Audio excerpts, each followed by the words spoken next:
Samantha was blank for a moment. You should have come sooner. Chris was here just now. Recalling the handsome middle-aged man, Luke asked, is he the man who just left? Samantha nodded. Yes. He's old McCormick's son and now owns those mines.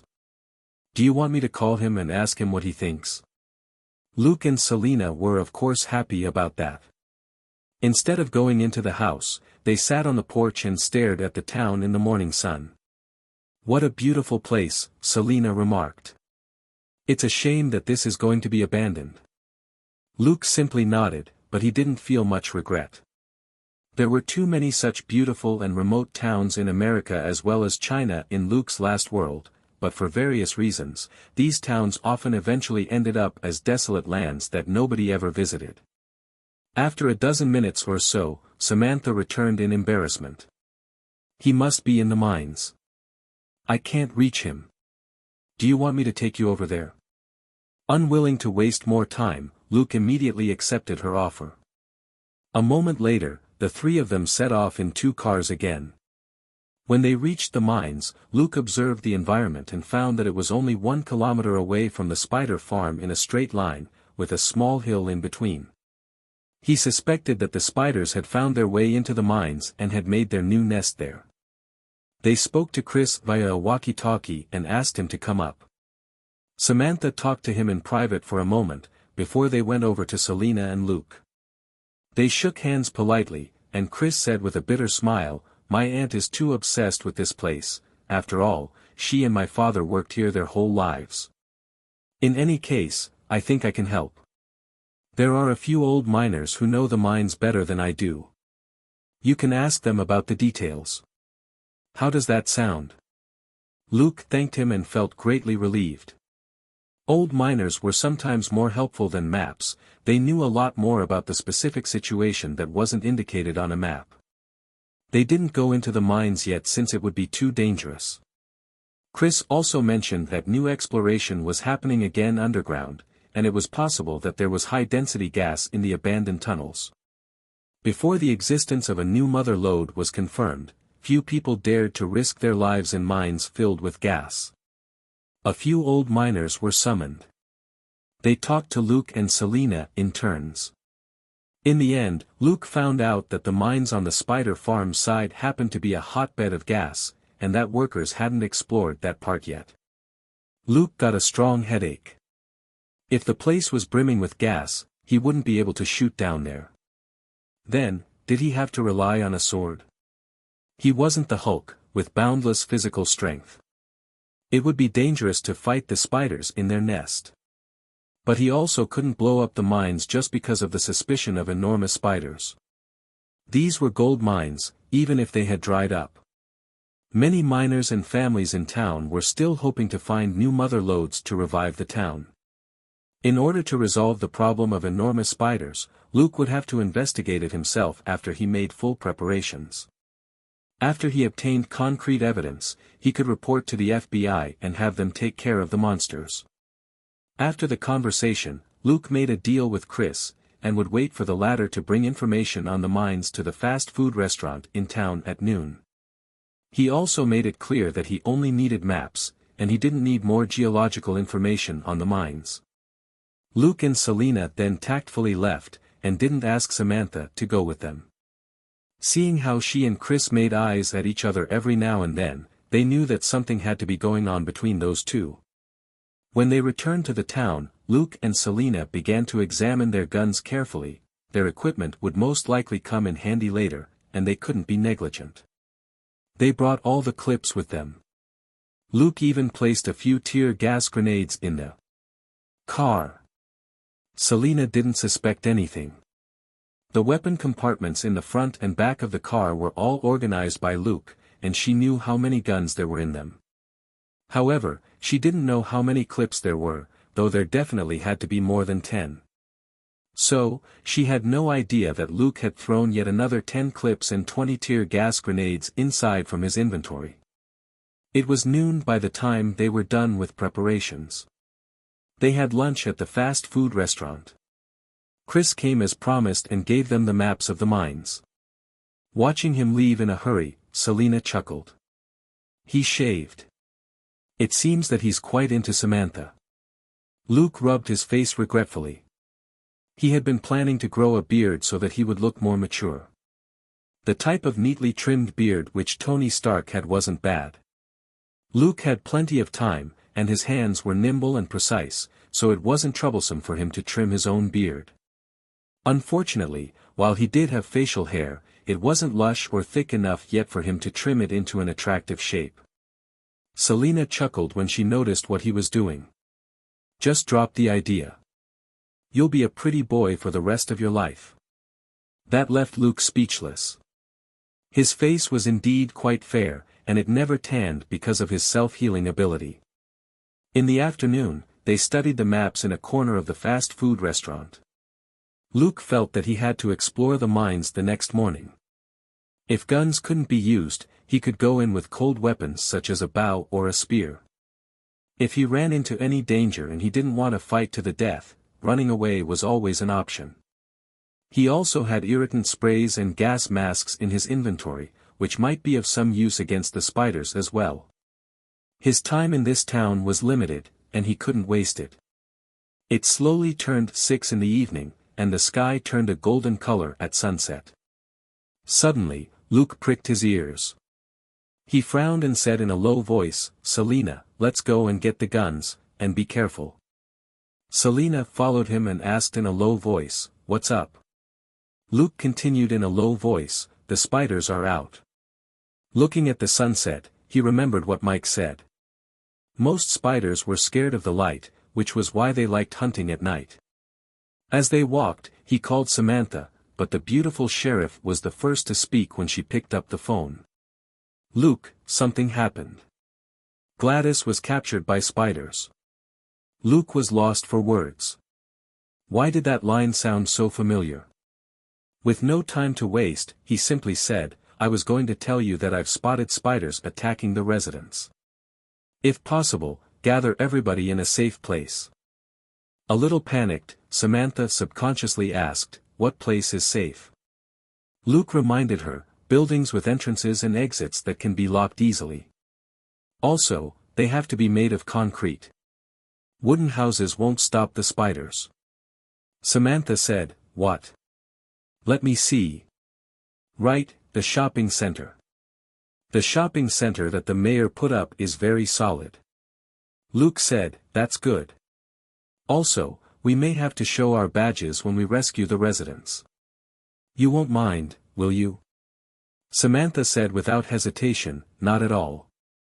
I give you permission to use weapons in order to ensure the safety of the residents." Luke said, "Okay, stay in touch, and contact me if anything goes wrong." He then hung up the phone. They left the fast food restaurant for their car. There was only a last bit of dying light in the west. It was already dusk in the town. When Luke had been on the phone, Selina had already retrieved 2 bulletproof vests from the car. She put on one and clipped on the magazines and other equipment on it.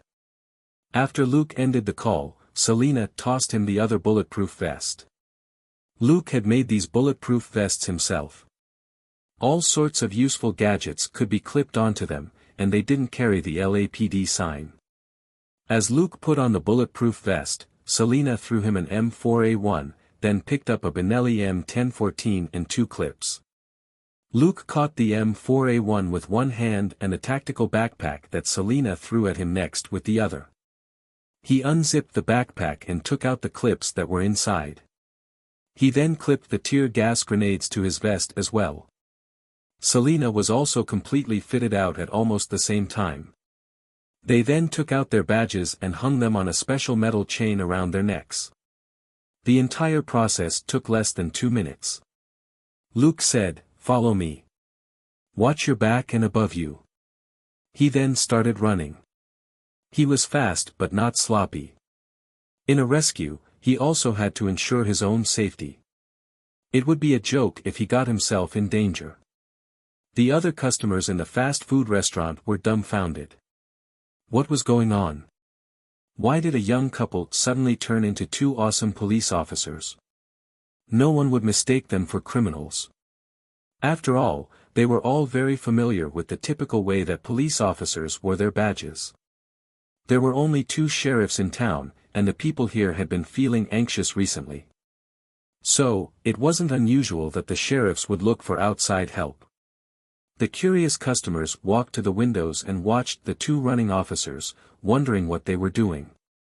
Luke and Selina soon ran to a house 50 meters away. They shouted, "Police," and kicked their way in.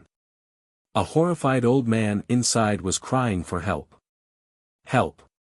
There's a monster inside. A huge monster." Luke simply waved his hand at the old man to back away. He then changed positions and aimed at the door. An enormous spider with a body bigger than a basin and with legs that could wrap around a man appeared. Bang! Bang! The head of the spider exploded, and its body knocked down a lot of things and it collapsed. Luke quickly walked into the room and kicked away the body of the spider that was twitching. He then took out a jackknife to cut open a human-shaped cocoon on a chair. Inside was an old woman who took deep breaths and started coughing. Luke didn't waste time talking and simply picked up the old woman. "Do you have a gun? If you do, take it with you, and drive her to the mayor's shopping center. If you see any spiders on the road, don't stop, and just ram into them, got it?" He was talking to the old man. The old man could only nod blankly. He finally came back to himself when he saw the 2 fully armed individuals take his wife out of the house. He hurriedly took out a shotgun from a cupboard and several boxes of bullets, then grabbed the car key from a side table and followed them out. Luke and Selina put the old woman in the car and watched the old couple drive off. With his sharp ears, Luke could already hear unusual noises in many parts of the town. There were cries of fear, the sound of barking, and the occasional gunshot. He narrowed his eyes and looked at the mountain in the east, only to see faint black spots jumping their way over. That was where the mines were located. Luke dialed another number. He ran as he waited for someone to pick up the phone. He didn't wait for long. A man said calmly, "Detective Luke, it's been a while. Is there anything I can help you with?" Luke had already killed another giant spider in another house further away. Pulling a hysterical, middle-aged woman out and throwing her to Selina, he said, "Hello, Captain Wales. I'm in Boone Town in Arizona. I believe you'd be interested in the fact that a huge number of giant spiders have appeared here." The man immediately asked, "What giant spiders?" Luke raised his hand and fired as he sent flying a spider that had just been about to sneak up on Selina. It dropped to the ground in a burst of disgusting fluid. As calm as ever, Luke said, "Those I've killed are 30 to 50 centimeters long, not including their legs. Each of them can hunt down a human being on their own, and they're now hunting the residents here. I'll send you pictures. You have to take action right now." Bang! Bang! Bang! Bang! Selina opened fire decisively, and another giant spider that scuttled out from the side exploded with a splatter of that disgusting greenish-black fluid. Wales said, "Hang in there. I'll send you reinforcements right away. Stay in touch." He then hung up the phone. Luke relaxed a little. SHIELD was quicker to respond to a crisis than the real FBI. The 20 spiders he saw were valid enough evidence for him to call for reinforcements. While thinking this, he took out his fake phone and sent Captain Wales several photos of the spiders, both dead and alive. He then quickly recorded an announcement with his fake phone and played it on a loop before putting it back into his chest pocket. "Attention, everyone. Giant spiders have appeared in town and are attacking people. If your house is solid and can be sealed off, please stay inside and wait for assistance.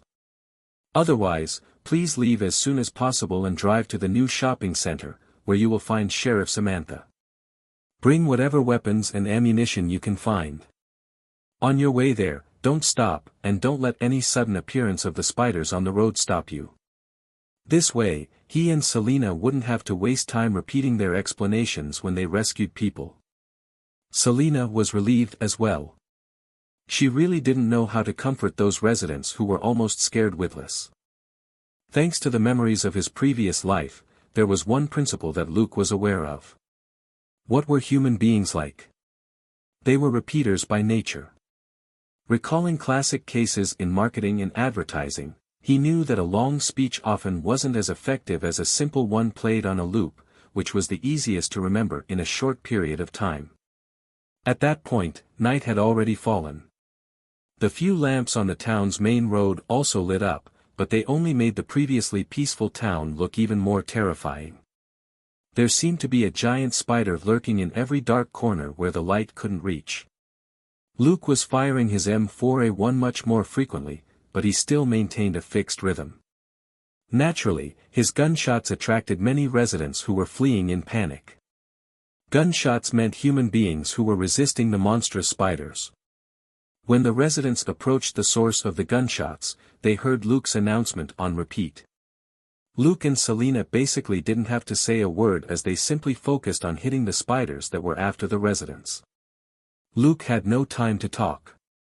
For each resident that he saved from the giant spiders that were hunting them, he was rewarded with 20 experience and credit points by the system.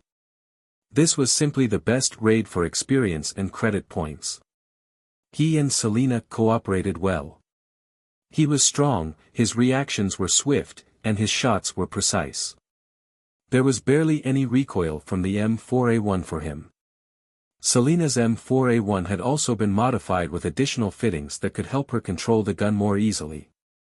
She was mainly responsible for eliminating the spiders that slipped through. She didn't fire as frequently, but her reactions were also very quick. Just like that, one attacked and the other covered for him. The gunfire wasn't especially rushed, and they killed all the giant spiders that came within 100 meters of them. Not long after that, they heard a broadcast by Samantha on the street. "Folks, this is Sheriff Samantha. We are now in a state of emergency. Giant spiders have appeared in town and are attacking people. If you don't have solid shelter, please take your weapons and ammunition with you, and drive to the shopping center. I will establish a defense line there and protect everyone. This is not a joke, I repeat, this is not a joke. Please take action immediately for your own safety." Luke and Selena were relieved. The broadcast was quite loud, and many people should be able to hear it. The broadcast should be on the town's radio frequency, so it should be able to reach even more people listening to it at home. This made Luke and Selena's rescue mission a lot easier. So, Luke and Selena calmed down and focused on eliminating the spiders nearby. One good thing about Boom Town was that it had a long, broad street that passed through more than half of the town. It was the street in front of the fast food restaurant, and led to the mayor's shopping center. So, Luke and Selena only needed to clear this street, and the residents within a few hundred meters down the road who came running at the sound would be able to reach them. As for the residents who were still hiding in houses further out, there wasn't much that Luke and Selena could do. If they entered those complex buildings, their cleanup range would be significantly reduced, and if the lifeline that was the main street wasn't guarded, more residents would die. Suddenly, a police car charged over from a small side street after a hasty turn. Luke was stunned for a moment. Was this Deputy Sheriff Peter's car? There were only 2 police cars in town. Samantha's was an SUV, but this was a regular vehicle, so one could tell right off the bat. Luke immediately noticed that the car was packed. At first glance, he saw Samantha, Peter, Ashley and Mike. There also seemed to be 2 other people whose faces he couldn't see. When that car appeared like it was on fire, giant spiders suddenly swarmed out of the side street after it. Not only did the spiders leap down the street, they also climbed and covered the walls and roofs of the buildings around them like a tide. Luke quickly ducked behind a car on the roadside and finally fully opened fire with his M4A1. Bang! Bang! Bang! Bang! Bang! A giant spider that had pounced on the top of the police car was sent flying, and another was blown up while it was still in the air. Bang! Bang! Bang! Bang! Bang! 3 spiders that had been about to climb up the back of the police car exploded and writhed on the ground. "Retreat and get the car!" Luke shouted. Selina immediately started to back away. She wasn't as fast as Luke. If she didn't retreat in time, she would drag Luke down here. She ran 100 meters, got into the car, and drove it away from the curb. Luke began to pull back as well.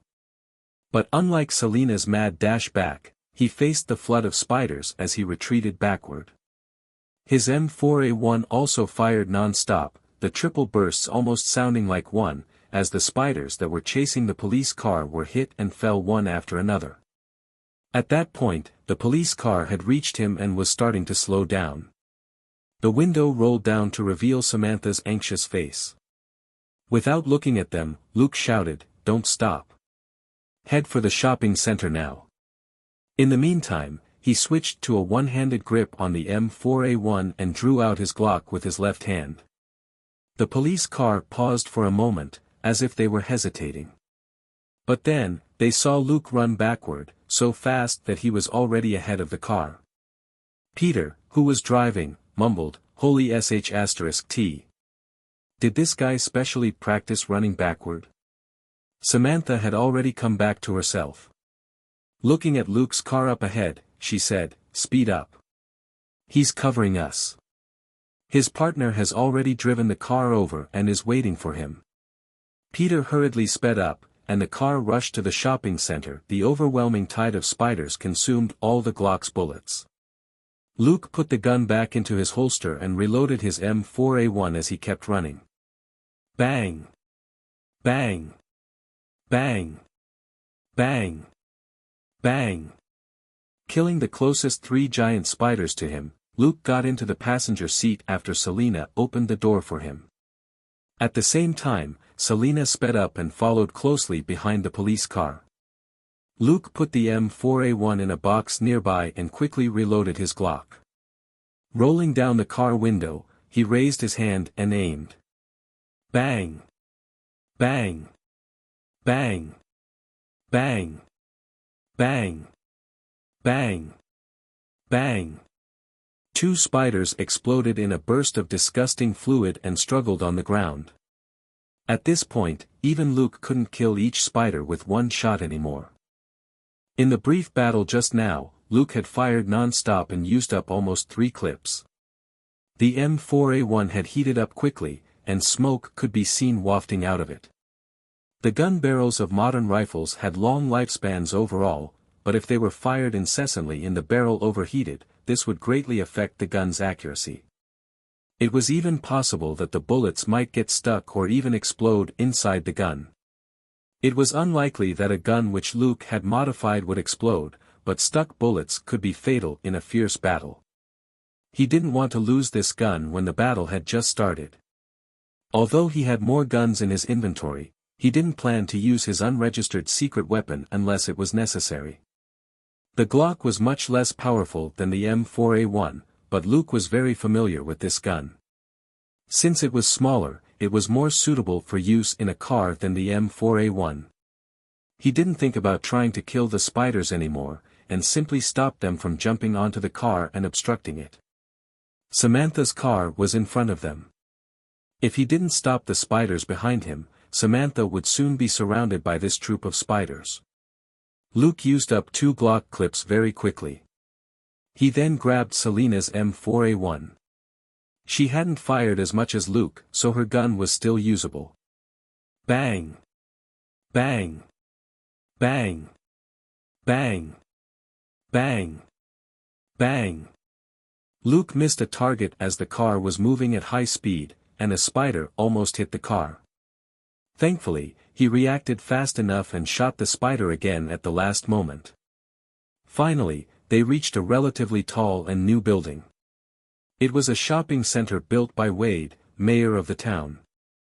Who the hell knew why he had built a shopping center when the town was about to go bankrupt, but it was now the only shelter that the residents of the town had. Unlike the houses of the residents, which were mostly made of wood on muddy ground, this shopping center was a concrete building and a lot more solid, with a metal roller shutter over the entrance.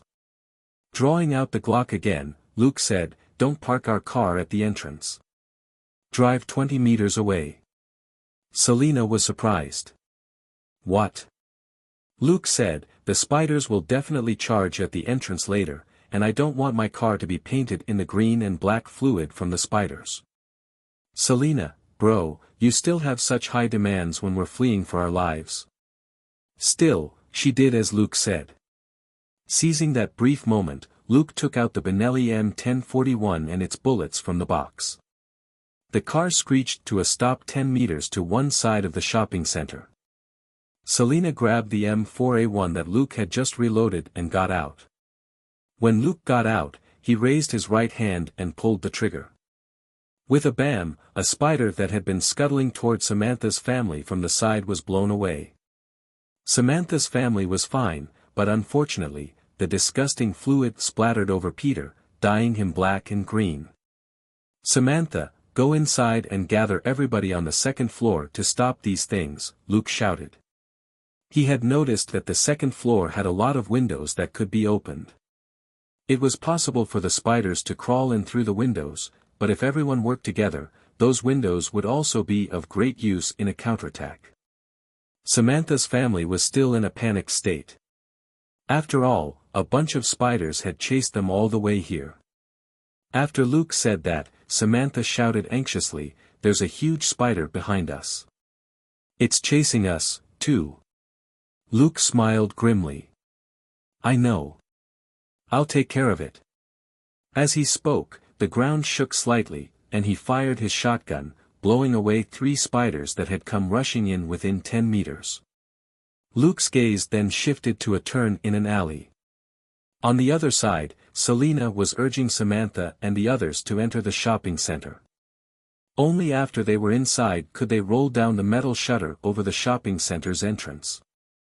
Selena was well aware that if Luke wanted to enter, he wouldn't use the entrance.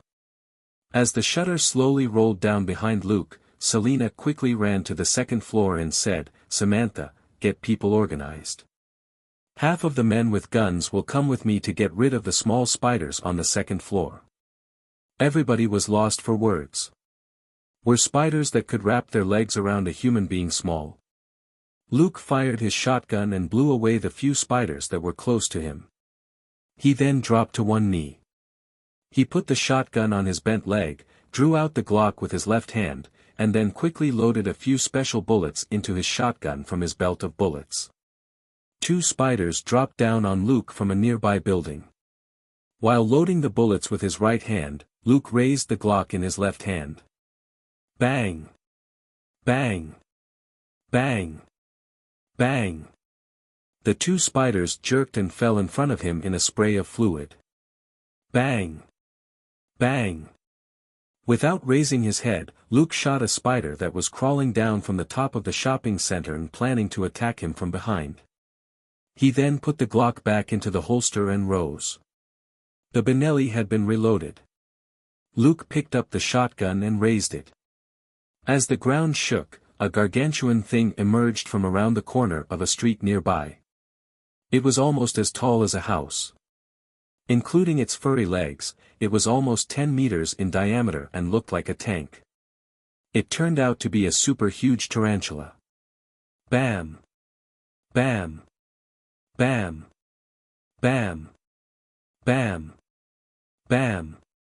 Bam! The semi-automatic Benelli unleashed the fiercest firepower, and Luke shot 7 bullets into the huge monster. The tarantula, as huge as a house, was truly intimidating, but it didn't have quick responses. It had barely shown up when 7 enormous holes appeared in it.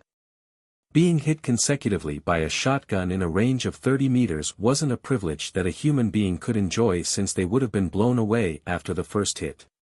This monstrous tarantula obviously wasn't made of steel either. A mix of black, yellow and green fluid spurted out from the 7 enormous holes in its body. It came to an abrupt stop and convulsed like mad, and didn't seem half as horrifying as before. Calmly, Luke put the Benelli, which had run out of bullets, on his back, and raised the M4A1, which had already cooled down. Bang! Bang! Bang! Bang! Bang! Bang! 3 spiders that had drawn close while he was dealing with the enormous tarantula were blown up mercilessly. Then, Selena shouted from above, "Grab the rope." Looking around warily, Luke grabbed a rope that had been dropped down and said, "Pull me up." The rope immediately stretched taut, and it clearly wasn't just one person who was pulling. Holding his gun in his other hand, Luke quickly ascended to the second floor. Bang! Bang! After another 2 shots, Luke killed a spider that had planned to ambush him from the top of the building, and kicked its body away. In a reclining position, he aimed in a different direction. Bam! Bam! A spider that had jumped to attack from another wall was shot down. Luke let go of the M4A1, allowing it to dangle from his arm by its sling, while he exerted his strength with both hands and regained his balance. He kicked out with his right leg, as quick as lightning, at the head of a spider right below him before its long claws reached him. The spider's head collapsed under his boot, which had a special alloy in it. It smashed to the ground in a bloody pulp. The people who were hauling on the rope from the second floor all wondered what Luke was doing, as the rope was trembling non-stop. They might not have been able to hold the rope steady if there weren't 4 of them. This string of attacks in fact all happened in the space of 5 seconds, and Luke was finally pulled up to the window. Grabbing the windowsill, Luke crawled in quickly and shouted, "Selena, tear gas grenade." Selena understood in a flash and took out a tear gas grenade, which she flung down at the open area in front of the entrance. As the smoke rose, the aggressive spiders suddenly paused, before they started to scatter. Luke shouted, "Whoever has guns, shoot now. Don't let the spiders break in. Also, aim before you shoot. Cooperate with each other in groups of 4 and make sure that there's always someone in your team who's shooting." While shouting, he rushed past several windows and threw his tear gas grenades as well. He chucked the tear gas grenades a little further away than Selena, at around 20 meters away. The spiders were forced to go around the quickly rising smoke. As a result, their speed and movements were restricted. The people in the shopping center were already opening fire, but thanks to Luke's reminder, they weren't shooting too quickly. However, Selena's tear gas grenade had been too close to the shopping center, and some unfortunate fellows accidentally inhaled the smoke and could only retreat in tears to take a break for the time being. That couldn't be helped. Compared with the setback that the spiders were facing, however, this was an insignificant loss for the town residents. After throwing the tear gas grenades, Luke had already begun to reload all his guns. He gave the shotgun to Selena after it was reloaded. In this shopping center stronghold, and with the cooperation of the residents, a semi-automatic shotgun was more useful than the M4A1 for Selena. While observing the battle, Luke had someone summon Samantha. Samantha was still on the first floor as she organized for everybody to retreat deeper into the shopping center, and had gotten the residents who were armed to establish a defense line so that the spiders wouldn't flood in through the entrance. Samantha came up very quickly, and Luke said swiftly, "I've already called the FBI for help, but it'll probably take at least an hour for them to arrive. We need to be prepared to defend this place for that long. Also, we need to think about an escape route. Where's Wade? Isn't this his property? Ask him if there's an evacuation route." His plan was to have Samantha lead a retreat if something happened, and then he would blow up the shopping center's exits after the spiders were lured in here so that they wouldn't be able to get out so quickly. But it was best to sound out Wade's attitude first. Luke had a feeling that the mayor wouldn't be too happy about it. It would suck if he sued Luke later for destroying private property and wanted compensation. Samantha said, "Okay. I'll go find Wade." Just as she was about to leave, Luke stopped her and gave her a walkie-talkie. "Take this. Use the first frequency." Samantha was relieved, because running up and down to talk was too time-consuming, and could easily cause problems. The residents downstairs were still in a panicked state. A single foolish yell about the spiders breaking in might cause them to lose control and scatter. Seeing that everybody was safe for now, Luke told Selena and Samantha that he would check the roof to prevent the spiders from breaking in that way. After all, spiders were all great climbers. The shopping center only had 3 floors, and Luke reached the 3rd floor very quickly. Who knew what Mayor Wade was thinking when he decided to build a shopping center here? The 2nd floor of this shopping center was basically empty, with a small number of goods piled up here. The 3rd floor was even more unbelievable. It was utterly stark and didn't have any fittings at all. Only the basic layout had been completed, and the cement floor was still the rough type that could scrap your skin off if you fell. There weren't any windows either, so no spiders would be able to crawl in through here. While laughing at the mayor's business incompetence, Luke went up another flight of stairs to reach the door to the roof. His keen hearing had already picked up the rustling of the spiders outside the door. He glanced around but didn't find anything appropriate. Hence, he simply took out several long steel wires from his inventory, and sealed off the door with some pipes and the handrail. That way, even if the door was broken down, the spiders would be cut up by the steel wires when they crawled in because of their enormous size. After that, Luke set up a camera on a pillar 10 meters from the door to the roof and activated it, before he returned to the 2nd floor. He couldn't go to the roof. Opening the door would create an opportunity for the spiders to break in. It would be better to deal with the spiders on the 2nd floor instead. When he returned, he saw that most people were wearing earplugs.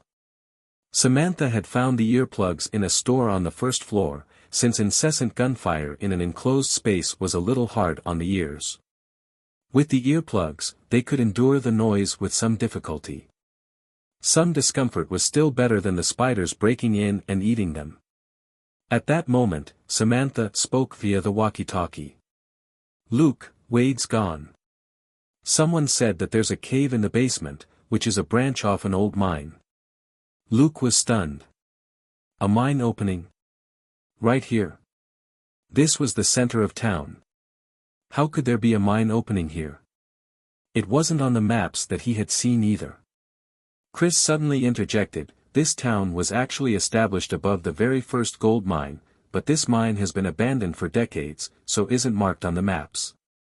Wade's shopping center is precisely on this old mine." Luke asked, "What are you thinking?"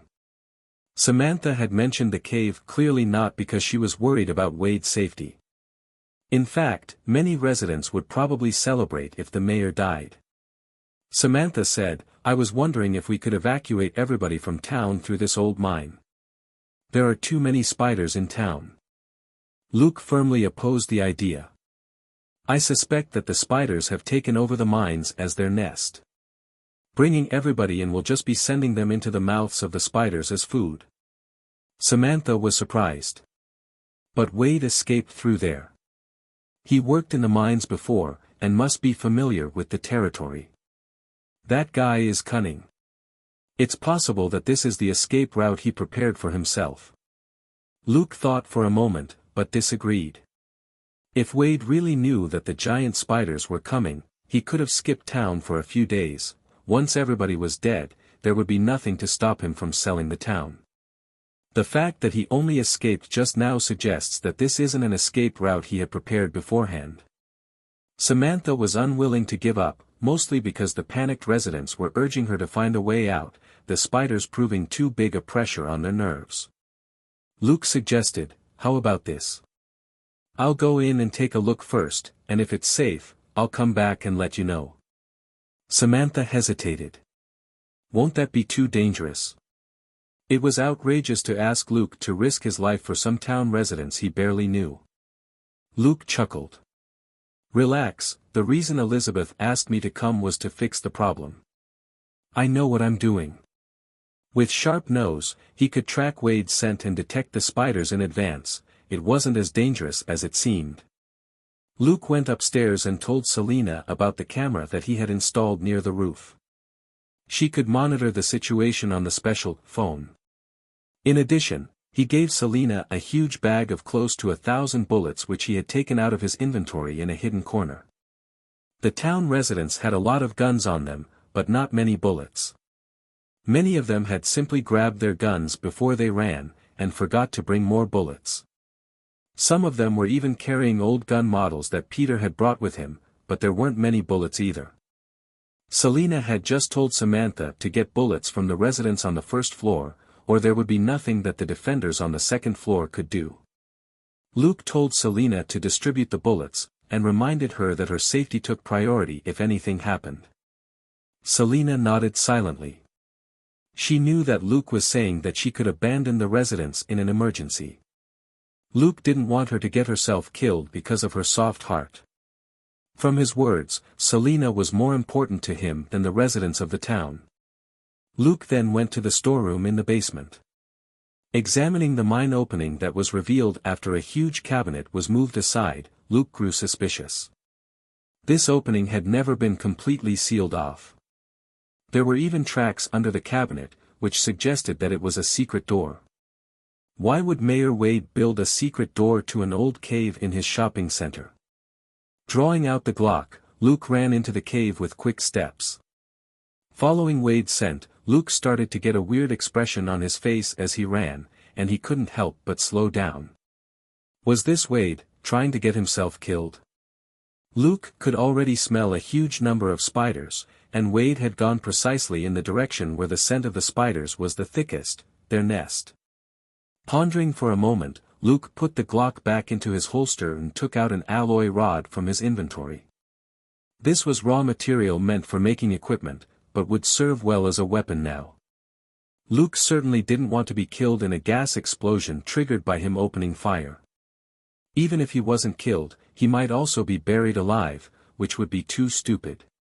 Putting on a gas mask, Luke pressed on, and couldn't help sucking in a sharp breath at what he found. This had to be the spider's food store. Looking at the cocoons littered over the ground, most of whom were human-shaped, Luke quickly examined them with a heavy heart. After a while, he was certain that these people had basically died by suffocating inside the thick cocoons, including Wade, who had sent himself here. With his sharp senses, Luke found a survivor. He used his jackknife to cut open one of the cocoons to reveal an elderly face. The person was about to cry out, but Luke covered her mouth and said in a low voice, "It's me, Luke. I'm here to get you out. Don't make any sound, Gladys, okay?" The old woman was none other than Gladys, Chris's aunt. She was lucky, the threads wrapped around her didn't completely block her nose, which was what had kept her alive. Luke also noticed a smaller cocoon nearby that moved from time to time. Gripping his small flashlight between his teeth, Luke cut the cocoon free of the threads that were attached to it, and put the cocoon in his backpack. He was about to get up, when he noticed something else. He crouched down and picked up a small piece of ore from the ground where he had cut away the threads. This piece of ore had clearly just fallen from somewhere as the break was new, perhaps it had been caused by those giant spiders.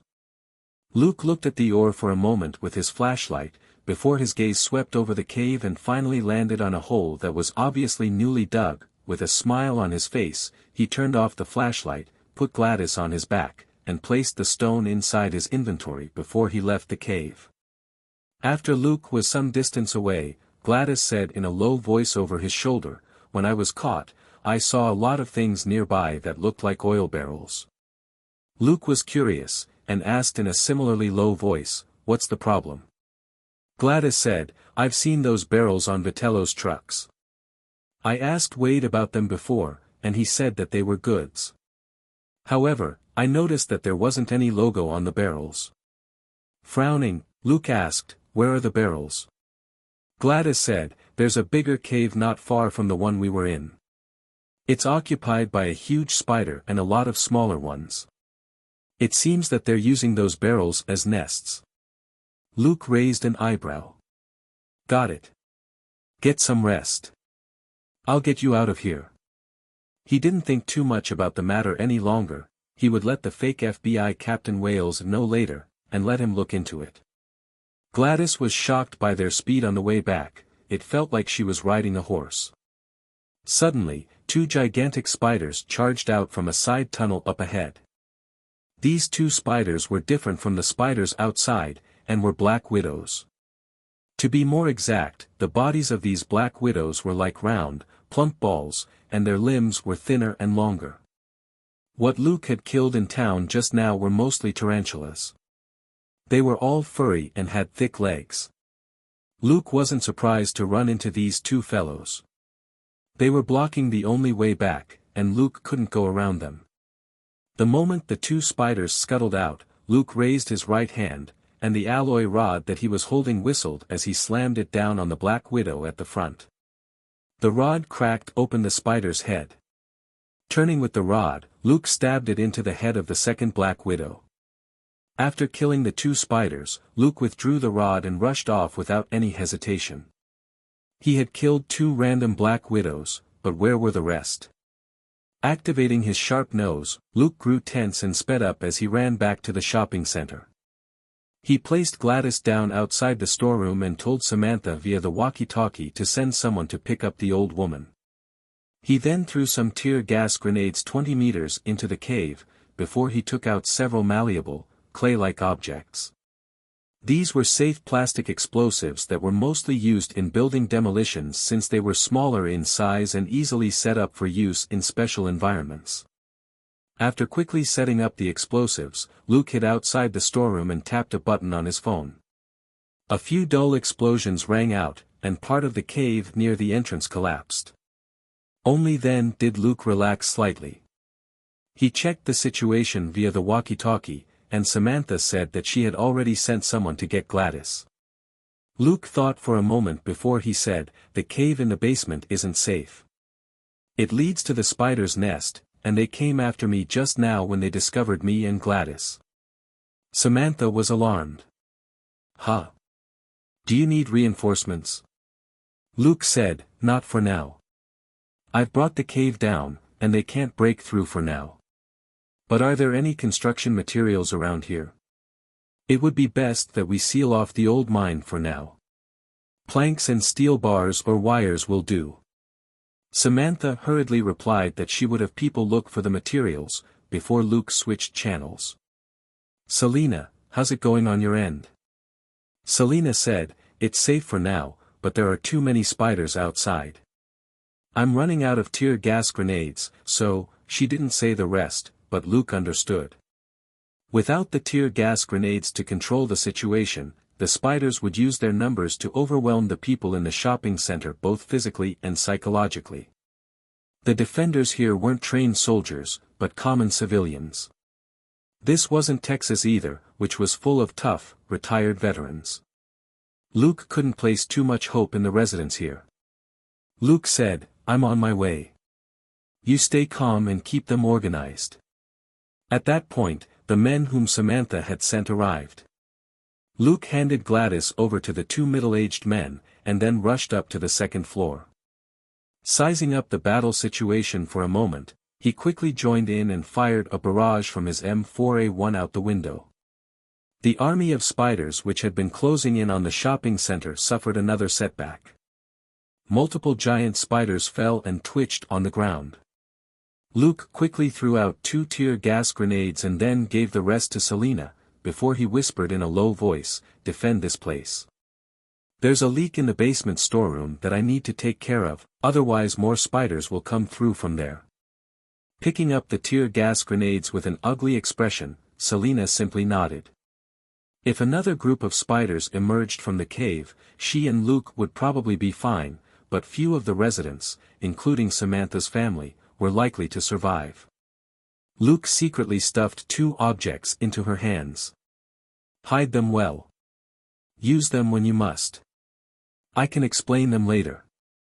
Watching him leave, Selena looked at the heavy items in her hands, lost for words. Chris gave Samantha flowers. "What are these things you gave me?" That was right. Luke had given her 2 heavy grenades, which could only be used when her life was truly in danger. Luke was afraid that Selena might run into those gargantuan spiders, which couldn't be killed easily with a rifle. But with the grenades, Selena would at least have a chance to escape. Luke pressed the walkie-talkie and asked, "Samantha, did you find anything?" Samantha instantly replied, "We tore up some counters, and the sportswear store has plenty of cables." Will they do? Luke said, yes, have someone move them to the basement. I'll wait for them there, and be quick. Samantha agreed, but couldn't help asking, I think everything here belongs to Wade. If we take them like this. She was willing to take these things, but she was worried that given the sort of person Wade was, he would use this excuse to coerce the residents into selling the town afterward. Luke smiled and said, don't worry about Wade. There's no chance in heaven or hell for him to demand compensation. Samantha was confused. Huh? Luke said, the Lord Mayor fled into the spider's nest and got himself killed. Samantha gave a heavy sigh of relief, but sensing that it was inappropriate, she hurriedly changed the subject. All right, enough. I'll get people to send the materials down to the basement soon. Luke said, okay. After that, he walked past a few windows again. Bang! Bang! Bang! Bang! Bang! He used up all the bullets in his M4A1 again, killing another 10 spiders on top of the pile of spider bodies. The residents at the windows all looked at him in shock and admiration. They were by no means bumpkins, but Luke's shooting skill was too unbelievable. He had killed more spiders in half a minute than all of them had in a couple of minutes. A spider would fall after every triple burst of gunfire, no matter if they were climbing or mid-leap, they didn't escape being blown up. As he reloaded the gun and ran downstairs, Luke said, I'll check the situation downstairs. Just hang in there. Reinforcements will be here in 20 minutes at most. All the residents were energized after hearing that. They were only putting up a resistance now because there was no other way to survive. If there really was a way out, they would definitely abandon their posts and flee. But if FBI reinforcements were going to get here in 20 minutes, they had enough courage to endure that long. Luke didn't feel guilty about lying.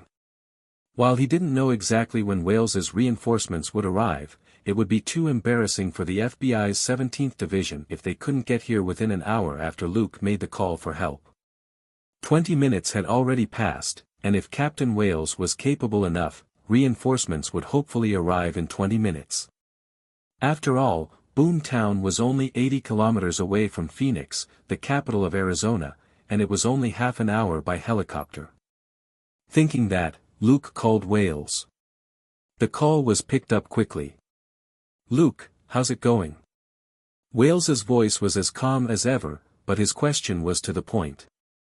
Luke quickly said, about 400 residents have evacuated to the newly built shopping center in the town, and they're doing their best to hold off the spiders, but several hundred other residents are still scattered throughout the town. Also, there's a mine underneath the shopping center which leads to a nest of spiders. The spiders have found us. I've closed down the tunnel, but I doubt that will stop them for long. Wales said quickly, don't panic. We've deployed 2 helicopters and 16 agents. Also, we've informed the sheriffs of the towns in the vicinity. They'll probably be arriving soon. Luke was dumbfounded. What? Wales noticed that his tone wasn't right. Is something wrong? Luke said, more than 200 giant spiders have gathered around the shopping center, and still more are hunting people around town, but you've asked police officers from other towns to back us up? Do you want them to become food for the spiders? Wales said, **T. Why are there so many spiders? Luke said, I have no idea, but your agents better not be stupid enough to land directly in town. They won't survive 10 minutes if they do. I injured a huge tarantula more than 7 meters long earlier. There's also another big guy in the mine that hasn't come out yet. Wales was lost for words.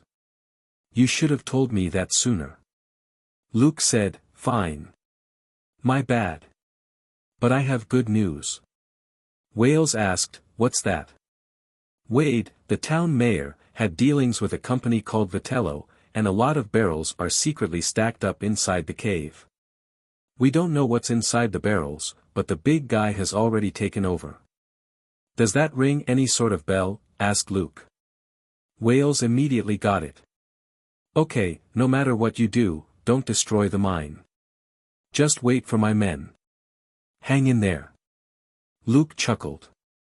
I believe in you, Captain Wales. Also, remember to tell the sheriffs of the other towns to stay away. Luke curled his lip after he hung up. This bait would definitely hook S.H.I.E.L.D. The unknown substance handled by that Vitello company could turn a tarantula the size of a palm into a monster the size of an elephant. This was definitely something that S.H.I.E.L.D. would be interested in. At that point, a lot of people had moved planks and ropes to the basement. After checking the materials, Luke directed everybody in blockading the storeroom. They didn't need to completely seal it off, they just had to make it difficult for the spiders to get through. Luke wasn't betting on the blockade to last for long, they just needed to delay the spiders. If he really had no other choice, he could still set a fire. He had seen many flammable objects in the stores. After that was done, Luke left 2 men to watch the cave opening from the entrance of the storeroom with a walkie-talkie.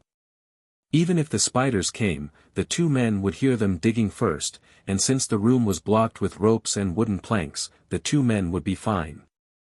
When that was done, Luke returned to the 2nd floor. Selina waved her hand quickly when she saw him. Luke knew why she wasn't using the walkie-talkie. The town residents were on the verge of a meltdown, but hadn't collapsed yet. If she yelled for Luke to help, however, chances were that their morale would plummet. Without any hesitation, Luke stepped forward and pushed aside 2 residents who were in front of a window. He then started firing the M4A1, which had cooled down completely. Bam! Bam! Bam! Bam! Bam! Bam! A few giant spiders that had scuttled over to a corner of the wall were blown up. After eliminating the biggest threats, Luke assumed the standard posture for shooting and adjusted his breathing. Sensing that he was in his best state, Luke unleashed fierce fire. Bang! Bang! Bang! Bang! Bang! Bang! It was as if a giant bite had been taken out of the middle of the aggressive army of spiders as they collapsed in the center. Luke didn't stop at all. After using up 1 clip, he immediately reloaded the gun with the clip in his left hand. Bang! Bang! Bang! Bang! Bang! Bang! All the spiders within a range of 20 meters were killed. Selina, Luke said just as the last bullet was used up, and he tossed his M4A1 to Selina. Selina threw her M4A1 to him at the same time, the 2 of them exchanging guns smoothly. Bang! Bang! Bang! Bang! Bang! Bang! The residents nearby all stopped shooting, since Luke killed the targets that they had been aiming at. Luke was far more relaxed this time when he reloaded his gun again. He looked around. Hey, the spiders aren't all dead yet. You can shoot further than 30 meters, right? Everybody came back to themselves and opened fire again. After close to 100 shots, Luke had eliminated all the spiders within a range of 30 meters, and more spiders were starting to take their place. Selina reloaded the gun and looked at Luke with sparkling eyes. This fellow was the coolest when he was shooting. Luke backed away and had the residents nearby take his position. He suddenly felt his backpack move, and couldn't help slapping his forehead. He opened his backpack and cut open the small cocoon with his knife, and a black and white animal inside started to cry aggrievedly. Luke petted the dog with a smile. Huh, Bruce, you almost became a real hellhound. Don't run off again. The little creature was none other than Gladys's bulldog. It must have been captured along with Gladys, and by the same unskilled spider, since a small gap had been left around the dog's mouth and nose, which had enabled it to survive. Luke went downstairs and tied a rope around the dog's neck before passing it to Gladys, who hadn't fully recovered from the shock. This should make you feel better. Now that it was free and meeting its owner again, Bruce jumped on Gladys in excitement. Gladys's voice shook. Oh, Bruce, you're fine. That's great. Luke smiled at the reunion between master and pet. It was the only happy scene that he had seen so far on this disastrous night. Suddenly, a voice rang out in his earpiece. "Detective Luke, quick, come quick. Spiders. A lot of spiders. Ah, hurry up and run." Luke could tell that it was the two residents in the basement who were yelling for help. They were the only people who had a walkie-talkie. Luke rose quickly and ran to the basement, activating the walkie-talkie. "Don't panic, I'm on my way. What's going on over there?" The walkie-talkie was quiet for a moment. Then, the residents yelled in panic again. "Spiders. A lot of spiders are coming from the underground parking lot. They're chasing us." Luke said calmly, "Retreat to the stairs. I'm coming to get the both of you." He was already on the first floor, and made a beeline for the basement. Despite his calm expression, his heart was a little heavy. The residents had been able to hold on in the shopping center because the spiders at the entrance didn't have a real leader. They were basically relying on instinct, and were drawn here by the gunshots. Rather than say that they were besieging the shopping center, they were more like a bunch of pests. However, the spiders in the underground parking lot could break this fragile balance, and the traumatized residents in the shopping center could crumble at any point. He ran 10 meters through the basement and around a corner to meet the two frightened residents who had been watching the mining opening. Shocked, they stumbled to a halt when they saw Luke. Luke reached out to pull both of them behind him. "Wait for me at the foot of the stairs, and don't go up to the first floor." Even as he spoke, he was already opening fire with his M4A1. Bang! Bang! Bang! Bang! Bang! Bang! Two giant black widows that had been chasing them closely were blown back. Luke pulled up the gas mask hanging around his neck with his left hand and then reached into his pocket as if he was looking for something, when he was actually extracting the raw materials to make tear gas from his inventory. He also took out a small plastic explosive which he had set up earlier, and then stuck it to the jar of raw materials. Bang! Bang! Bang! Bang! Bang! Bang! He fully opened fire and blew up the black widows in the hallway, clearing a path for his throw. Luke then threw the jar into the center of the swarm of black widows, and it landed more than 10 meters outside the storeroom. Ducking behind a corner, Luke swiftly switched to the detonation interface on his fake phone and found the corresponding detonation number before pressing the button. Bang! After a small explosion, white smoke spread out in the hallway.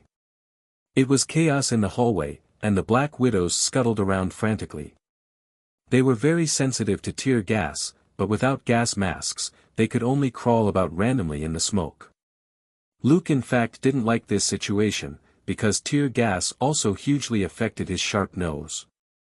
But this was an emergency, and he couldn't blow up the hallway, so tear gas was the most cost-effective choice. His M4A1 trained on the turn in the hallway, Luke slowly backed away as he spoke into the walkie-talkie. "Samantha, have Chris bring me a gun. I'll wait for him at the bottom of the basement stairs." Chris arrived in less than 2 minutes with the very M4A1 which Samantha had borrowed from the gun store. Luke was lost for words. Something was definitely going on between those two. The beautiful sheriff had given the life-saving weapon to her lover. Roasting them in his heart, Luke took off his gas mask, nodded at the two residents, and said in a low voice to Chris, "Watch those two and don't let them go back up to the first floor. Things might get out of hand if word spreads that a lot of spiders have shown up here." Chris immediately understood. Luke said again, "You two, defend the stairs with Chris and don't shoot randomly.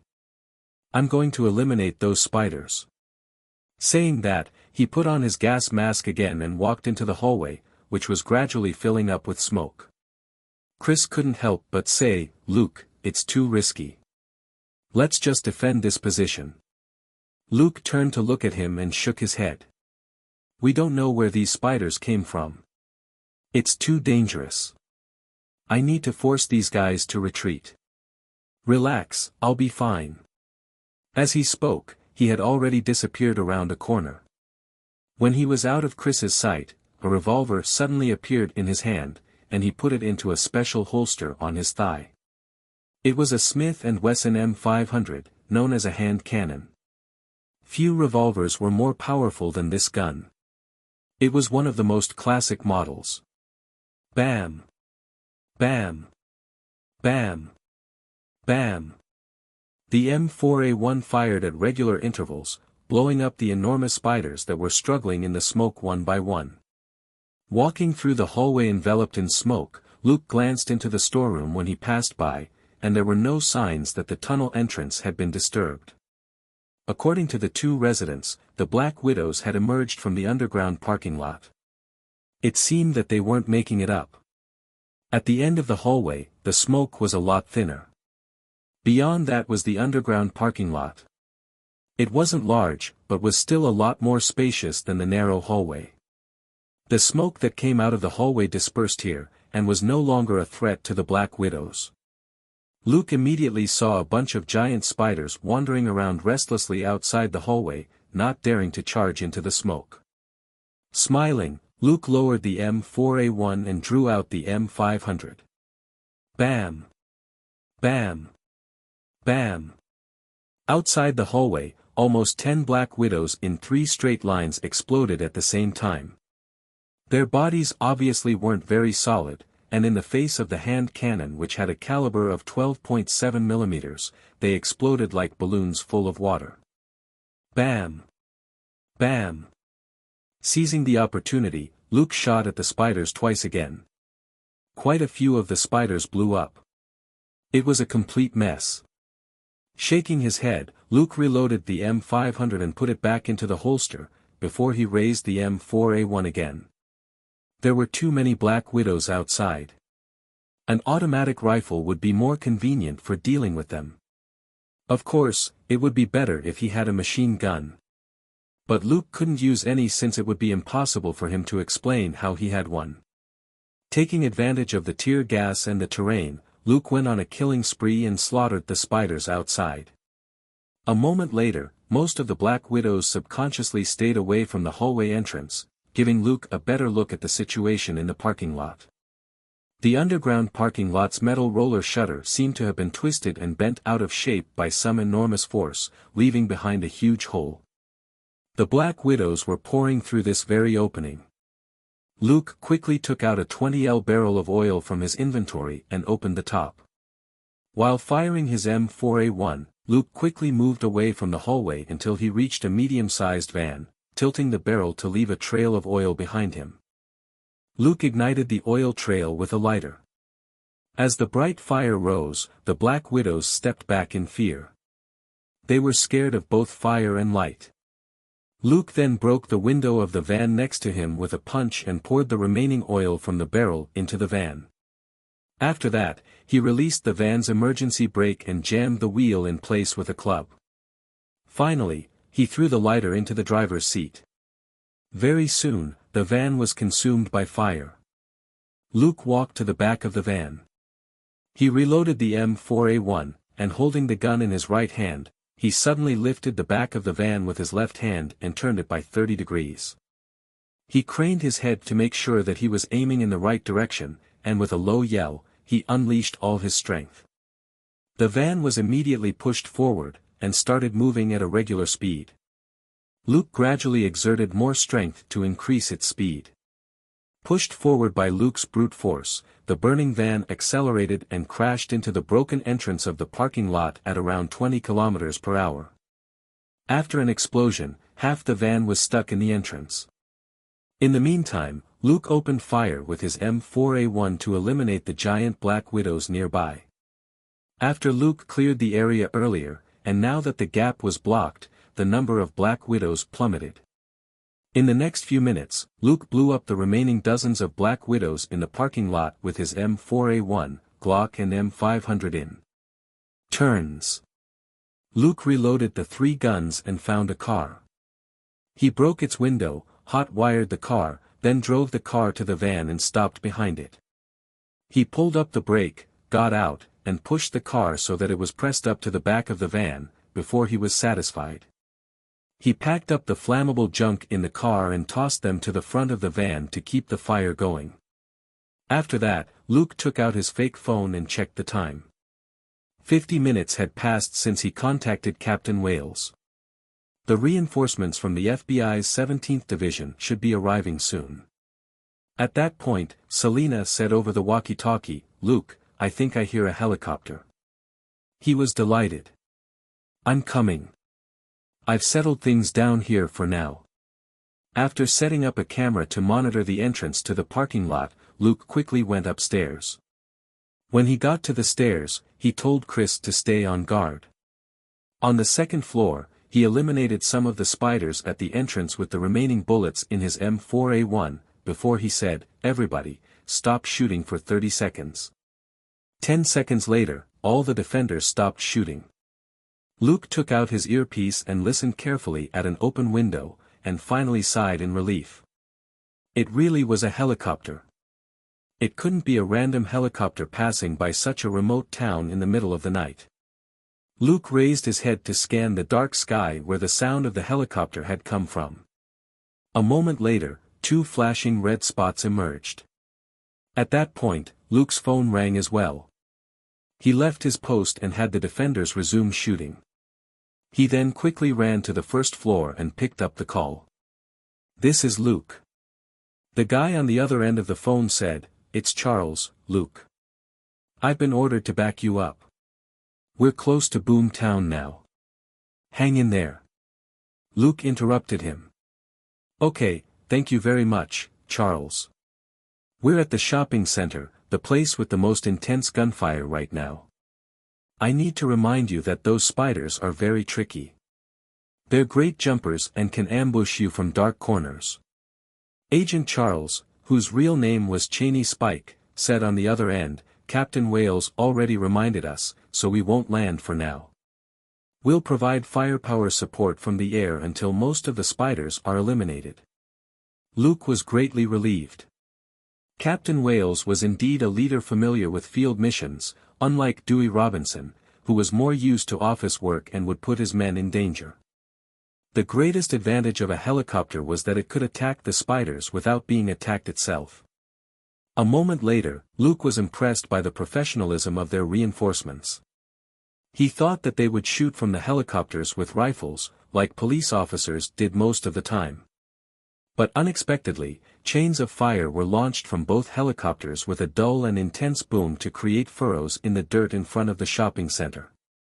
Luke was lost for words. They weren't using rifles at all, but aircraft artillery. The helicopters hovered above the shopping center, and very soon, almost all the spiders nearby were exterminated. They all burst like cockroaches that had been swatted with a flip-flop, when they had seemed invincible a moment earlier. After a brief silence, the townsfolk in the shopping center all cheered wildly with joy. Luke said to Samantha via the walkie-talkie, "Keep the residents under control, and don't let them run off. Although reinforcements are here, it'll still be dangerous if the people run into spiders that are still alive. Have them stay there until the agents have eliminated all the spiders." Samantha had been cheering too, but she calmed down at Luke's words. She then realized some of her crazy compatriots were already yelling about charging out and getting revenge on the spiders. She immediately sweated. "I'll try to, but they seem too excited at this point." After a brief silence, Luke said, "Got it. You hold them back for now. I'll convince the overexcited ones later." It was easy for people to act irrationally when their emotions were running high. The townsfolk were all ordinary people. It wasn't unusual at all that they would lose control of themselves. Ending the communication, Luke took out his M500 and fired. Practically all the residents were cheering. They had stopped shooting when the spiders outside fell. They were all shocked by the sudden burst of loud gunfire from the M500. They turned back, only to see Luke standing calmly with the revolver in his hand. They almost subconsciously stopped cheering. They all remembered Luke's valiance in the battle just now very well. Human beings tended to respect those who were strong, particularly when their lives depended on those people. When everybody fell quiet, Luke said indifferently, "Everybody, I need to remind you that you were crying for help and could barely stand an hour ago because of those giant spiders." After a pause, Luke continued, "Your family and friends may have been killed by the spiders. So, you must not underestimate them. They're still monsters that can easily kill you with one bite." He was quite blunt, but it was the truth. A moment ago, he had to maintain morale and couldn't have the residents getting depressed. But now that reinforcements had arrived, he needed to calm them down. Laying low and staying alive was the most important thing. Otherwise, what was the point of them fleeing and fighting just now? To be killed for nothing before dawn. That totally wasn't worth it. Now, check your weapons and stay alert. I can tell you that the dead spiders may only be half their population. This shopping center is the only thing keeping you alive to see tomorrow. Are we clear? Asked Luke, raising his voice. Got it, replied some of the residents. Luke said, I can't hear you. Are they the only people who understood what I said? Got it, said everybody in a jumble. Are you all dead? Are you going to use that attitude to deal with those monstrous spiders? Answer me in loud voices, yelled Luke. Got it. All the residents finally yelled at the top of their voices. Their frustration at Luke's stern criticism earlier also disappeared. Luke nodded and put on a gentle smile. That's great. Everybody, I hope that I can leave this place safely with all of you tomorrow morning. After that, he got up and went downstairs. When he passed Selena, who had a question in her eyes, Luke looked around and said in a low voice, their mindsets are very shaky. Suppress them with that air of yours from killing the Carlos family shooters in Shackleford so that they'll listen to you. Selena smiled and punched his chest. Don't underestimate me, little brother. Amused, Luke went to the first floor and saw that while Samantha was shouting anxiously, most of the residents weren't listening to her. Instead, they were all excited, as if they were about to charge out of the shopping center and fight the spiders outside. Luke raised his hand and fired. Bang! Everybody fell quiet. Since nobody here had been fighting, they weren't wearing earplugs. While the gunfire on the second floor was noisy, it wasn't entirely intolerable because of the distance. Everybody's ears buzzed at the M500's loud report. As he had done on the second floor, Luke rebuked all the residents on the first floor. Then, he declared that he could give a hand to the warriors who didn't fear death, and who planned to fight the spiders. How, exactly? By throwing them onto the street from the windows on the second floor, of course. Luke even promised to give those determined warriors a splendid weapon, say, a spear or a knife, so that they could demonstrate their valiance in front of their fellows.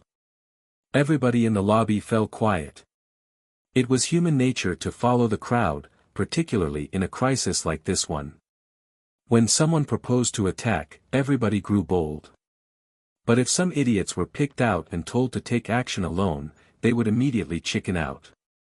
Looking at the residents, Luke said, if you're really willing to help, go to the second floor. The people there are still fighting to protect themselves and their families even though they can barely hold up their guns anymore.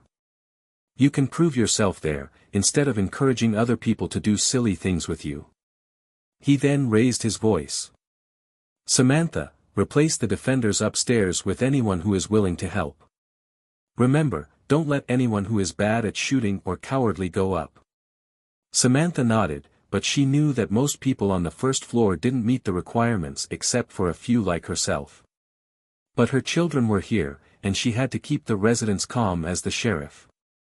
So, she couldn't go to the second floor either.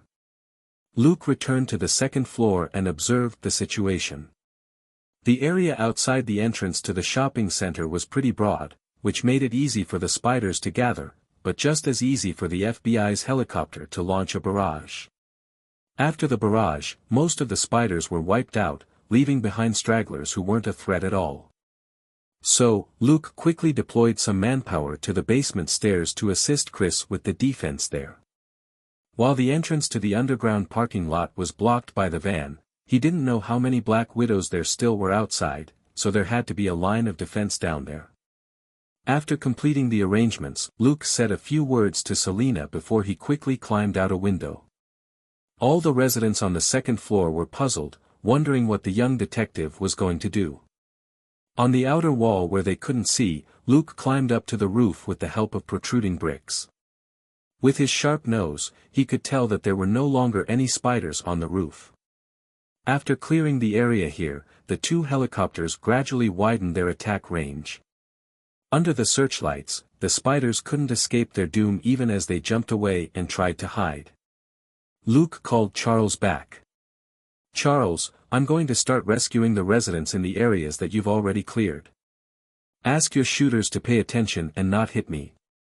Stunned for a moment, Agent Charles said, "Luke, that's too dangerous. Why don't you act with us once we're done with the cleanup?" Luke said, "Don't worry, I'll stay away from your helicopters. I'll start with places close to the shopping center." He then hung up the phone.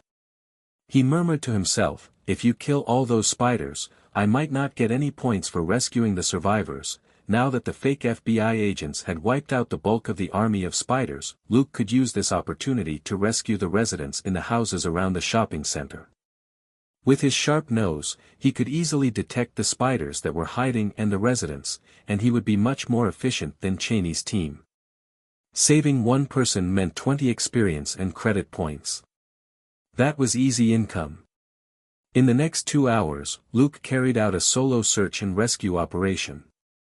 Half an hour later, after the helicopters sprayed the spiders that were still visible on the ground with bullets, it had become much less dangerous, and the agents in the helicopters joined the search and rescue. Luke asked Charles for 4 agents to cooperate with him. That way, he only needed to locate the survivors and kill the spiders, and the time-consuming task of bringing the survivors to a safe place could be given to the agents with him. Charles moved with another team, while the remaining agents all went to the roof of the shopping center, where they eliminated the occasional spider on the street with sniper rifles and protected the survivors who made their way to the shopping center. The shopping center was at a good height, and a straight street lay before it. Thus, 4 sniper rifles and 4 drones were enough for the agents to control what happened in a range of several hundred meters around the shopping center. The search and rescue operation didn't stop until midnight. After all the survivors were rescued, an exhausted Luke finally returned to the shopping center. Before he returned, he gave Agent Charles the maps of the mines and marked a location. "Here, this is the cave where that unknown substance is stored. According to the manager of the mines whom I saved, there's a super big guy in the cave as well as many smaller spiders." Agent Charles was reinvigorated by the information, since that was the reason why he was here. He hadn't asked Luke earlier, partly because they couldn't search the mines before all the spiders were killed, and partly because he didn't think that Luke knew the specific location of the unknown substance. After all, Luke had only been here 2 days. Who knew that Luke would directly verify the exact location? After Luke told him about Gladys, her nephew Chris, and the previous proprietor of the mines, Agent Charles had a lot of mixed feelings. It almost felt like fate. Gladys had refused to hand over the maps of the mines because they were her brother's lifelong work. However, Chris gave Luke the maps, which enabled the latter to rescue Gladys. So, was this good being rewarded with good? Hearing Agent Charles sigh, Luke whispered inwardly, "You're damn right, but you don't know what my real reward is." After that, Luke went to the shopping center to look for Selena, and found her bellowing at the residents and telling them to find a place to rest on the second floor. The town hadn't been fully purged of the spiders yet, so the residents couldn't go home. Even though they were in a safe place, they had to take turns keeping watch in case a spider snuck in and killed them. Luke observed them quietly for a moment, before he went downstairs with a smile. He cleaned himself up in a bathroom and found his car. Thanks to his foresight, he had gotten Selena to park the car on one side of the shopping center, and it was basically undamaged except for a few scratches. The cars that had been parked in a panic at the entrance to the shopping center were buried under the bodies of spiders and their disgusting fluids. Luke didn't even need to look to know that there had to be a lot of bullet holes in the cars. It would cost a fortune to fix them, if the townsfolk could get their cars back at all. If there was something wrong with those spiders, it was possible that all the cars had to be destroyed. Luke had learned this the hard way when he lost his car in Laquin. Luke took out the Napoleon cake from the mini-fridge in the car and returned to the shopping center. Patting Selina on the back, Luke showed her the box in his hands and said, "Please take a break, Detective Selina." Selina turned around. Seeing the big box in his hands, she immediately smiled. This was their exclusive food box, which contained delicious food every time it made an appearance. She would automatically start drooling whenever she saw it. She was about to open the box, when Luke moved it out of reach. "Wash your hands, okay? I washed my hands multiple times before I fetched the cake for you." Selina glared at him angrily but still went to wash her hands. Following her and making sure that she cleaned her hands and her face, Luke finally gave her the box. "Let the FBI take care of the rest.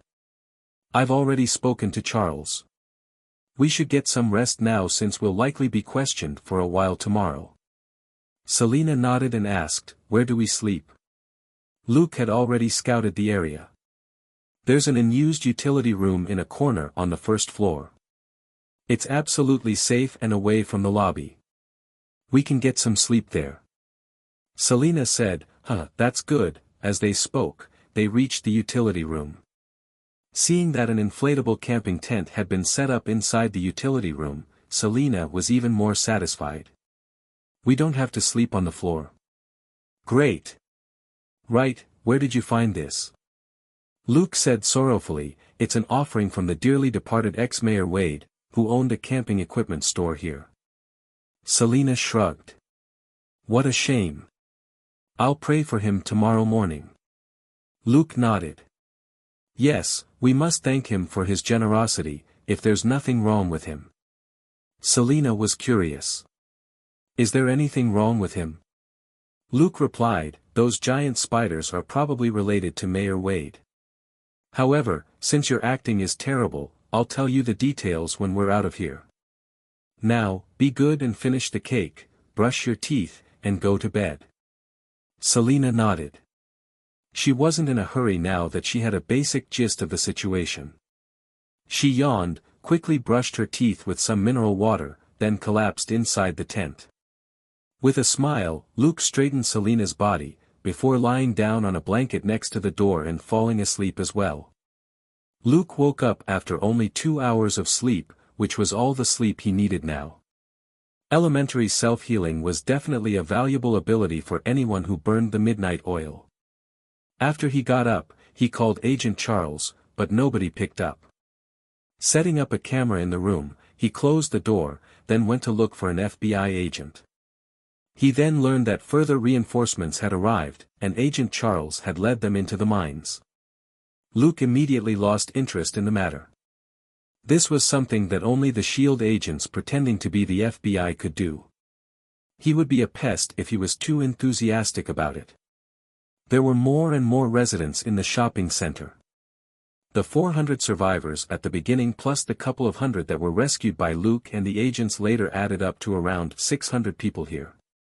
According to Elizabeth, around 1,000 people lived in this town. It seemed that the rest of them had been killed. That it was already midnight, but the shopping center was still noisy. Some people were sleeping soundly and some were weeping quietly, while some were devastated and some wandered about aimlessly. The beautiful sheriff was still busy. She had to keep the anxious residents calm, make sure that the situation was under control, and deal with the issues of food and a place to sleep.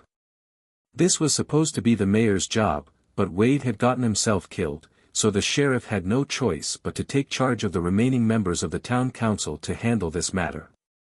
However, with Chris's help, she wasn't on her own. Luke walked over and greeted her. "Samantha, you can take a break. Chris can help you look after things. Isn't that right, Chris?" Chris smiled. "I'm not half as capable as Samantha." Luke shook his head with a smile. He then signaled to Samantha, and they spoke in private a few steps away. "Samantha, have you called Elizabeth?" Stunned for a brief moment, Samantha slapped her forehead. "I forgot." Luke comforted her. "It's fine. I'll call her in the morning and tell her what happened, but she'll be more relieved to hear from you. So, get some rest and call her in the morning, okay?" Samantha nodded. "Thank you, Luke." She was feeling grateful, fortunate, scared and happy all at the same time.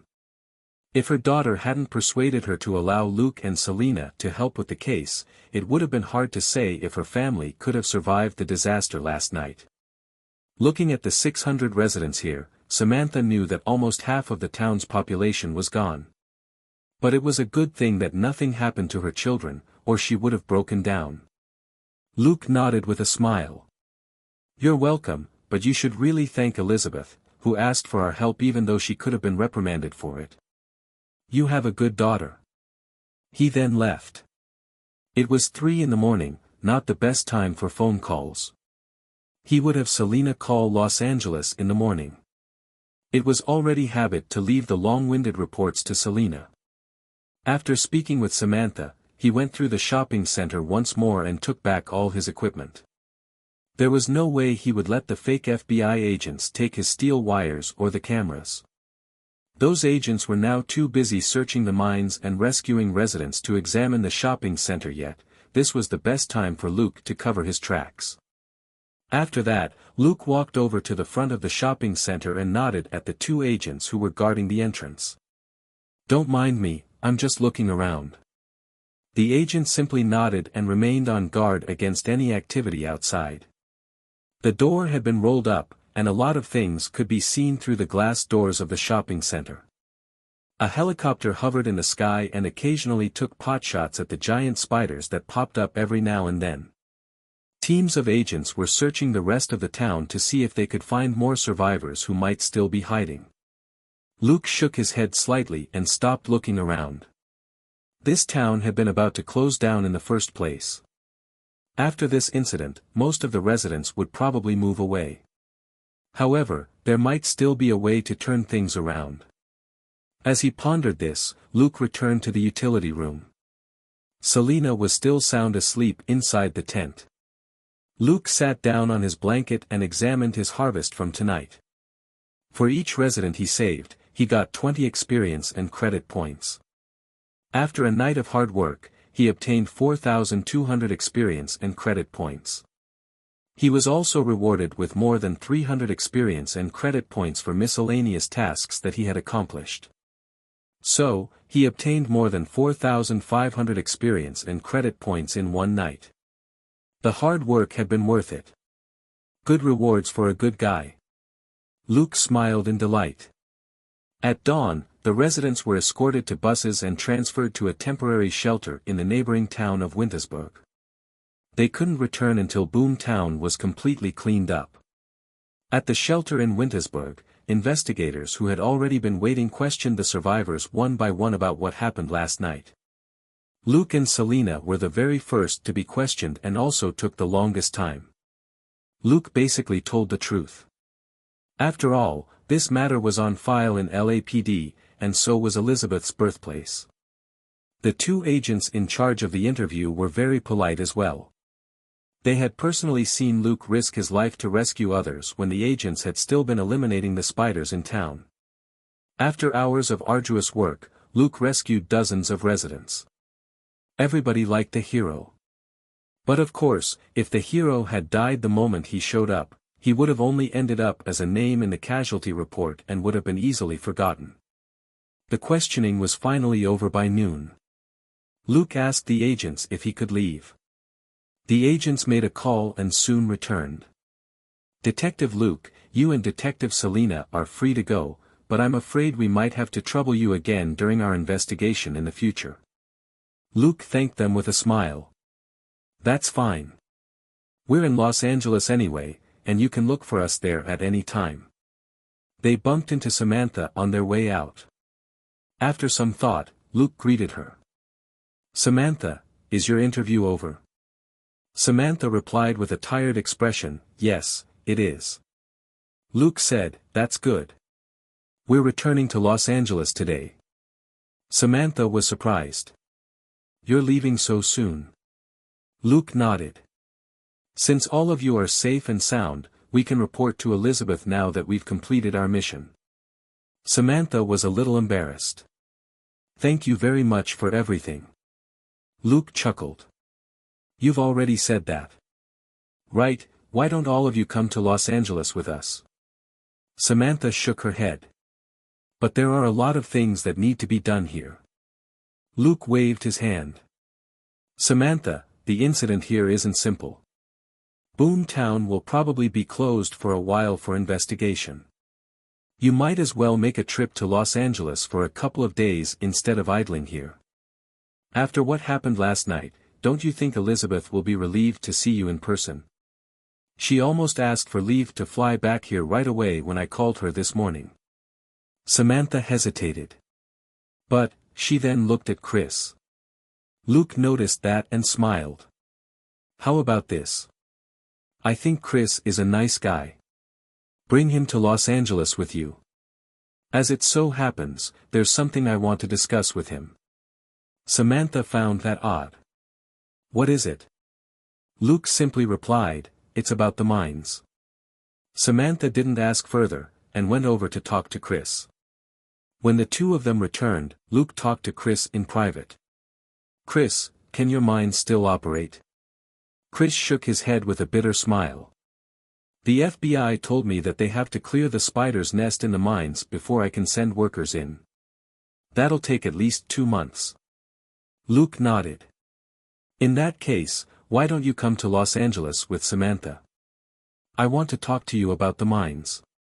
Chris thought that Luke was only being polite, and quickly shook his head. "Thanks, but I'll be fine here." Luke patted his shoulder. "Chris, even if the FBI clears the mines for operation, will they still make money? As far as I know, your mining business isn't doing very well." Chris smiled bitterly. "Not very well" was an understatement. The truth was that the company was about to go bankrupt. Chris hadn't declared bankruptcy yet because the company was his father's lifelong work, and he felt very guilty toward his father. Luke said, "Come to Los Angeles. I have some thoughts about your mines. I'll have my secretary talk to you." Chris was surprised. "What? Why would a detective have a secretary? Why are you talking like a big boss? Are you serious?"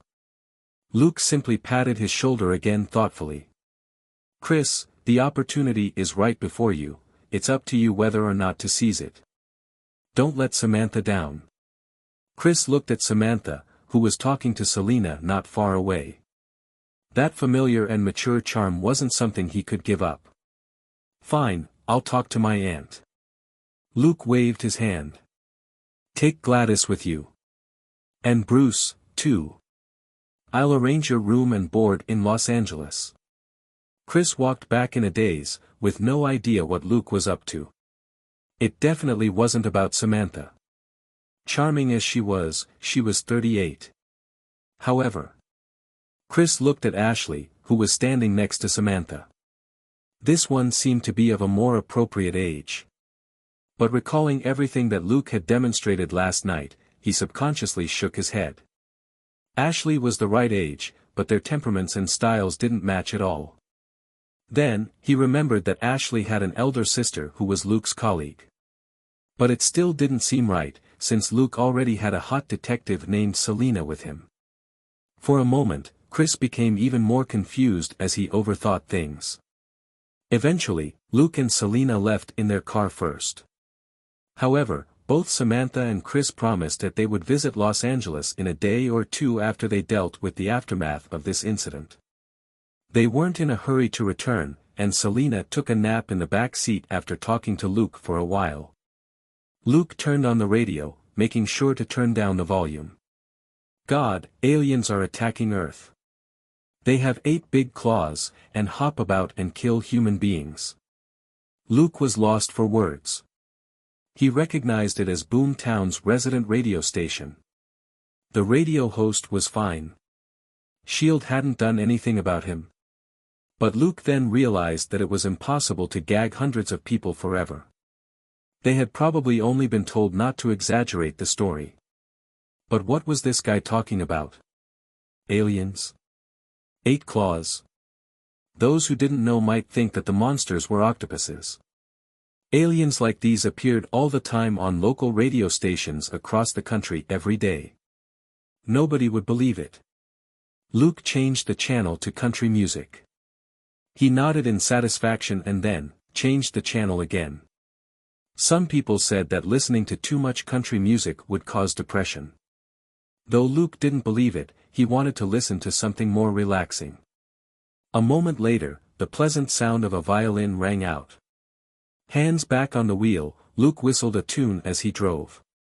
He drove all the way out of Arizona into California. In the afternoon, after taking a turn, Luke couldn't help but stop the car. He observed the flat land that had more grass than trees. It was bright under the brilliant afternoon sun. The wild flowers in shades of pink and purple amidst the grass added color to the view. Luke couldn't help but look back at Selina, who was still sound asleep. With a smile, he turned the wheel and drove into the grass. A moment later, he woke Selina up. "Hey, it's time to eat." Selina opened her eyes in confusion. "Huh? We're in Los Angeles." She sat up and turned in the direction of the noise. Luke was standing outside. Behind him was glorious sunlight, as well as a blanket and food boxes on the grass. Selina smiled. "A picnic?" Luke pulled her out of the car and showed her what he had been hiding in his left hand. It was a bundle of tiny wide flowers in pink, purple and white. It wasn't spectacular, but it was pretty cute. "My angel, do you like it?" asked Luke with a smile. Accepting the flowers from him, Selina observed them in satisfaction and smiled brilliantly. "Yes, I do." They then enjoyed a late lunch in the meadow under the afternoon sun. The tension of last night's battle and the exhaustion from the long inquiry today gradually faded. In the car, a female host was speaking passionately on the radio. "It's camping season again. Let's see what places are worth visiting nearby. Lake Salton is big enough for most water activities. Lake Maxwell is closer. Huntington Park, which is 73 kilometers to the southeast of Long Beach, isn't bad either. Do avoid the school holidays. However, the water at Crestview is clear, and kids love it." As Luke chatted with Selina, he couldn't help but recall the famous opening line of a certain program in his previous life: "Spring is the best season for mental and physical communication between living creatures." They resumed their journey as the sun was setting, and night had fallen by the time they got back to Los Angeles. They headed straight for home. Selina went to her room and put the flowers in a vase that she had never used. She didn't come out of her room again until Luke made dinner. Just as they were about to enjoy the food, there was a knock on the door. Selina opened the door. "Oh, Elizabeth, are you here for free food?" Luke was secretly amused. A visit during a meal was definitely one of Selina's least favorite things. Though she wasn't happy, she still let Elizabeth Indiana. Luke looked at Elizabeth and asked, "Do you want some?" Selina rolled her eyes and knew that he would say that. She hurriedly returned to her seat and made the first move as she picked up a huge chunk of steak and started chewing. Elizabeth nodded without any hesitation. She had learned that from Selina and Elsa. The female detectives of the Major Crimes Division couldn't be as coy as regular women, or they would never get their jobs done properly. Luke didn't talk about Boom Town during dinner. Elizabeth's family was safe, so it was unnecessary to talk about depressing things at the dinner table. Thanks to their collective efforts, the food was finished very quickly. Selina picked up the dishes to wash them in the kitchen, leaving the living room to Luke and Elizabeth. Elizabeth even complimented her. "Ah, Selina, that was a wonderful dinner you made. You must teach me later." Luke chuckled, and Selina didn't know what to say. After Selina left, Elizabeth finally expressed her gratitude to Luke solemnly. Samantha had already told Elizabeth what happened, particularly the part where Luke rescued many residents, including her family. Without Luke, the whole town could have ended up as the spider's food. Luke quickly interrupted her. "All right, that's enough. I helped your family, so you better work harder in return. Did your mother mention that she's coming over with your siblings?" Elizabeth nodded. "She did. I'll take care of them." Luke thought for a moment before he continued, "Do you remember that Chris?" Elizabeth smiled in embarrassment. "I do. He's my mother's old classmate." Luke could tell from her face that she knew about their relationship. He nodded with a smile. "Good to know." They talked for another 10 minutes. Then, Elizabeth went to the kitchen and thanked Selina as well. A few minutes later, Luke saw her off. At the door, Luke suddenly asked, "Elizabeth, if you become rich someday, like, super rich, will you continue doing this dangerous job?" Elizabeth considered for a moment before replying with a smile, "You're already very rich. Why are you still doing this job?" She pointed at the house behind her. Luke shrugged. "It's more of a hobby. A life without anything to work on would be too boring." Elizabeth nodded. "I think so too. When I'm older, I may consider transferring to a different post. But right now, I love my job." Luke patted her shoulder and said, "Remember that, and have a good rest. I'll see you at work tomorrow." Elizabeth chuckled. "Okay, we're waiting for you to come back. I'm leaving." Watching her get into her car, Luke closed the door and turned around, and Selina looked at him playfully. "You're more and more proactive now, aren't you?" Luke sat down on the couch. "Proactive about what?" Selina said, "About girls, of course." Luke rolled his eyes. "If you think that's being proactive, wouldn't Dustin be harassing his female subordinates every day?" Lost for words, Selina asked him a moment later, "Do you have high hopes for her?" Luke nodded. "Pretty much. Given how smart she is, and her diploma and her diligence, she'll become a sergeant in a few years with any luck, and my support then won't be as valuable as it is right now." Selina wasn't convinced. "You're lying. That's definitely not the reason why you asked her what she would do if she were rich." Luke admitted it. "I'm only checking out the situation beforehand, in case I lose a capable helper. If that happens, there'll be too many things for you to do." Selina thought for a moment. "Are you saying that she's going to be rich soon?" Luke said, "I'm not sure. She might not be the one who's gonna get rich, but it doesn't hurt to ask." "Okay. Take a break. We'll start training later." Selina was speechless. This is definitely payback, isn't it? The next morning, Selina was woken up by Luke's alarm. She enjoyed Luke's breakfast and went to work with Luke's dessert in a good mood. They went to Elsa, but saw that Martin and Roger were in her office. Naturally, they didn't barge in. Luke quickly turned around and led Selina back to their desks, where he observed the door to Elsa's office from afar. Roger had gotten Luke involved in an assignment last time to split the risks, but then they were ambushed by Bullseye. Luke decided that he needed to keep a distance from that guy, or he might be caught up in yet another disaster. The battle against Bullseye actually wasn't a big deal, since it would have happened sooner or later. However, Luke suspected that Roger was a harbinger of misfortune. Why else would his partner Martin look so wretched? Very soon, Roger and Martin left the office. They didn't notice the two people hiding in the distance. Luke and Selina slipped into the office and closed the door. "Boss, what's with Roger and Martin?" asked Luke casually. Elsa sighed. "Martin hasn't been in good condition recently. He needs more rest. So, they came to talk to me and transferred their cases to us." Luke frowned. "What happened to Martin?" Elsa shook her head. "Don't ask, and don't tell anyone else, but he can't take any cases for the foreseeable future." Luke got it. If it was just a short break to readjust, a detective would only transfer the urgent cases at most so that the investigations wouldn't be held up. But Elsa had implied that those two had transferred most of their cases, and that it was possible that Martin might stop being a police officer. That wasn't unprecedented. Family mishaps, trauma, serious illnesses, and many other reasons could prevent a police officer from working. They could only take a break, and after a period of time, they might resign.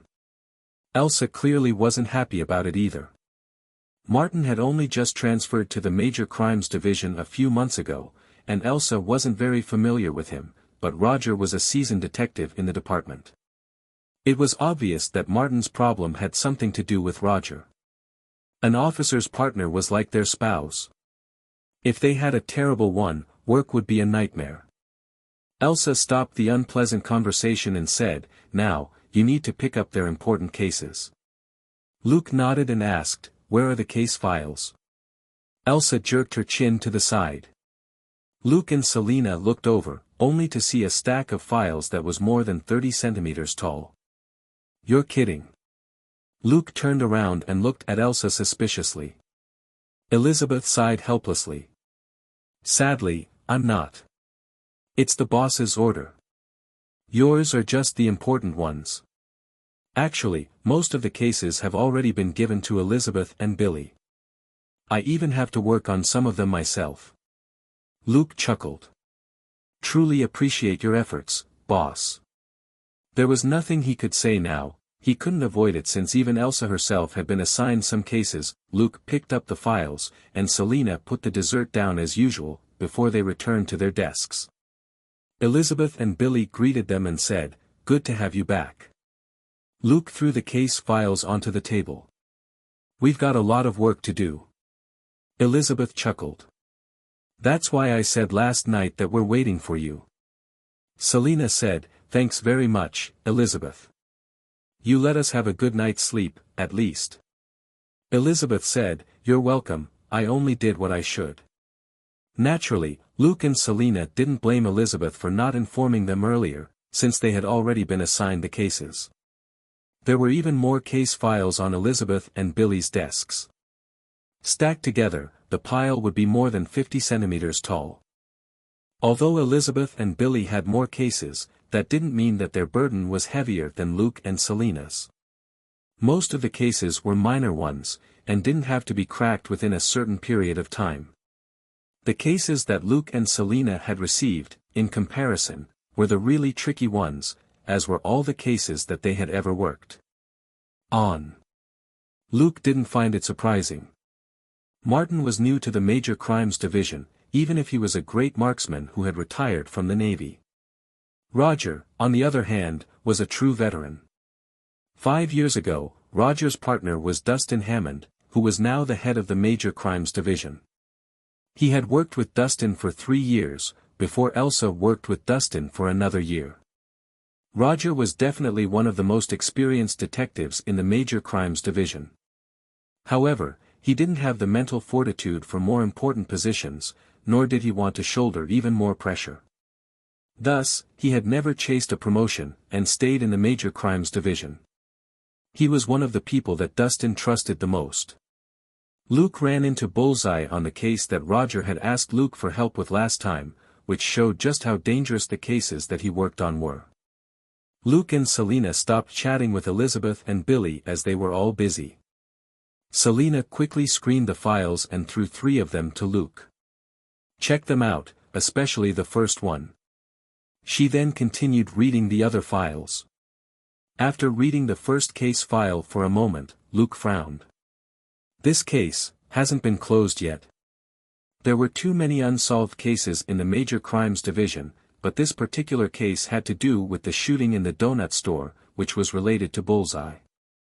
Luke hadn't investigated the case further after he drove Bullseye away. After all, this case belonged to Roger and his partner, and his intervention might not be appreciated unless they asked for his help. Now, according to the file, Bullseye had only been following orders, while the mastermind in this case hadn't been found yet. Thus, the case hadn't been closed even though Bullseye had run back to New York. "Palmer, the beautiful DEA agent who had something going on with Martin, had been in another shooting recently, but fortunately was unharmed. So, it was easy for Luke to reach a conclusion: it was Palmer, and not her unfortunate partner, who was the real target in the shooting at the donut store. Bullseye had taken action because of Kingpin. However, Palmer wasn't looking into Kingpin, but the head of a local drug gang which had major dealings with Kingpin. Luke didn't dive into the details, but browsed the other two cases first, only to find that they were just as tricky. One was the murder of a police officer, and the other was about a girl in pajamas who had been hit by a car on the road. These two cases weren't any easier than Palmer's case, but there was no deadline on them for now, so they could be worked on one at a time. Luke raised his head. Is there anything else? Is it just these three cases? Selina nodded. The other cases aren't as important. The three cases you're holding can turn into a huge deal if they aren't closed. Well, fine, they're actually already pretty big deals now. Luke grabbed his coat and said, let's go and talk to Martin's quasi-girlfriend. Selina didn't joke about Palmer with Luke this time. Anybody with the least bit of intelligence could see the sparks between Martin and Palmer. Also, Luke and Selina were still in the police department. There were eyes and ears all over the place, so jokes like that were inappropriate. Elizabeth raised her head. Do you need any help? Luke pointed at the case files in front of her and said, only come help out after you've handled your cases. Also, don't forget about Samantha. I can arrange accommodation for them. Elizabeth said, all right. As he walked to the parking lot, Luke murmured to himself, this is a case with psychos like Bullseye. If you get involved, you might die like that SWAT team. He had high hopes for Elizabeth and Billy, and didn't want them to get involved. While every case could be dangerous for a detective, the opponents in this case were too ruthless. Los Angeles now had a crime rate that was even higher than New York's, but cases were still rare where someone would spray bullets at a DEA agent with an automatic weapon. That was nuts. The FBI had targeted the Carlos family previously when the latter killed several police officers and FBI agents. The DEA was just as powerful as the FBI, and even tougher, since it was impossible to deal with crazy drug dealers without being fierce themselves. A lot of their people were retired Special Force veterans. Luke wouldn't be interested in getting involved if Roger and Martin hadn't handed them the case. It was possible that the DEA was about to eliminate some gang, they didn't need Luke going in to steal their credit. For the sake of Martin's girlfriend-to-be, however, Luke decided to work on this case first. He never felt guilty about wiping out drug dealers that he called Palmer, only to discover that she happened to be at the police department, and was with Martin. Selina blinked and asked, are we really going to go over? Wouldn't we be interrupting them? Pondering for a moment, Luke said, let's see what's the situation. If they're done, we'll stick our nose in. If they're still cuddling, we'll wait for 5 minutes. While whispering to each other about Martin and Palmer's love story, they reached the lounge. They found Roger standing forlornly outside the lounge, and saw that Martin and Palmer were talking in the lounge, which had tempered glass walls. Luke had no choice but to take a deep breath and walk over to Roger. How are they doing? Roger smiled bitterly at them. Thank God Palmer is here. A woman is much better comforting someone than I am. Looking at Roger's dark face and his bald head, Luke couldn't agree more. A man with a dark face and a bald head tended to leave the impression that he was a villain, even if he actually defended world peace. Luke could only change the topic. I've read Palmer's case file. Did you find anything in your investigation? Roger said, a little bit. It's possible that Palmer found a thing or two about a guy nicknamed the Maker, which is why the guy's trying to kill her. Luke asked, exactly what did she find? I don't know, Roger said decisively. Palmer's been looking into him, but she can't share all her information with us. You know, she's investigating too many targets. If she gives us all the information, we would have 30 suspects at least. Luke sighed and didn't ask who the suspects were. The guys that the DEA investigated were mostly tricky vermin who baited and corrupted people. It wasn't unusual to investigate one suspect and then unearth a whole bunch of them. Luke looked inside and asked in an even lower voice, "What's with Martin?" Roger said bitterly, "I hope that he can more or less recover after a month of rest." Luke hesitated. "What about you?" Roger didn't have to rest when Martin did. As an experienced detective, he could totally get a new detective to help him with the cases. Roger scratched his bald head. "I'm old. With Martin's issue and my family situation." After a brief silence, Luke patted his shoulder and said, "Get some good rest, but you better come back soon, or I'm afraid Dustin will go crazy." Roger simply nodded and didn't say anything. After about 20 minutes, Palmer and Martin were finally done with their conversation, and they walked out of the lounge. Roger had a few words with them and then took Martin home to rest. Palmer managed a smile for Luke and Selina. "Luke, Selina, how can I help you?" Luke pointed at the lounge. "Let's talk inside." They talked for half an hour in the lounge, before they came out again. Palmer said, "Luke, you don't need to pay too much attention to this case. Our people are already working on it. Oh, I don't mean anything else by this." Luke knew that she was saying that she wasn't trying to drive them off the case. He nodded with a smile. "Palmer, I understand, but we have to do what we can, for Martin's sake. At least, we can't allow those guys to wander around with automatic weapons and find an opportunity to shoot you, right?" What could Palmer say? Naturally, she didn't want to live in fear every day and with the suspicion that anyone around her who didn't look right might be a shooter out to get her. Luke said, "We'll follow up on the case for a couple of days and let you know if there are any updates.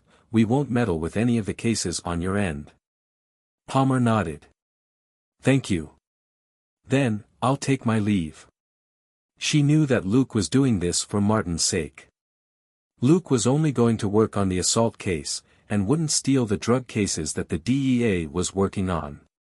Watching Palmer leave, Luke said, "Let's follow her." Selina was surprised. "What?" It was a serious violation to follow a DEA agent without official notification. If the situation was reversed, the Major Crimes Division would also be unhappy if someone from the DEA was tailing a detective from their department. Both organizations were engaged in dangerous work, and were quite sensitive about this sort of thing. Luke said, "We don't need to follow her too closely. I just want to see if the shooters are still around her." Palmer was the perfect bait. He wouldn't be able to track the shooters without her. When he drove the car out, Selina was still at a loss. "Are you really going to follow her?" Luke chuckled. "Only you know that we're following her. To everyone else, we're just on our way to investigate a case." Selina was befuddled. She couldn't see Palmer's car at all. How could they track her?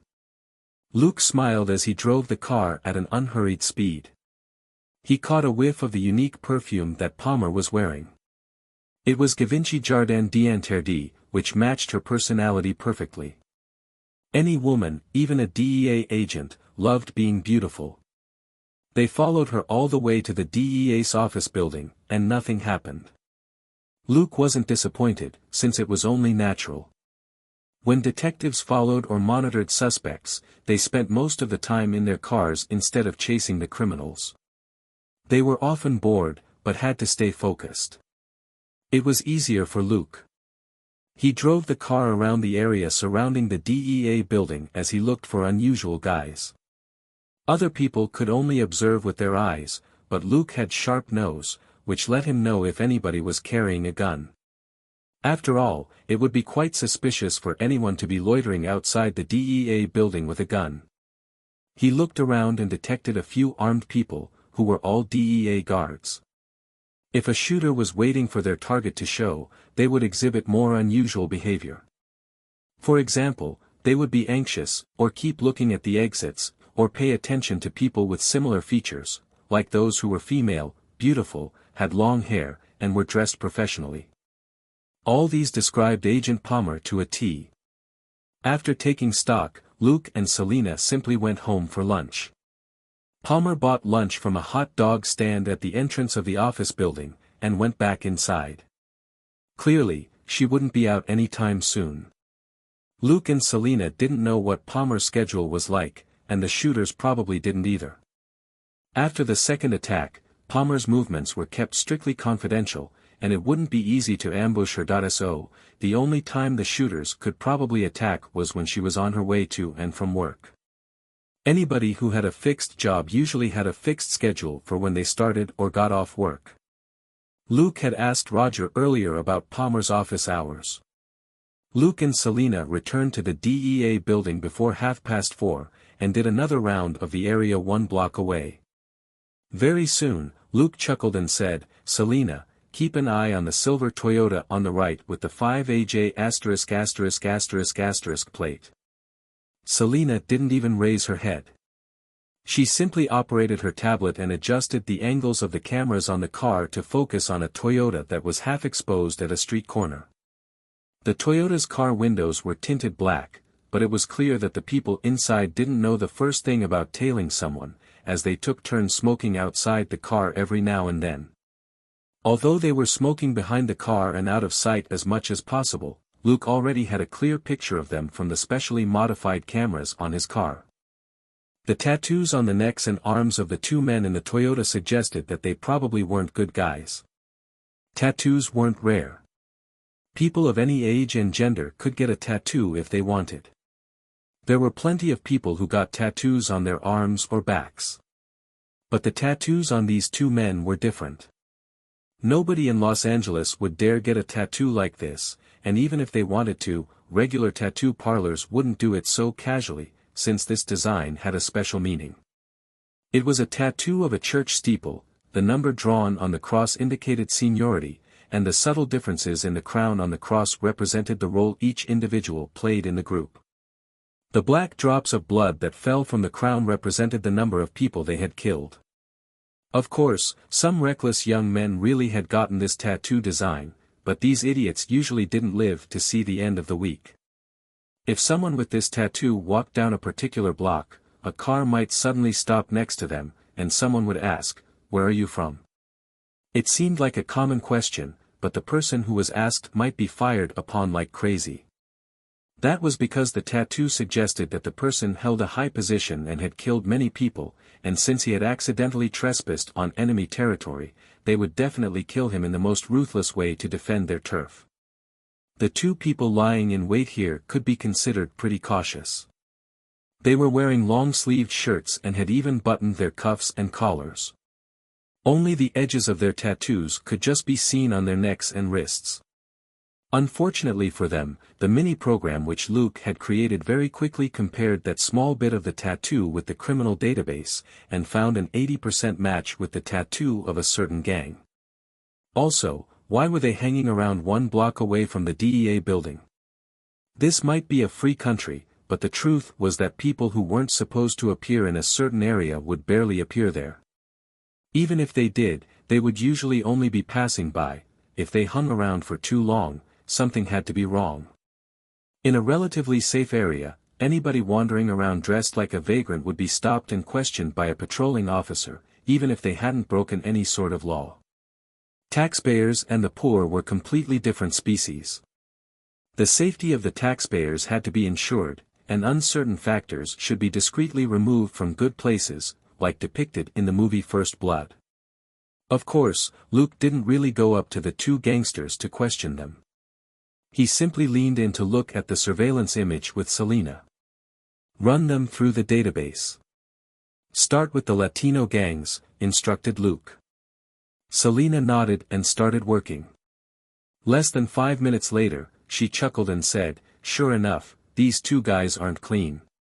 There were mugshots of the two guys in the Toyota. Luke now had the support of all the bosses in the police department, and had found a way to copy certain files in the police department. Of course, it was definitely against the rules, and he hadn't really gotten permission. He had set up a mini database inside his car that primarily had information on local suspicious figures, most of whom were gang members. On the tablet, two names were displayed, Domingo Torres and Palladia Mendoza. They were hardcore members of a particular gang, who were involved in multiple cases of severe bodily harm. They were currently on parole, but hadn't contacted their parole officer in months. In other words, there would be no problem if Luke and Selena arrested them immediately. But of course, Luke wouldn't waste such an opportunity. Right now, they could only be charged with breaking parole at most, and would only be in jail for another couple of years. He would wait for them to take action and then catch them in the act, which would be a felony. Even if their attempt wasn't successful, most lawyers would be reluctant to defend them because they didn't want to end up on the police officer's blacklist. A large part of how much power a lawyer had depended on how close they were to the local police and court. Furthermore, the district attorney who was in charge of prosecution would usually have gone through the police system. Being blacklisted by the police meant being shut down by the district attorney, which wasn't good for a lawyer's business in the long run. Luke said something to Selena, who then dialed Palmer's number. "Palmer, it's me, Selena. Are you getting off work soon? We want to talk to you about something. Why don't we have dinner together? I hope we aren't disturbing you." "Okay. We'll wait for you at the parking lot exit." Hanging up the phone, Selena made an okay gesture. "Done. She'll be out in 20 minutes. Luke nodded with a smile and said, "The car is yours. Let me know if anything happens." As he spoke, he took out his wireless earphones and got out. Selena moved to the driver's seat. Looking at the surveillance feed, she drove the car to the DEA's parking lot exit.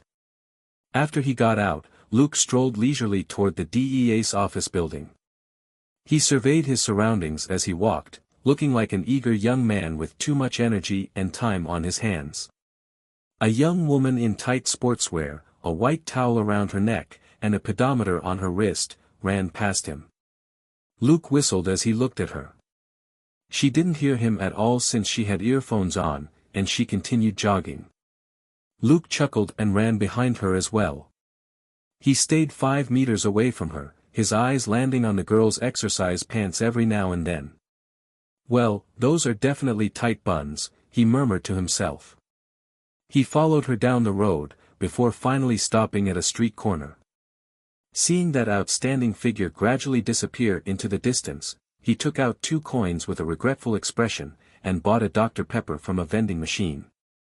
Sitting down on some steps, he opened the can and drank from it. Burping comfortably, he began to whistle "Baby Got Back." "I like big butts and I cannot lie. You other brothers can't deny that when a girl walks in with an itty-bitty waist and a round thing in your face."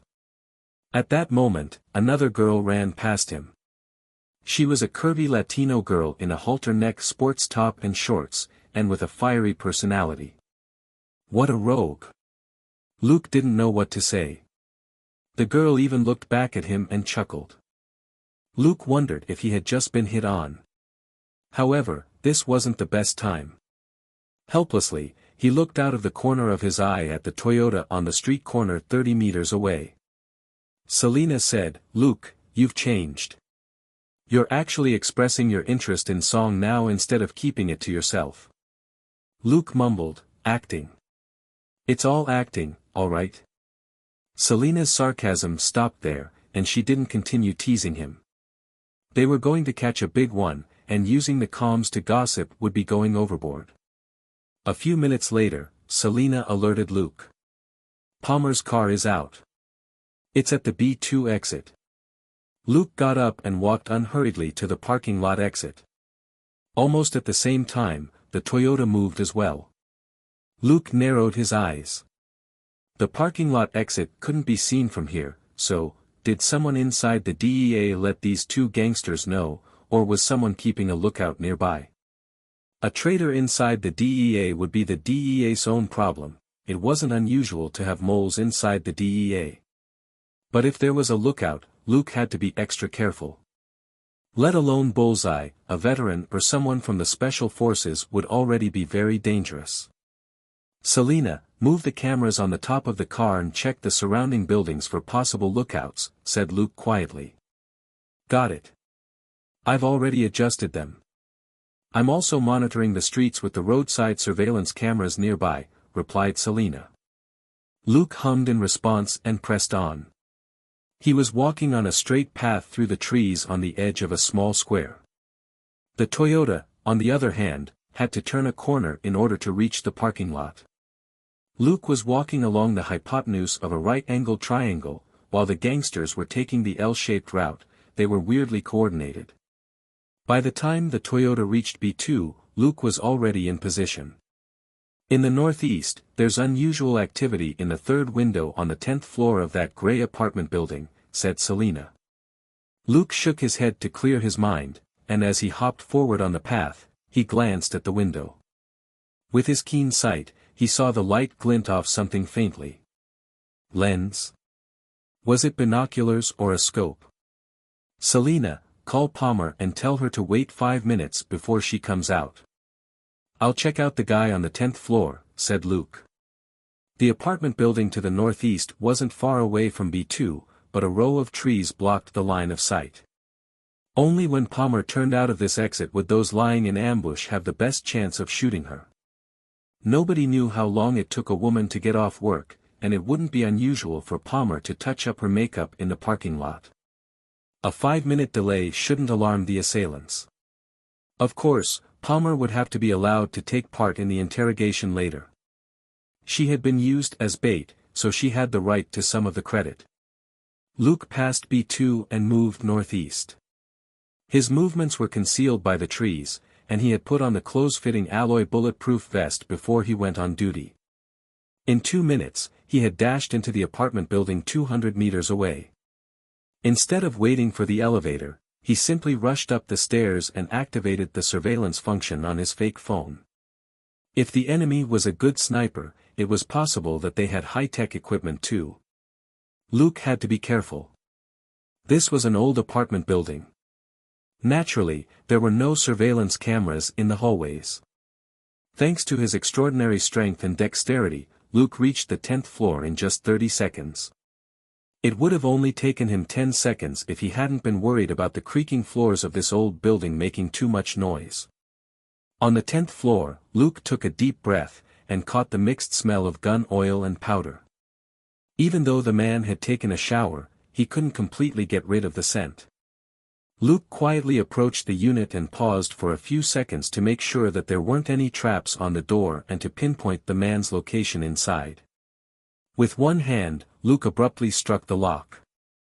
The lock was sent flying into the room with a bam, as if it had been hit by a battering ram, and the door was abruptly flung open. A baseball suddenly appeared in Luke's hand, and he threw it at the head of a man 3 meters away who was turning around.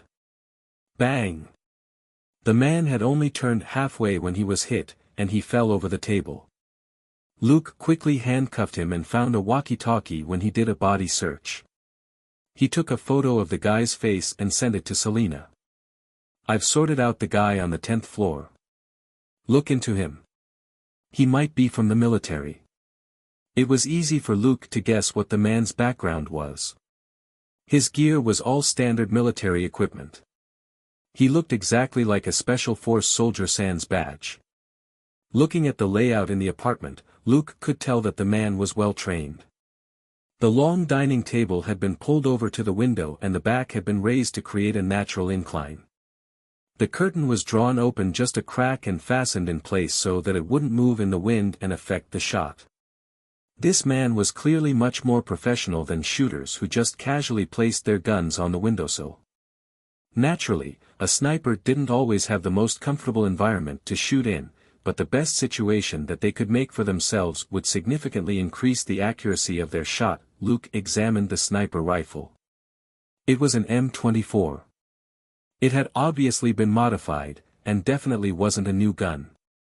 But to his surprise, the glint just now wasn't the light reflecting off the scope of the gun. This professional had covered it well with a hood.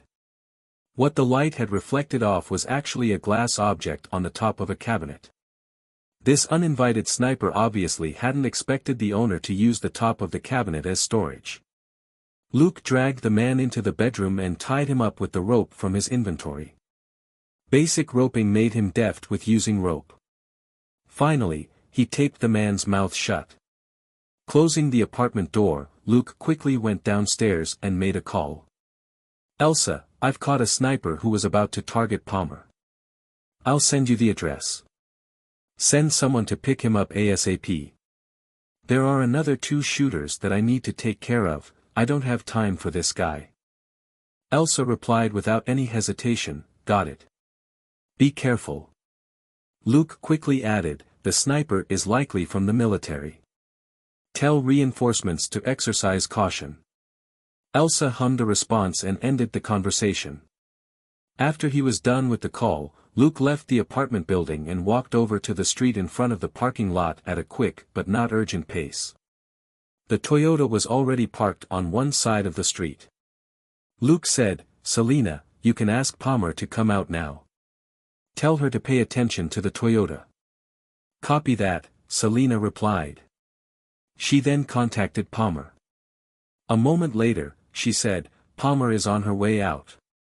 She just told me that her car is specially modified, and the doors and windows are bulletproof against common rifles." "That's a relief." Luke approached the Toyota from one side. "She's at the exit." "I see her," said Selina. Luke also saw the black Chevrolet SUV at the B2 exit. It was every agent's favorite color and car model. The SUV left the parking lot at a normal speed and turned right on the street. However, there was no response from the Toyota. "What's going on?" asked Selina. Luke said, "Don't be hasty. Even if they don't do anything, we can arrest them later." In any case, he had caught the sniper in the apartment building, who might know more than these 2 did. There was nothing unusual about Palmer's car. Like most people, she slowly sped up after she got on the street, and switched to the middle lane.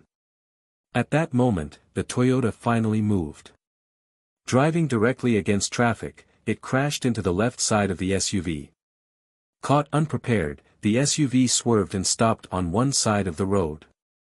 The Toyota also sped over. Before the car even stopped, the shooter in the passenger seat had already gotten out and started to fire the Uzi in his hand at the driver's seat of the SUV. The driver of the Toyota got out too, and was also about to open fire with his own Uzi. Luke was no longer worried the moment he saw the Uzis. He knew that this gun wouldn't be able to penetrate the special bulletproof doors so quickly. He had started running the moment the Toyota turned around. When the first shooter opened fire, Luke was only 20 meters away. He opened fire with the Glock in his hand almost at the same time as the gangster did. Bang! Bang! Bang! Bang! Both shooters screamed and collapsed. Luke hadn't yelled out a warning since due procedure didn't really matter at this point. He could directly kill these 2 gangsters for attempting to murder a government agent. Bloody bullet holes appeared in the legs of the 2 shooters, and Luke put his gun back into the holster. He jogged over and stepped on the right hand of the driver, who was still holding the Uzi. Crack! The driver screamed wildly. Luke kicked the Uzi away from the driver's hand with a sweep of his foot.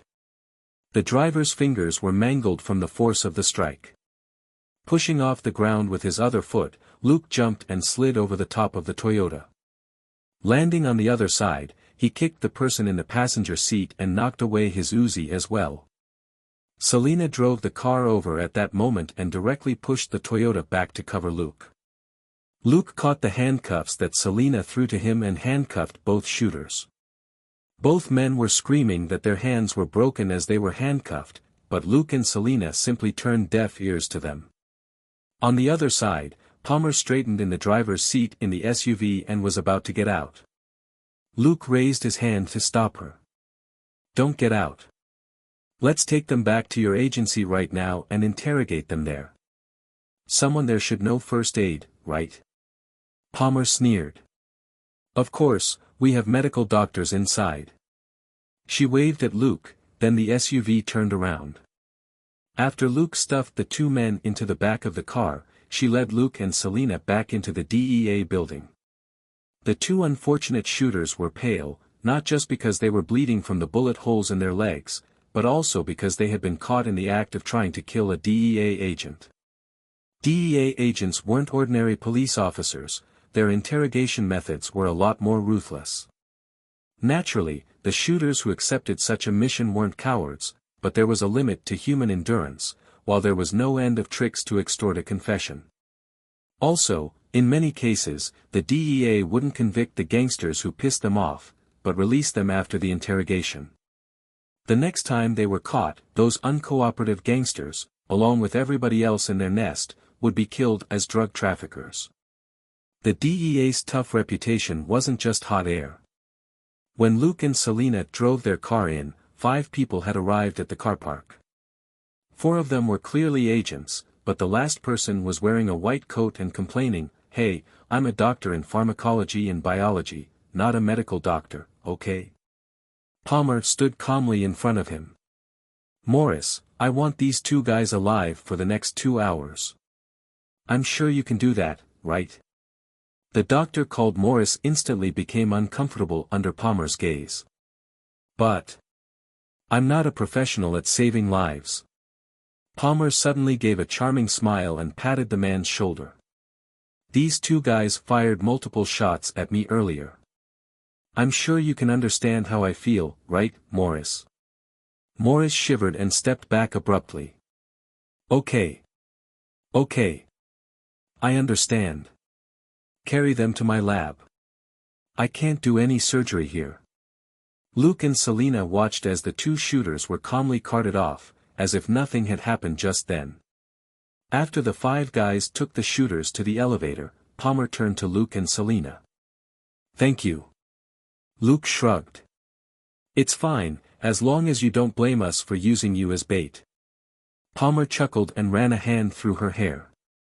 "I agreed to it, didn't I?" Luke said, "We need to be there during the interrogation. We don't care about anything else, but we want to know who's after you." After a long moment, Palmer finally sighed. "Are people from Texas all this persistent?" Luke spread his hands to indicate that there was nothing he could do to change that. Both he and Selena were born and raised in Texas. Martin was also from Texas. He had been a soldier in his youth, and joined the police after he retired. Martin's hometown, however, was El Paso, which was further south of Shackelford and close to the Mexican border. The place was known for how chaotic it was. Thus, while he didn't have the protection of Luke's daddy system, Martin was adept at killing. Palmer didn't say more. After all, she couldn't blame Luke for being concerned about his colleague. Palmer led Luke and Selena to the room next to the interrogation room. 2 DEA agents in the room glanced at them but didn't say anything. It was Luke who had caught these 2 gangsters, and they were all on the same side today. The interrogation lasted an hour. Luke observed the proceedings with a calm expression, as did Selena. Ever since the encounter with the Carlos family, they had no sympathy for drug dealers at all. These 2 shooters happened to be hardcore members of a particular drug trafficking gang. Luke would have blown up their heads just now, if he wasn't interested in their intelligence. Palmer's expression was exhausted when she came out, and she looked at Luke and Selena with an apologetic smile. "I didn't scare you just now, did I?" Luke grinned and gave her a thumbs up. "I like your efficiency." Palmer chuckled and nodded. "The maker should be hiding in Wellborn Consulting." As she spoke, she took out a case file and flipped to a particular page. "Stanford White, major shareholder and chairman of the board." Luke looked at her. "Are you going to do it, or should we?" Palmer hesitated for a moment before she said, "If possible, can you let us?" She appeared a little embarrassed. Luke raised his hand. "Not a problem, but remember that you owe me one." Stumped for a moment, Palmer smiled wryly. "Fine." She didn't like owing other people favors. Neither did Luke, since it meant that he would have to return the favor later, even if it was something which violated the law, or he would lose his good fortune. Luke smiled. "Don't worry, I won't hold it over your head for long." Lost for words, Palmer nodded. Luke said, like I said earlier, we need to follow up on this case until we uncover the person who's trying to kill you, we won't meddle in anything else. Palmer rolled her eyes. Then I don't owe you anything. Luke nodded firmly. Not a problem. In any case, he didn't really care about the favor. Everybody got in their cars and left for Stanford White's residence. 20 minutes later, 3 cars carrying 5 people reached a high-end apartment building. After they entered the building, Palmer showed the building manager her badge, and everybody waited for the elevator. Since it was midnight, there were very few staff members around. As the elevator was coming down, Luke took a sniff, then tapped Selena's arm in a fixed rhythm without drawing anybody else's attention. Selena immediately got it. She said, "Oh, I should have used the toilet just now. You go up first. Don't wait for me." She then went over to the manager with an embarrassed face. "Excuse me. Is there a public bathroom here?" After a brief hesitation, the manager said, "I'm sorry, but we don't have a public bathroom." Selena looked even more embarrassed. "Then can I use yours?" The manager was quite surprised, and didn't immediately agree. While Selena was talking to him, Luke stepped forward and said, "Palmer, would you like to have dinner with me later? I have an 82 fight." Palmer stared at him blankly at first. She then said, "That's impossible. You can't afford that." Luke leaned in close and grinned. "Maybe it's an 02. I don't know much about the numbers." The other 2 DEA agents looked at each in bewilderment. "What are you doing? Are you seriously discussing private affairs during an assignment?" At that moment, the elevator dinged and the doors slowly opened. Luke had already drawn close to Palmer by then under the guise of chatting, and he suddenly tackled the woman and rolled over the floor. "Pooh! Pooh! Pooh!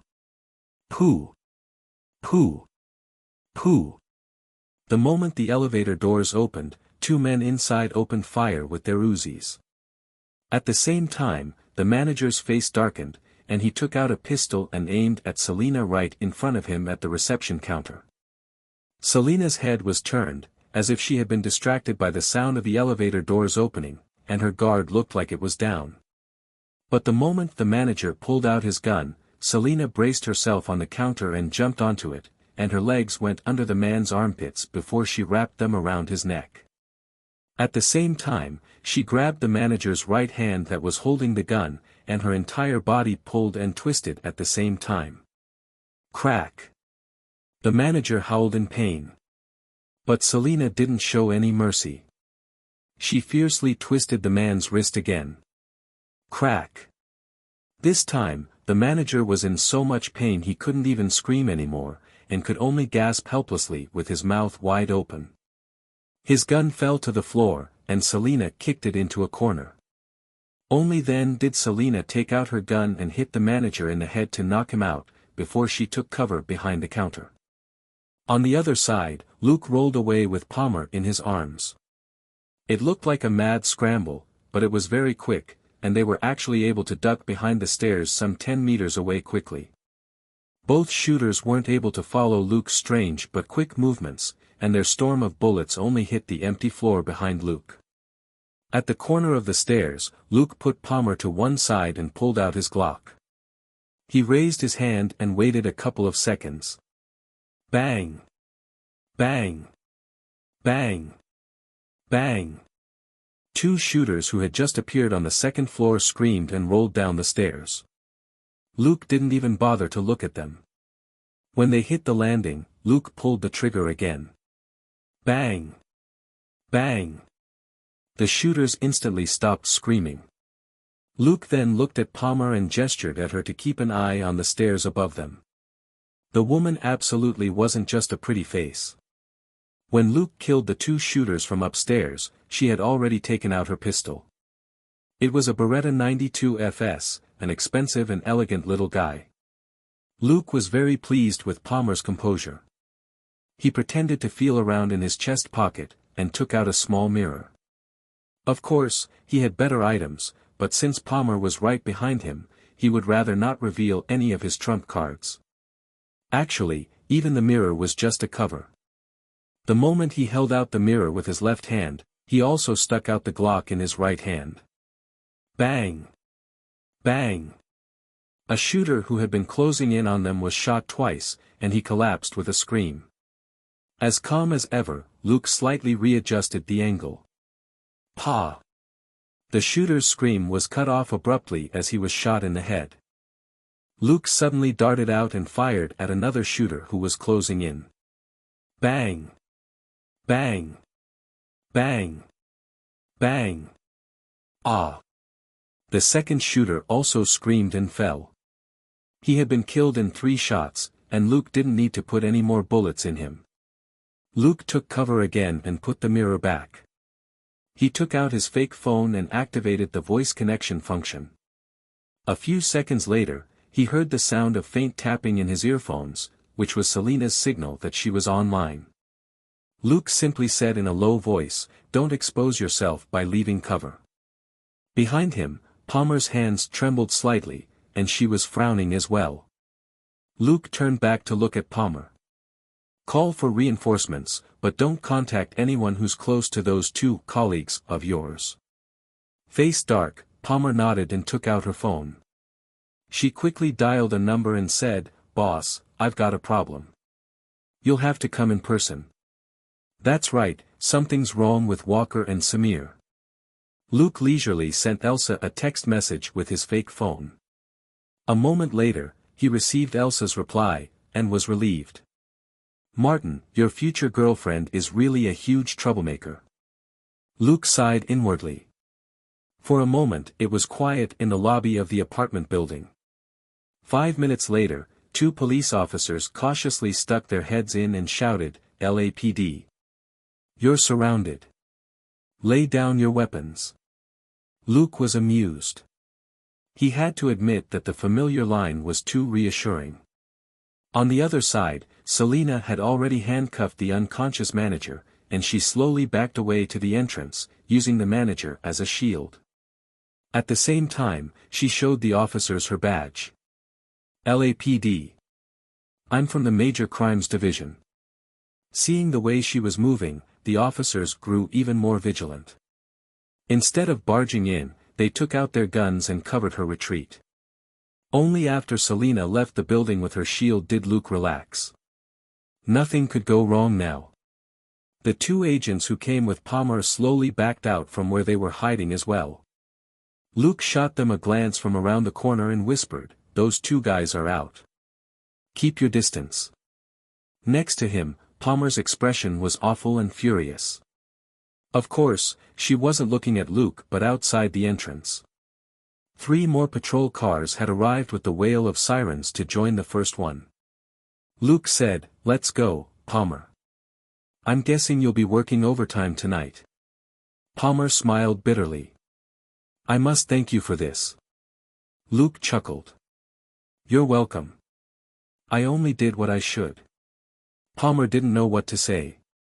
Luke had already said earlier that he was only aiming for her attackers, which was exactly what he had just done. What made her mood foul was that the 2 DEA agents who came with her might be traitors. Palmer wasn't stupid, she hadn't relied on her outstanding looks to get to her position in the DEA. She just needed to recall the details of the attack earlier to know that something wasn't right. The shooters hadn't attacked her colleagues. Instead, they simply focused on her and Luke. Furthermore, her colleagues hadn't fought back. She hadn't seen what happened when Luke grabbed her and ran for cover, but she wasn't deaf. She hadn't heard the sound of return fire at all. Also, she had driven herself here. Only she, 4 agents, and Luke and Selena knew that she was coming here.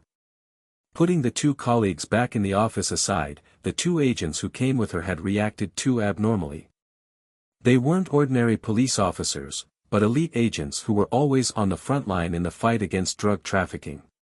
It was unfathomable that they wouldn't fire in a surprise attack, nor get shot at. She also knew that the 2 shooters could have killed her easily if Luke hadn't grabbed her and escaped just now, in which case the 2 agents wouldn't have needed to do anything.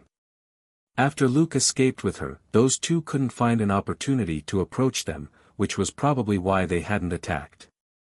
And the reason why they hadn't attacked before that was very simple. Until Selina went to the front desk and Luke hit on Palmer, the two of them had been behind the 3 DEA agents the entire time, and it wasn't easy for the two agents to kill 3 people at the same time. Chances were these two had already cursed Luke and Selina countless times in their hearts for being such pains. Neither too far nor too close, Luke and Selina stayed in the agents' blind spots, behind them, the entire time. Experienced fighters that they weren't dumb, and could easily tell that Luke and Selina were very vigilant. Although it wasn't necessarily toward them, Luke and Selina still had their guards up nonetheless. While this wasn't necessarily unexpected to Luke, it wasn't as if he would think there was something wrong with these two agents at the beginning. Having said that, he didn't believe that all the agents in the DEA were clean either. On the contrary, the DEA and drug gangs often infiltrated each other. After all, the drug dealers were rich and stayed in the dark.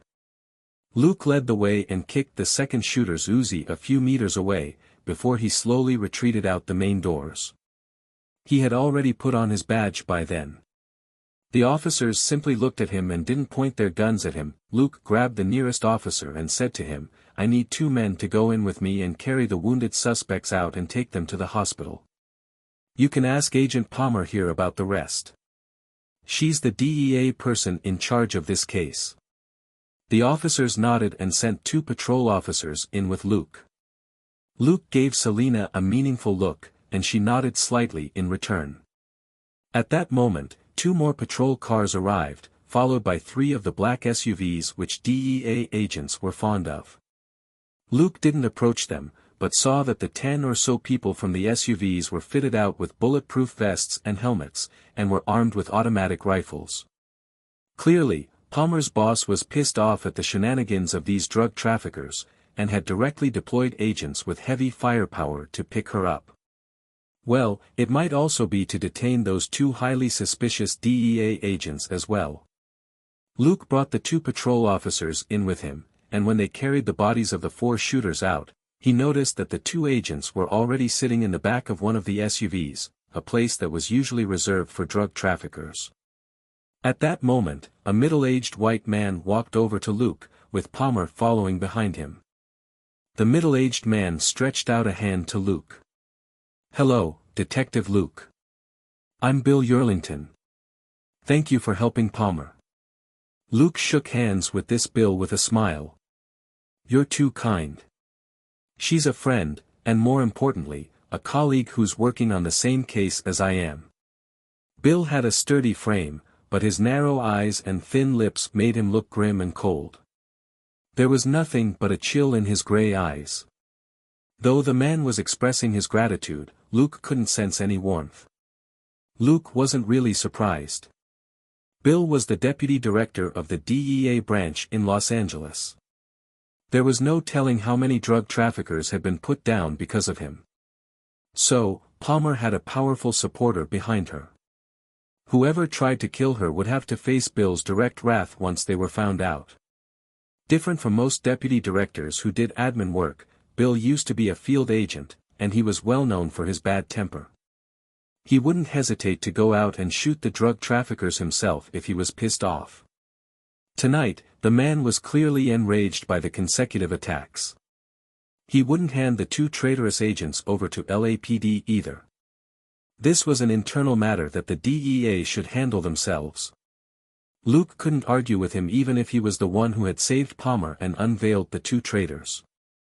Only by preventing this scandal from leaking out would the Los Angeles branch of the DEA avoid a hit to their reputation.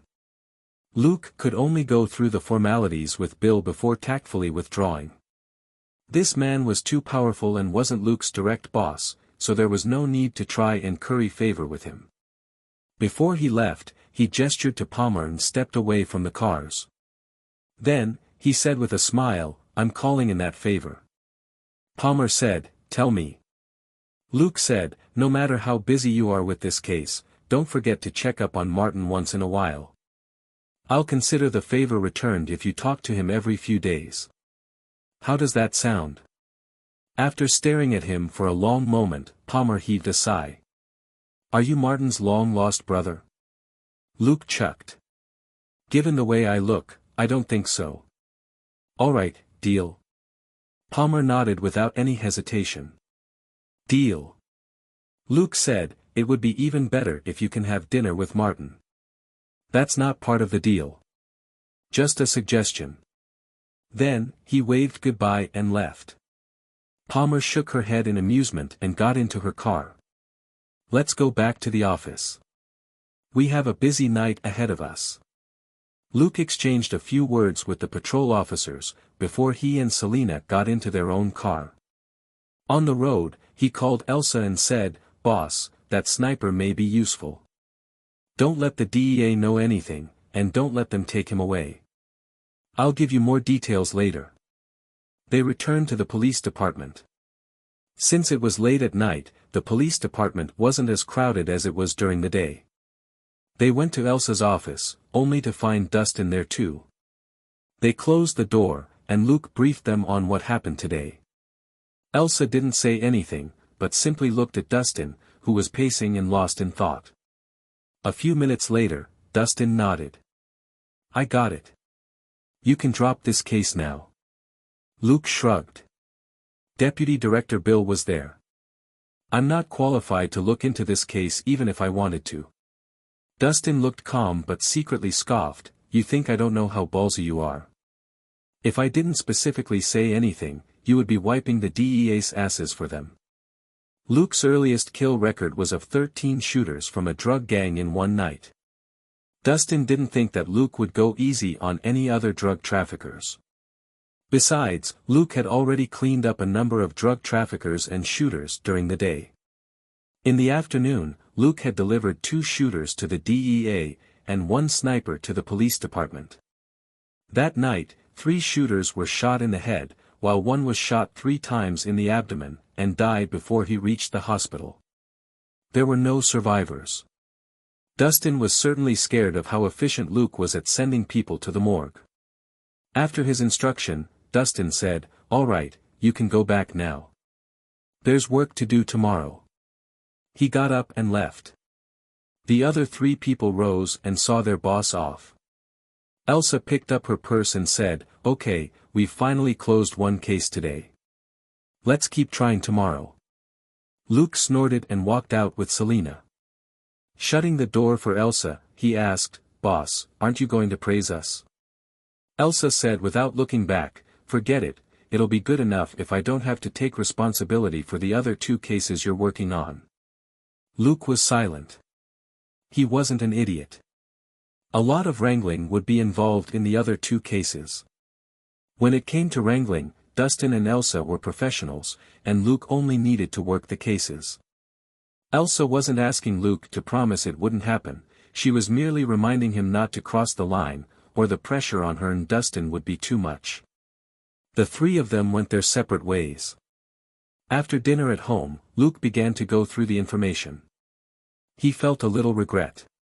The gang that had put out the hit on Palmer was probably 23rd Street, which was a fairly large criminal group in Los Angeles. It was also one of Luke's key targets, and he had cleared several of the gang's nests.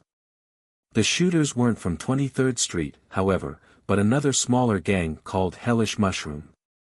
When Luke annihilated the members of WD-36, he had triggered conflict among the gangs, and the crime rate in Los Angeles had jumped. Now that the DEA had their eye on 23rd Street, Luke could take advantage of it. Once the DEA's revenge operation began, there would be a lot of movement, whether it was the police or the gangs. It wouldn't be unusual for other gangs to move against 23rd Street. Luke started to plot. He was sure everybody would be happy to see the smaller groups, which had popped up after WD-36 broke down, disappear. The next morning, Selina was surprised to see Luke, who had just cleaned up, walk out of his bedroom. You haven't made breakfast yet? Luke chuckled. I like a lie-in every now and then too, you know, unlike a certain someone who can sleep to 8 o'clock every day. Selina snorted. But how many people have to train until midnight, and can only go to bed at 1? Luke said, which is why I've made new snacks for you today. Selena had already rushed into the bathroom to wash her face and brush her teeth. She knew that Luke wouldn't allow her to touch the food until she had cleaned up. A few minutes later, while enjoying her cheese and ham sandwich and milk, Selena looked curiously at the cake that Luke was packing. "What's that?" Luke said, "An opera cake. It occurred to me that both you and Elsa like tiramisu. An opera cake also has chocolate and coffee, but it's a little tricky to make." Actually, it wasn't tricky so much as torturous. Luke only made it because he didn't need much sleep, and the meticulous process was a way to stabilize his mood. It had taken him 2 hours last night to come up with this extremely difficult product. He could also now add another fancy dessert to the recipe list for Selena. Before Selena could say anything, Luke had already pushed a piece of the cake to her. "Don't eat too much, or it may put you off." Selena said, "No way, I'll never get tired of this sort of bittersweet taste. Food like this is God's gift to me." Luke said, "Do I have to remind you that I stayed up last night to make this cake, not God?" Selena said, "I'm referring to my taste buds and the fact that I don't put on weight no matter how much I eat, okay?" Looking at Luke's face, she immediately added, "Of course, the person I still need to thank the most is you, darling." This glutton's desire to live was still strong. Luke was amused. After Selena had breakfast, they went to work. They checked in at the police department and let Elsa know which case they were working on so that she could be prepared. Elsa simply nodded. She had them wait a moment, before she picked up the phone and said a few words. A moment later, she jerked her chin toward the door of the lounge. "See that? Someone from your hometown is waiting for you." Luke and Selena, and with one glance, they could tell that the stranger was Texan. "Who is he?" asked Luke. Elsa said, "A Texas Ranger, who's here specifically for the Mark Owen case." He was the person whom she had called just now. Luke and Selena went to greet the man, before they left for the morgue together. Samuel Petrie was the name of this old Texan man. Of course, it was a little exaggerated to call him old, but he was coming up to 50, and with his white cowboy hat and massive gut, he did seem older than he actually was. He was a Texas Ranger, which was under the state police. At the same time, Samuel was the boss of the victim in Luke's case. Luke had good reason to say that Roger and Martin's cases were tricky, based on the 2 cases he had in hand. Palmer was attacked multiple times, but was lucky enough to survive all of them. This Texas Ranger called Mark Owen who was lying on the table wasn't as fortunate. 3 days earlier, Ranger Mark was escorting Wade Davis, a murder suspect, back to Texas for a trial, when he was ambushed on the road outside L.A. Mark was shot 3 times and killed on the spot, and the suspect was in the wind. "Mark was a good kid, so I'm here to bring him home." Looking at Mark's pale face on the table, Samuel took off his hat and pressed it to his chest. After a brief silence, he continued, "I want to say that doing all you can to fight criminals is the right thing to do, but," he stared sorrowfully at the young face not far away. Luke sighed. "But it's not always the best option." He then stretched out his hand. "I'm sorry for your loss." Samuel shook hands with him as well as with Selena, who also offered her condolences. Scorsese, a black forensic scientist, said, "All the test results will be out in 2 days." This could be considered extremely quick. It was clear that the department was working overtime on this case. The 3 detectives all nodded. Luke said, "Let's talk outside." A short while later, the 2 of them watched Samuel leave. Selena shook her head with a bitter smile. A Texas Ranger? Luke knew what she was sighing about. Their motto is, "One riot, one ranger." Smiling at each other bitterly, they went off to investigate. The murder suspect whom Mark had been escorting was a real estate business magnate in Texas, yet the Texas police had only sent 1 police car and 1 Texas Ranger for the long transport back.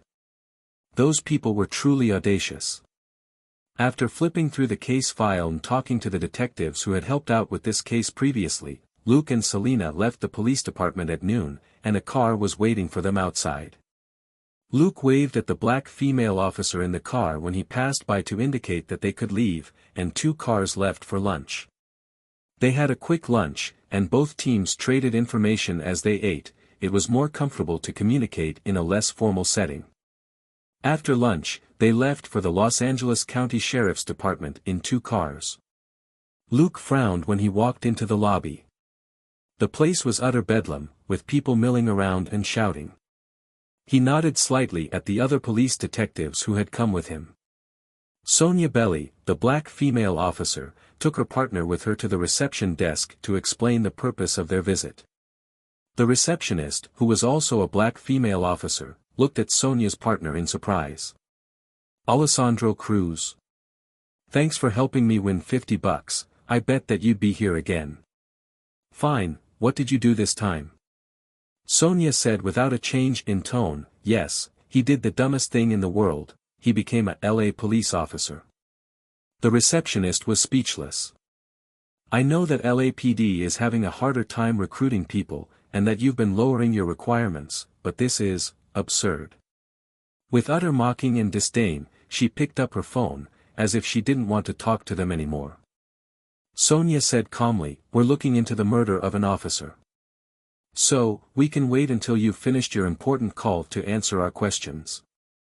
The receptionist paused, then put down the phone awkwardly. I'm sorry. How may I help you? Sonia said, 2 days earlier, a suspect called Wade Davis was transferred to a Texas Ranger. We would like to know who was responsible for the transfer.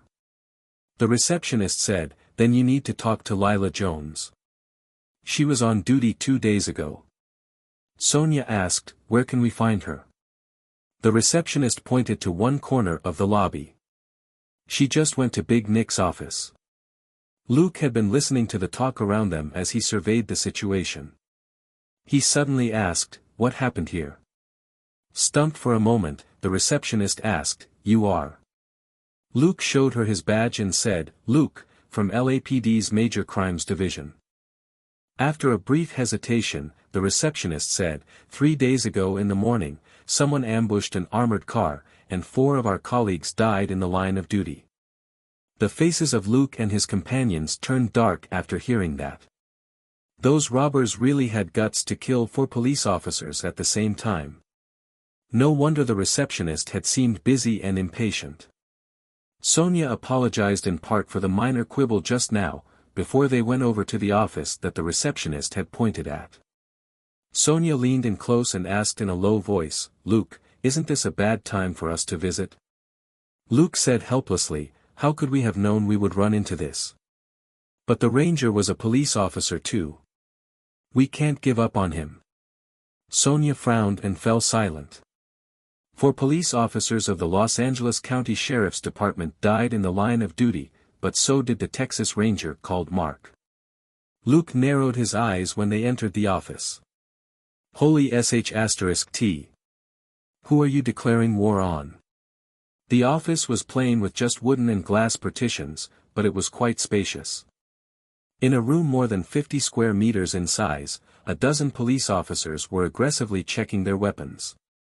Not only did they have M4A1S and AR-15S, they also boasted expensive guns like the 416 Hong Kong dollars, which was unbelievable.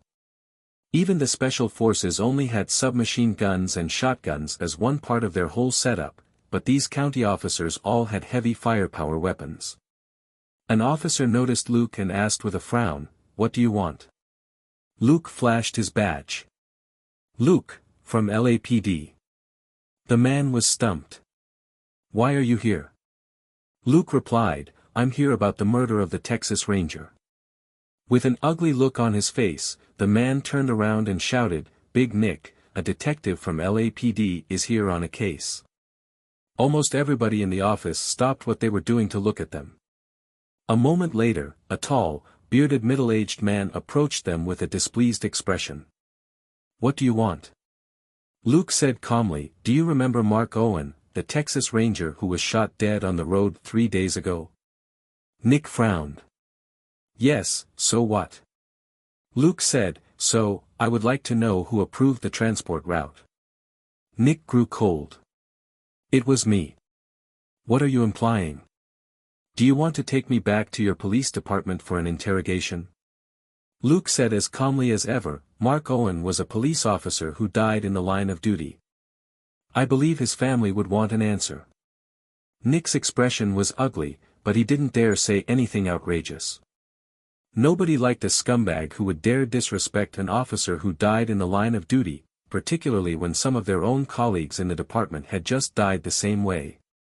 I can see that you're all very busy. How about we save some time, and talk in private for a moment, asked Luke. Nick led them to a corner of the office and kicked a man who was preparing his gear there. Off you go, make room for our dear colleagues from LAPD. The man was chased off, but the grin he gave Luke was full of ridicule. Luke didn't even bother to look at him. He knew that he tended to be underestimated because of his looks, but he didn't rely on his face to make a living. Less than 10 minutes later, Luke said goodbye and left. Sonia was about to say something after they exited the office, when Luke interrupted her and said, "Let's talk outside." Sonia looked around and closed her mouth. After they left the building and were on their way to the parking lot, Luke finally asked, "Sonia, did you notice something?" After a brief hesitation, Sonia said, "Luke, did you notice what they're wearing?"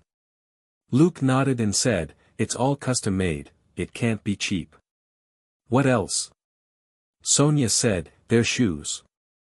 I didn't recognize all of them, but I know the brand of the leather boots which Big Nick's wearing. They're from a particular boutique shoe store in Los Angeles." Luke chuckled. "Let me guess. The price is crazy, right?" Sonia nodded. "I wanted to buy a pair as a birthday gift for my father before, but even the cheapest cost almost $2,000 a pair. The calfskin boots that Nick's wearing, on the other hand, are at least twice that." Selena clicked her tongue. "Wouldn't that be weeks' worth of our wages?" She then looked at her own boots. Well, she was wearing custom-made boots too, but they weren't branded, because they were modified by Luke. Nick's calfskin boots were nothing compared with her genuinely special pair of boots. The special alloy layer in them alone was worth almost $10,000, and didn't even include Luke's labor fee. The young police detective Alessandro, who had the same name as the son of a drug dealer that Luke had taken down, spoke up. "Quite a number of them are wearing pricey watches too." Luke looked at him. "How much are they?" Alessandro replied, "Some are worth thousands of dollars, and there were a couple that were worth over 10 grand. Selena and Sonia were utterly nonplussed. It wasn't unusual for the odd police officer or two to wear an expensive watch, but something was definitely off when so many field officers had them. Dirty cop. Everybody thought the same thing. In a seemingly strict police system, a lot of police officers in fact weren't clean. The Los Angeles County Sheriff's Department was the biggest county department and the fourth biggest police department in America. It was responsible for the wider LA district, and provided law enforcement services to 42 of the 88 cities in the district. It had as many employees as LAPD did, and the number of people in its jurisdiction rivaled the population of downtown Los Angeles. It was definitely impossible for every police officer in this enormous police department to be loyal and dutiful. Without sufficient diplomacy and skill, honest officers wouldn't be able to navigate the complicated web of affairs and interests inside the department. Dustin was about to be promoted as captain, but he didn't dare wear expensive clothes or watches at all. Big Nick was only a sergeant, but had the balls to wear them in public. Luke had also noticed even more details. With his keen sight, he had easily spotted identical tattoos on a handful of people in the room. These were only the ones that he could see that weren't covered. Who was to say that more people didn't have the same tattoo under their clothes? Clearly, Sergeant Big Nick wasn't alone, and had a bunch of loyal underlings or brothers. As they spoke, they reached the parking lot, and got into their cars. Sonia asked through the open window, "Where to now?" Luke looked back at the county police department and was about to say something, when a bunch of police cars suddenly charged out of the parking lot and headed northwest. With his sharp eyes, Luke caught sight of Big Nick and his group in a few black SUVs. He said, "Let's follow them." Almost 10 cars had been deployed. It was definitely something big. This was probably what Big Nick and his group had been preparing for when Luke and the rest interrupted them earlier. Luke wasn't going to steal credit or whatnot, he only wanted to see how Big Nick worked. Following them all the way to a small bank called Picklevy, Luke saw that more police cars from the county police department had arrived. There was even a helicopter in the sky. That was right, the Los Angeles County Sheriff's Police Department had their own air support division. The Air Support Division provided backup during wildfire disasters and rescues which required a helicopter. To Luke's surprise, he even saw 2 FBI agents at the scene.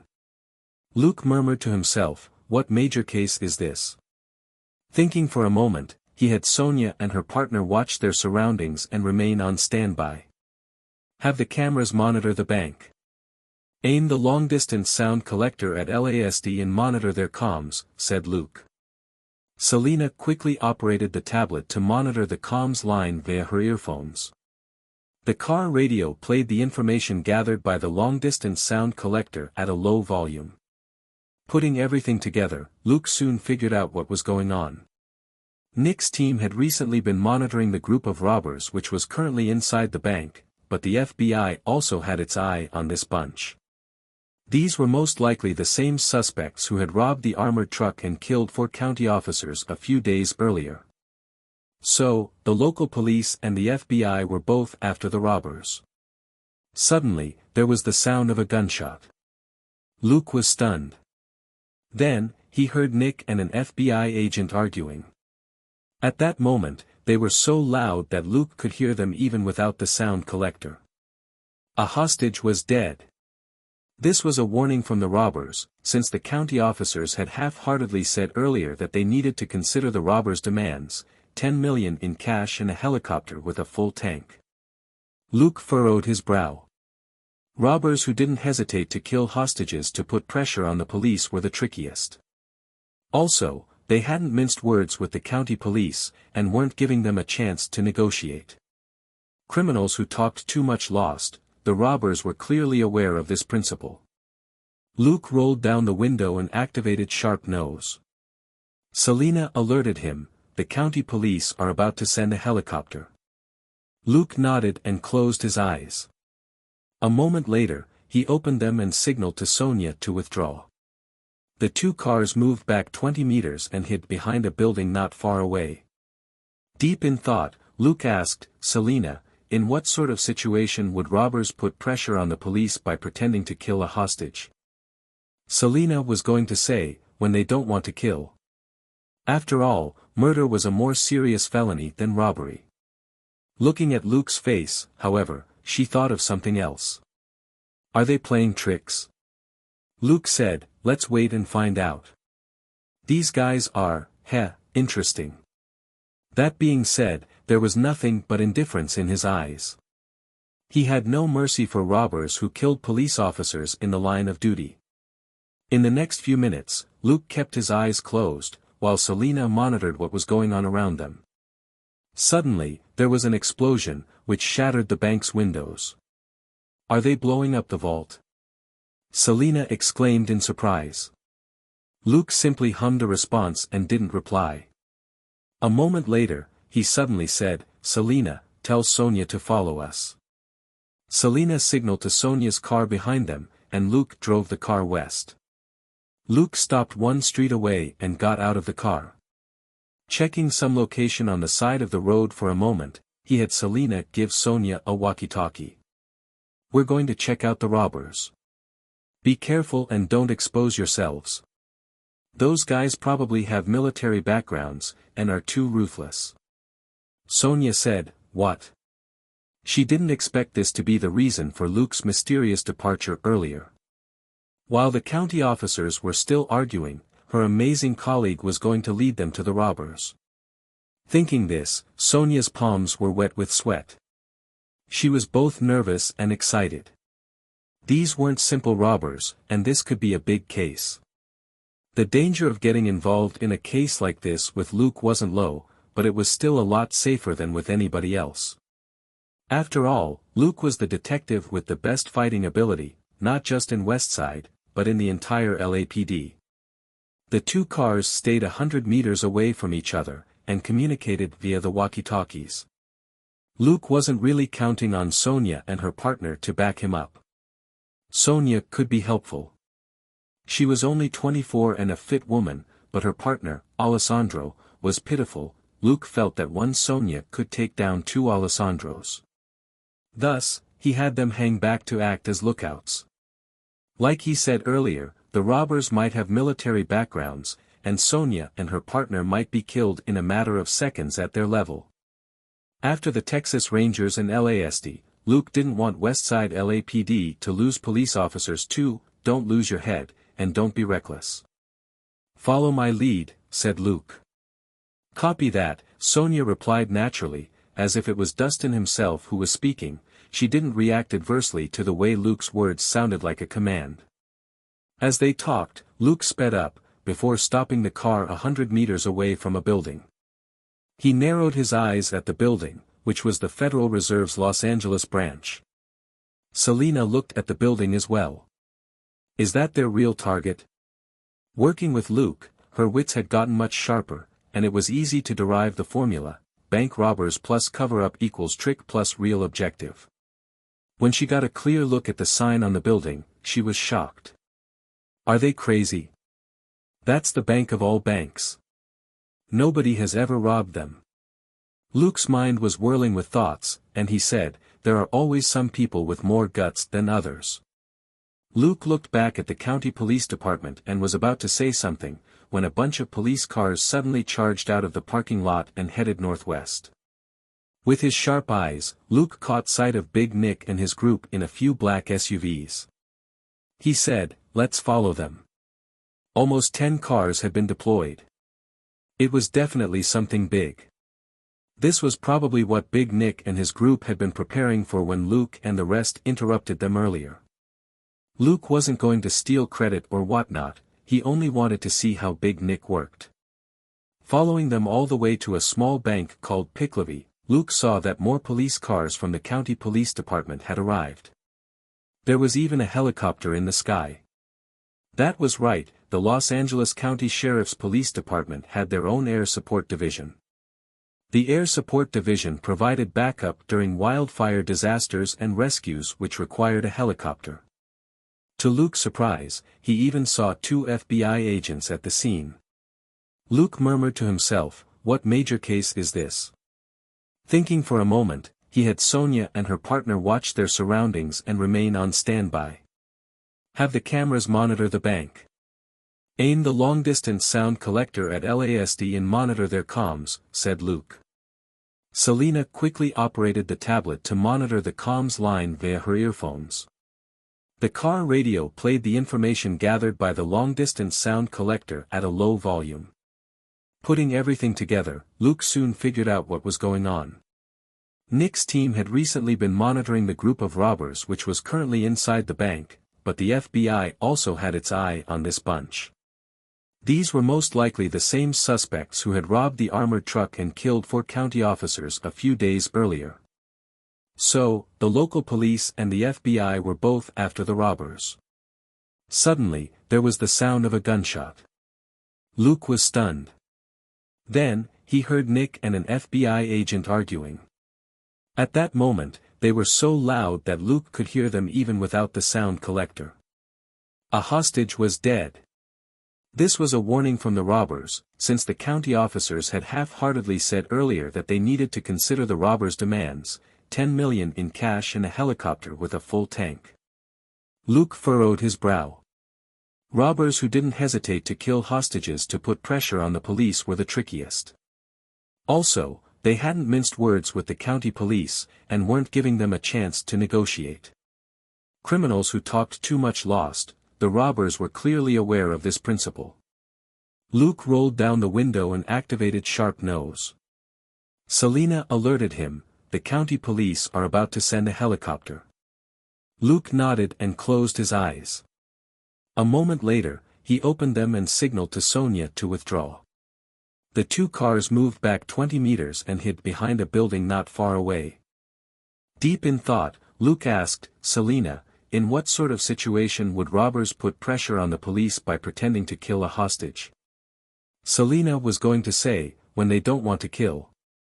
After all, murder was a more serious felony than robbery. Looking at Luke's face, however, she thought of something else.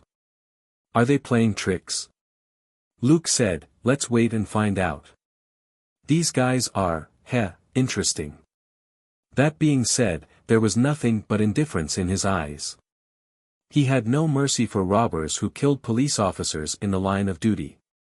In the next few minutes, Luke kept his eyes closed, while Selina monitored what was going on around them. Suddenly, there was an explosion, which shattered the bank's windows. "Are they blowing up the vault?" Selina exclaimed in surprise. Luke simply hummed a response and didn't reply. A moment later, he suddenly said, "Selina, tell Sonia to follow us." Selina signaled to Sonia's car behind them, and Luke drove the car west.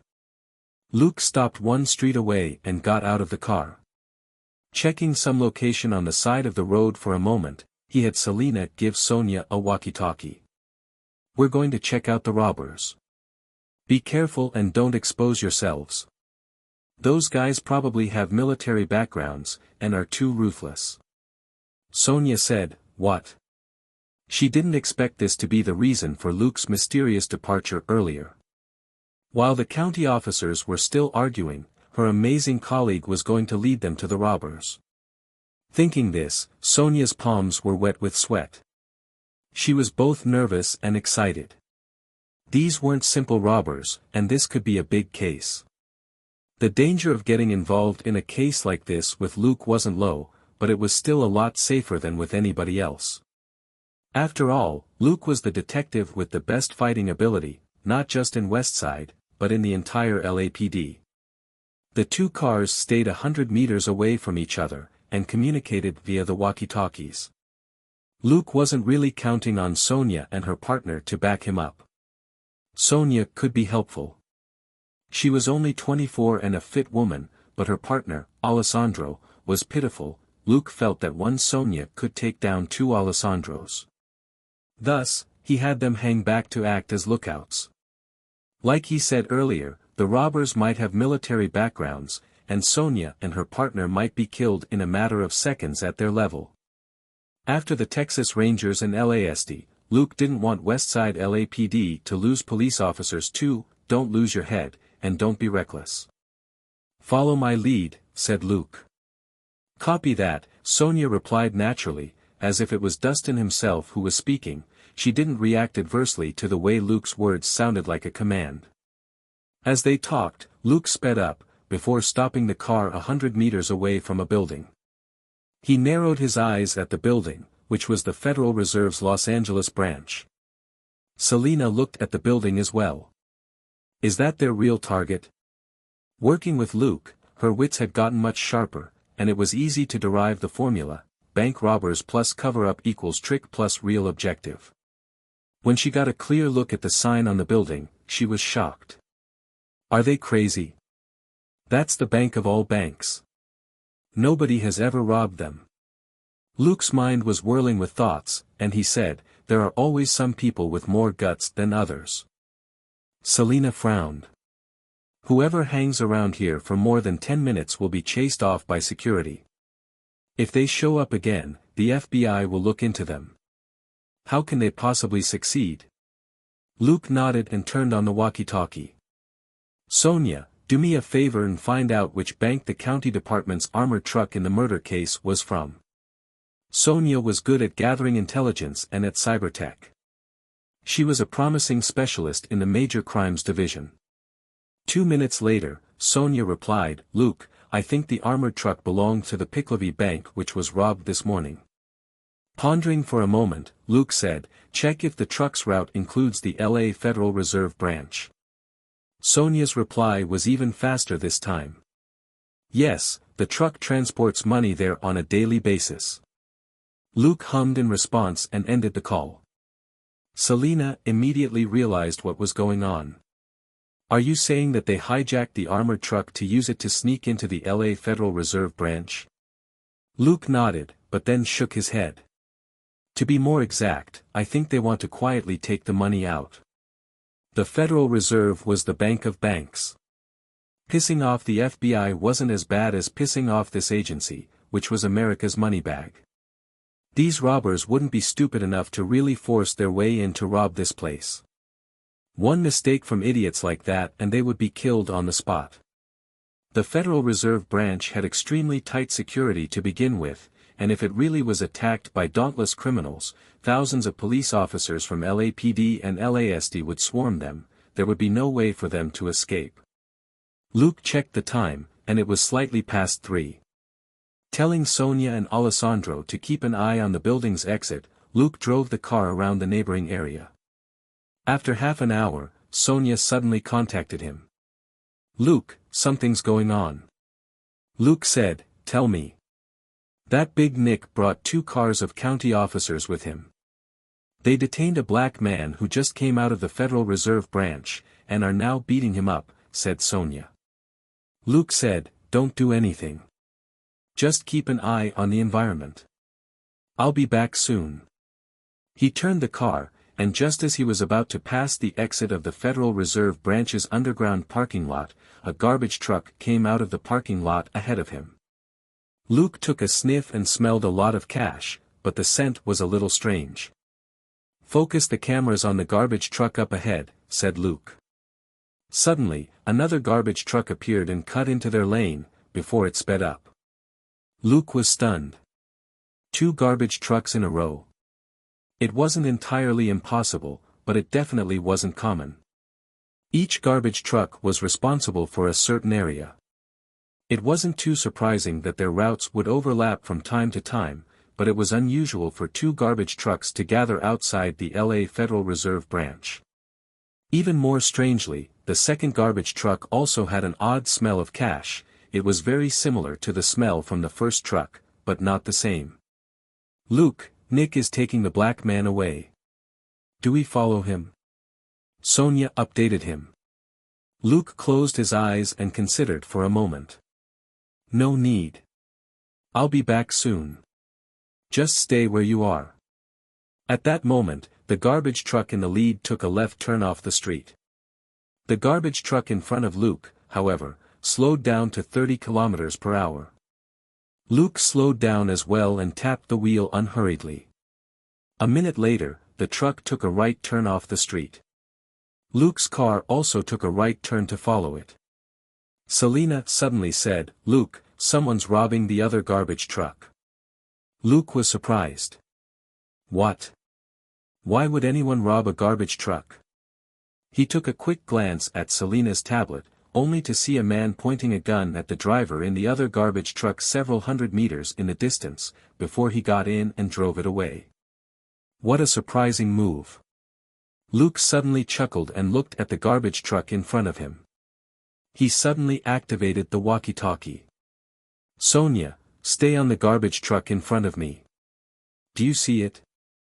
Sonia soon replied, I'm on it. Luke said, don't get too close. Just follow it and make sure that it doesn't escape.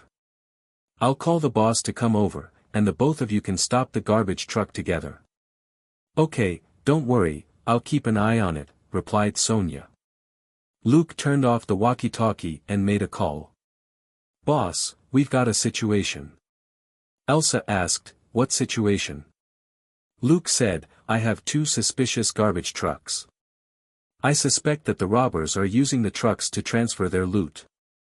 On my side, one of the robbers has just hijacked a garbage truck, and I'm not sure about the situation with the other truck. I've asked Sonia to keep an eye on it, and to wait for you to back her up. Elsa said, got it. I'll contact Sonia right after this. Anything else? Luke said, those robbers probably have military backgrounds, and they're ruthless. For your safety, boss, you better bring more men and weapons with you. Elsa said, okay, I'll ask Dustin for enough reinforcements. Luke said, it would be best if we get the garbage truck back to our department before we examine the stuff in it. You copy, boss? Elsa said, I know better than you do. It was very likely that the garbage truck was carrying a load of cash, which could be a major problem if it wasn't sorted out in the police department. The problem could be from the outside, or from the officers involved in the operation. Elsa knew that very well. After the conversation, Luke turned the car around and went in pursuit of the garbage truck that had been hijacked. A moment later, Sonia said over the walkie-talkie, Luke, I'm following the truck. Elsa just called too. Luke said, listen to Elsa for now. I'll call you when I need you. Sonia said, got it. After ending the call, she heaved a long sigh. She had planned to learn more by following Luke today, but it was quite a bummer that the two targets split up. But she was a professional, and quickly threw away irrelevant thoughts and focused on the garbage truck in front of her. Luke wasn't interested so much in the garbage trucks as he was in the robbers. He followed the hijacked truck all the way to an old, abandoned car yard. He stopped the car at a distance and closed his eyes for a long time. Then, he opened them with an odd expression on his face. 10 minutes later, two SUVs belonging to the robbers drove out and headed southeast. Luke didn't follow the SUVs until a moment later. On the road, Selena alerted him, it looks like they're going to take Route 91. If that happens, they would be able to escape using either Route 605, Route 5, or Route 57. Luke agreed with her. Suddenly, 3 SUVs sped past them. He quickly checked the surveillance feed, only to see that it was Big Nick and his brothers. Frowning, Luke took a right turn at the next intersection and sped up, before turning back onto the earlier road. At that point, he was in front of the robbers' 2 SUVs. It was actually a good thing that the county officers led by Nick had arrived, or there would be a lot of bickering between Westside LAPD and LASD later. Suddenly, one of the tires blew on a big freight truck in the distance up ahead, and the car behind it crashed into the truck. The truck immediately swerved and scraped the cars next to it before it finally stopped. The driver of the truck got out and looked around with a worried frown on his face. He knew that he was in serious trouble. Sure enough, the drivers of the other cars got out to surround him and kick up a fuss. Some of them called the police, but the road was completely blocked. Luke's car was 50 meters away from the accident, and he couldn't move further. He looked at the surveillance feed with an odd expression on his face. Selena raised her head and looked at him. The robbers are stuck as well. Luke heaved a helpless sigh. Let's just hope that nobody gets hurt. There wasn't much he could do in this situation. The 8 fully armed robbers in the 2 SUVs probably had special force training, and were highly anxious at the moment. It was the middle of the day, so Luke couldn't reveal his full strength. More importantly, the county officers including Nick had reached the back of the traffic jam. Considering what Luke had seen, he didn't think that the bad-tempered Big Nick would be able to hold back. Let's change into our gear, said Luke. Selena pressed a button to recline the passenger seat, and she crawled into the back and quickly put on the gear which Luke threw to her. In the meantime, Luke darkened the car windows while he monitored the robbers and the officers behind them. A moment later, he couldn't help but curse. Are they crazy? There are dozens of cars and people here. He had considered waiting until the robbers drove to a less populated area, but Nick obviously wasn't as patient. The county officers had already gotten out of their vehicles. They were all armed with the heavy firepower weapons that Luke had seen in their office. Luke quickly checked his own guns and threw an M4A1 to Selena in the back seat, but didn't take a gun himself. It wasn't the first time that he had fought among cars. He had done it before when he eliminated Sergei's gang in New York. His opponents this time were stronger, but he had grown stronger as well. Luke was certain that in a range of 20 meters, he could attack faster with a pistol than the robbers could with their automatic rifles. The next moment, he was slightly relieved. The county officers, including Nick, weren't too crazy after all. Coming up from the rear, the 12 officers spread out and pushed forward slowly while they warned the people in the cars to stay low or run away ASAP. The green bulletproof vests and the yellow, sheriff, words on them were a clear indication of their identities to everyone. Seeing the heavy firepower weapons they were holding, almost everybody who was warned fled quickly. Hiding inside their cars wasn't safe, since there was still a chance that they would get hit. The officers weren't holding pistols but automatic rifles. Anybody with the slightest bit of common sense knew that apart from the engine, a regular car couldn't block a rifle shot. But a car only had one engine, and wasn't absolutely safe. Done changing, Selena examined her gun and asked, "When do we take action?" Luke frowned. He didn't really dare open fire in the current situation. This was Los Angeles County, not downtown Los Angeles. More critically, the county officers and the robbers were all heavily armed. If Luke was the first to shoot, all the casualties would be on his head. It would be impossible for him to immediately kill 8 fully armed, highly vigilant robbers with military backgrounds. "Wait a moment. Don't be hasty," Luke said. But his tone changed the next second. *T. That was because he saw a robber get out of the passenger seat of one of the cars, with an M249 paratrooper machine gun. Lunatics. That was all Luke could think. Do you need such a lethal weapon for a robbery? This isn't a warring country. Thinking quickly, Luke took out a tear gas grenade from his inventory. Getting out of the car, he threw it out. With his current strength, 50 meters was nothing. A moment later, smoke suddenly spread out from the robbers' SUVs with a bang. Alarmed, the county officers immediately went low. But the robbers were too professional. A few gas masks were thrown out of the cars, and everybody put them on. Luke was lost for words. Are you here for a robbery or to fight terrorism? Why would you carry gas masks for this operation? But his tear gas grenade had achieved its purpose. The robbers' pace was disrupted, and the county officers behind Luke were now more vigilant and had slowed their approach as they became even more cautious. Luke sat back inside his car and closed the door in relief. If he hadn't thrown the grenade out just now, it was possible that some of the county officers might have been killed, though they might be dirty cops, there was no evidence to prove it yet. Besides, they were doing their duty to catch the robbers, and Luke certainly couldn't watch them die. Bang! Bang! Bang! Bang! Bang! Selena was quite shocked by the deafening gunfire. Her mouth was wide open as she watched the surveillance feed on the tablet. A machine gun? Seriously? Those who had never seen a machine gun barrage could barely imagine its power. Machine guns appeared in countless movies, but their force tended to be weakened for plot purposes. A burst of hundreds of bullets from a machine gun could easily suppress dozens of foot soldiers. This was something that the county officers were all too well aware of.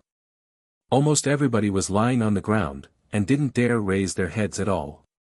Even so, there were still 2 screams amidst the gunfire. Luke looked carefully at the surveillance feed. It seemed that 2 unfortunate officers had been hit by stray bullets. The screams were good, since it meant that the injuries weren't critical hits and that the officers would still live, even if they might be disabled. Luke frowned. He didn't dare casually stick his head out now. After this setback, the county officers returned fire the moment the robbers' M249 stopped firing. Their dozen automatic rifles were almost as powerful as the machine gun, and had a wider range. Unfortunately, Luke's car was in the way of their bullets. Bending down, Luke whispered to Selena, "Stay low." He had already changed the car's windows so that they were bulletproof, but they still weren't as safe as the reinforced steel and Kevlar in the car's frame. Naturally, Selena listened to him and lay almost flat in the back seat, her eyes fixed on the tablet as she observed the battle outside. The battle was heated and desperate the moment it began. After the robbers injured 2 officers with the M249, the other officers were enraged. With their advantage in numbers, they suppressed the robbers with a storm of bullets. However, the robbers were well organized, and covered each other in turns as they yelled out when they were moving or reloading. The county officers were obviously well trained too. Not a second went by without gunfire. But luck seemed to be on the county officers' side, as they hit two of the retreating robbers first. One was hit in the thigh and then in the head while he was struggling. He was killed on the spot. The other was shot in the neck. He clamped a hand to the injury and gasped for breath on the ground, but it was clear that he was dying 10 against 6, the county officers had the clear advantage. But the robbers' battle training was exceptional. They covered each other and continued to retreat at a steady pace despite their two fallen comrades. Their formation didn't collapse, nor did they scatter. Soon, another 2 officers were shot. They screamed and fell. But they were lucky they could scream at all, when the 2 robbers who were shot were already growing cold. 8 against 6. The situation seemed to be at an impasse once again. Luke saw the officers split up on the surveillance feed. 2 officers jumped over the guardrail and ran to an abandoned factory next to the road, hoping to flank the robbers from behind. The robbers were gradually drawing close to Luke's location in their retreat. Luke could hear the thuds of multiple bullets hitting his car. The number of police officers and robbers dropped, but the battle grew even more intense.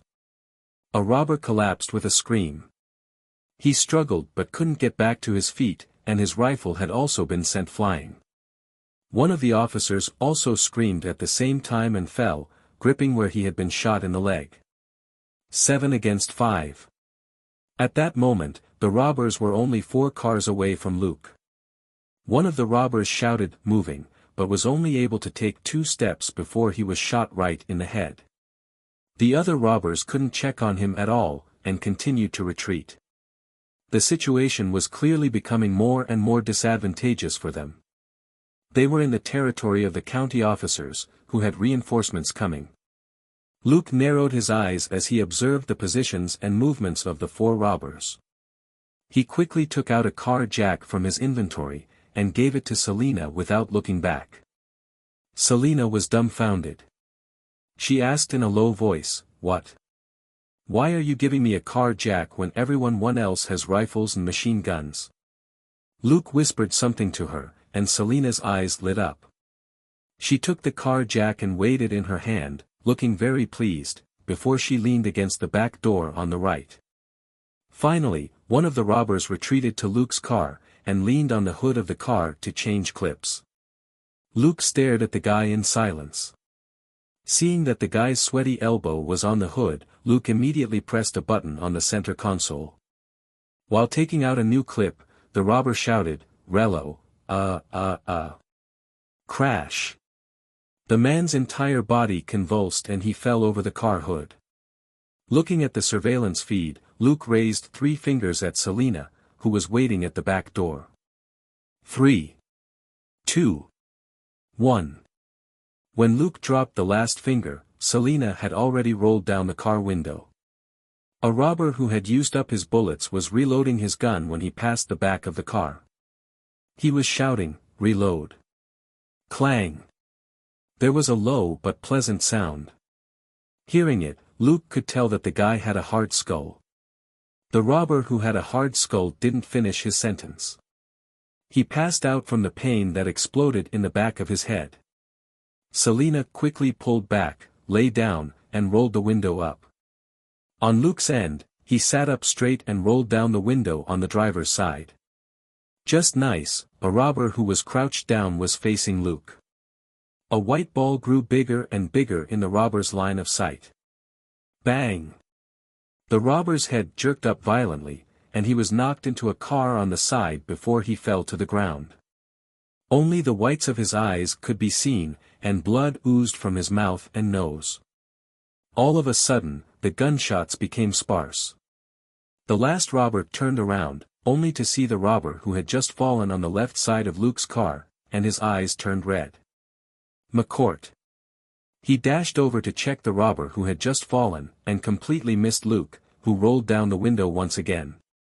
The car on Luke's left was slightly to the back, and the driver's seat of Luke's car was parallel with the other car's front hood. The last robber was only 1 meter away from Luke. As he rolled down the window, Luke stretched out his right hand, and Selina immediately passed him the car jack which she had used to knock out a robber just now. Switching the jack to his left hand, he stealthily stretched his arm out the window, and it hung in the air for 1 moment, before he finally brought it down on the last robber's head. Clang! The robber's body went limp, and he collapsed. Luke quickly pulled back and threw the car jack into the front passenger seat. Handcuffed the guy at the back door. Selina immediately opened the door and handcuffed the robber she had knocked out. Luke shifted over to open the front passenger door and quickly got out. He dragged the unfortunate robber who had passed out from an electric shock off the car hood and handcuffed the guy as well. Where was the shock from? Naturally, it was an electric shock defense system that Luke had come up with to deal with car thieves. After everything was done, Luke and Selina pulled back into their car again. With the county officers approaching, they certainly didn't want to be taken for robbers and shot. In less than a minute, the county officers arrived, providing cover for each other. Seeing the 4 robbers on the ground, they subconsciously looked around. They surrounded the robbers warily from behind the cars with their rifles. 2 men stepped forward and kicked the robbers' guns away before they shouted, "Clear." At the shouts, the county sheriffs approached the robbers warily, and 2 people quickly collected the robbers' guns. It was only now that the 2 county officers who were going to attack the robbers from the rear finally arrived. All of them were stunned. What the heck? Big Nick's expression was a mix of surprise and vexation. Who handcuffed them? You. The 2 officers who had just arrived quickly shook their heads. They were panting hard from running. They weren't capable of capturing 4 tough criminals alive without getting hurt. Luke finally sat up straight and rapped the car window, before rolling it down a little. Immediately, all the guns were trained on him. Luke was as calm as ever. After all, his car was bulletproof, and he would be fine even if any of the guns went off. That was also the reason why he was still in his car and had yet to fully roll down the window. Big Nick narrowed his eyes and stared at him in disbelief. "You're that guy from LAPD?" Luke raised his hand to point around, and Nick came back to himself. "Put down your weapons. He's with us." In the current situation, Luke was without doubt on their side. Seeing them put their guns down, Luke finally opened the window. "Those people were planning to hijack my car, so I fought back. There's nothing wrong with that, is there?" Nick was stunned. "You." But looking at Luke's calm face, he suddenly realized what was going on. Big Nick wasn't some good, naive cop. He was even more familiar with dirty tricks than Luke was. He knew that by saying that, Luke was giving away the credit for arresting the robbers to Nick's team. Nick immediately looked much friendlier. "Not a problem at all." "So, how did you?" Luke interrupted him. "Nick, your men are injured. I happen to know some first aid, and I have some medicine and bandages with me. Do you need help?" Nick slapped his own face in annoyance. F***ck. He had been so surprised just now that he had forgotten about his colleagues who were still lying on the ground. At Luke's reminder, he nodded quickly. "That would be great. Thank you." Luke picked up the first aid kit that Selina passed to him and gestured subtly at her. Selina nodded slightly. After Luke got out of the car and closed the door, Selina moved into the driver's seat and continued observing their surroundings. In the meantime, she called in and reported to Elsa. She would have done so even without Luke's subtle reminder. These county officers weren't entirely trustworthy, and it would be safer for both her and Luke if she stayed in the car. 10 minutes later, the ambulance arrived to take Nick's injured men away. Luke stopped to greet Nick when he drove the car past him. "Nick, I'm sure you're very busy, so I won't waste any more of your time." Nick nodded wryly. He thought for a moment, then said, "About that thing you asked about. Call me tomorrow. We can talk about it later." Luke nodded and drove away. Just now, Nick and his men uncovered a huge amount of cash in the robber's truck, but they discovered it was counterfeit. Watching Big Nick disappear in the rearview mirror, Selina asked, "So, did the robbers play the county officers?" Pondering for a moment, Luke shook his head. Not necessarily. If they were so smart, they wouldn't have been stuck here. From what we saw, they didn't expect Nick to catch them at all. Selina asked, "Then what's with the counterfeit money that Nick found?" Luke chuckled. "Why don't you make a guess based on the information we have?" Deep in thought, Selina said in a low voice, "The county officers suffered severe casualties and the robbers were all caught." Obviously, both parties thought that the money was real. Is there something wrong with the other garbage truck? Just then, Luke picked up a call. "Hey, boss. What's up?" Elsa said a few words on the other end before hanging up. Luke said, "Good news. Elsa stopped the other garbage truck and brought it to our department. Just now, they found several large bags of $100 bills in the truck." Selina was stunned. "So I was right?" Luke chuckled. "No. They investigated the truck driver. He was just driving his usual route and didn't act out of the ordinary. According to his schedule, he moves the trash to a dump an hour after leaving the Federal Reserve. He didn't act unusually at all during questioning." Selina frowned. "If he was one of the robbers, or knew that we had intercepted the money, it would have been difficult for him to hide his emotions." Luke nodded in agreement. That wasn't something that one could rationally control. It would be impossible for anyone to control their feelings with so much money at risk. Luke had told Elsa to take more men and even Dustin with her to intercept the garbage truck, precisely because he was scared that someone would embezzle the money if there weren't enough people around. A huge pile of cold hard cash was much more attractive than a dull number on a check. Selina frowned. "So, who's behind this?" Luke chuckled. "Do you need me to give you an answer?" Selina raised her hand. "Wait, I'll figure it out on my own. The answer can't be so complicated, otherwise you would have told me directly." "Wait. One of the robbers escaped, the black guy who was at the Federal Reserve branch." Luke didn't say anything. Encouraged and inspired, Selina declared, "He was there when the robbers used the armored truck to enter the treasury, and also at the Federal Reserve branch. He's clearly an important part of the operation, but he didn't leave with the robbers.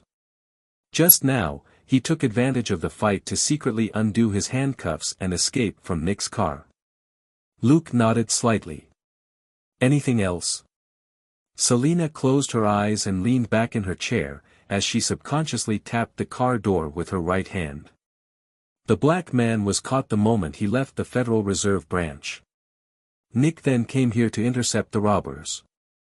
Now, his companions are either dead or have been caught. Wait. Selina suddenly opened her eyes.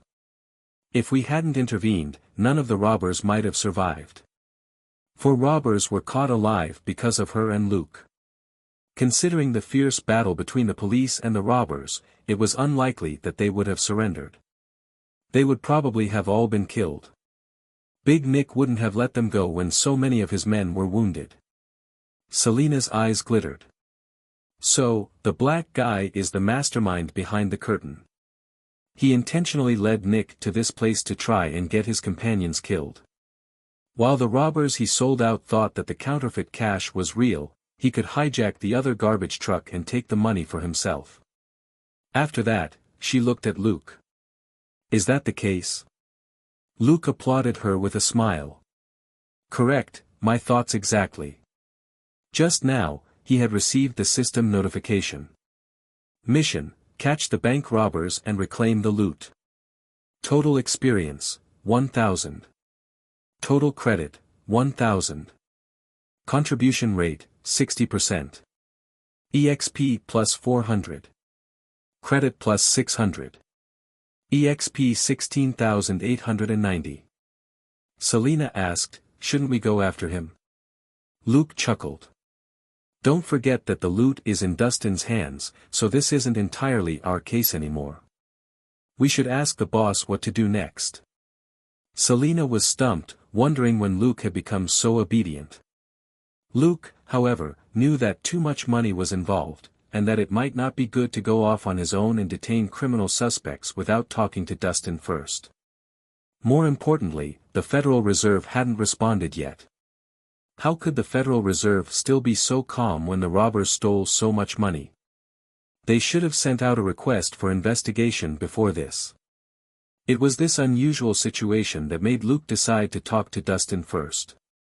Sometimes, people wouldn't necessarily thank you for cracking a case, and might hate your guts instead. Luke returned to the police department and went to a corner of the underground parking lot, which had been cleared out and partitioned off with plastic sheets. A foul smell wafted out from the area. Luke's nose twitched, and he instantly shut off his sharp nose. Elizabeth was guarding the entry point in the plastic sheets. Her big mask covered her pretty face. Seeing Luke, she said excitedly, "Luke, you're back. Do you know that the garbage truck?" "Forget it. The boss will tell you about it." Luke nodded with a smile. "That's right. Don't say anything that you shouldn't." Selina patted Elizabeth's shoulder and said, "Good girl." Elizabeth took out 2 masks from her pocket. "Take these. It doesn't smell very good inside." Luke and Selina put on the masks and walked in. Both Dustin and Elsa were inside. Billy and Simmons were going through the trash meticulously. On one side, Elsa was taking cash out from the black bags and throwing it into a plastic box. Most of the garbage was shredded paper that had been compressed into round blocks. This was also the source of the weird cash smell that Luke had detected earlier. Old dollar bills had been shredded and compressed into round blocks, and thus gave off a distorted smell of money. Seeing Luke and Selina, Dustin waved at them. "Luke, Selina, over here." Dustin led them to one side. Elsa simply nodded, but didn't follow them. In the corner, Dustin asked in a low voice, "What's the money about?" Luke briefed him on what happened in the afternoon and shrugged. "I don't know exactly what the money is about. I only found the garbage truck suspicious because it was in the wrong place. I don't dare guess where the money came from." Various emotions flashed across Dustin's face as he looked at Luke. "Who else knows about this?" Luke said, "Just us, Sonia's team, and the people who were with you, boss." Dustin nodded and said, "Keep this under wraps, and you don't have to follow up on it." Luke hummed. "Got it. This wasn't our case in the first place." Dustin was stumped. "Huh?" Luke chuckled. "It was Sonia who watched the truck and you who examined the garbage. We didn't have anything to do with it." Dustin was lost for words. "It all sounds very reasonable, but why do I feel like beating you up?" "Then, we're leaving, boss." Luke said, "We're making progress on the Mark Owen case. I need to follow up on it." Dustin looked at them and opened his mouth, but couldn't say anything. He himself had told Luke and Selina to steer clear of this case. Luke had also made it very clear that the money had nothing to do with him, and that he had done nothing more than ask Sonia to keep an eye on the truck.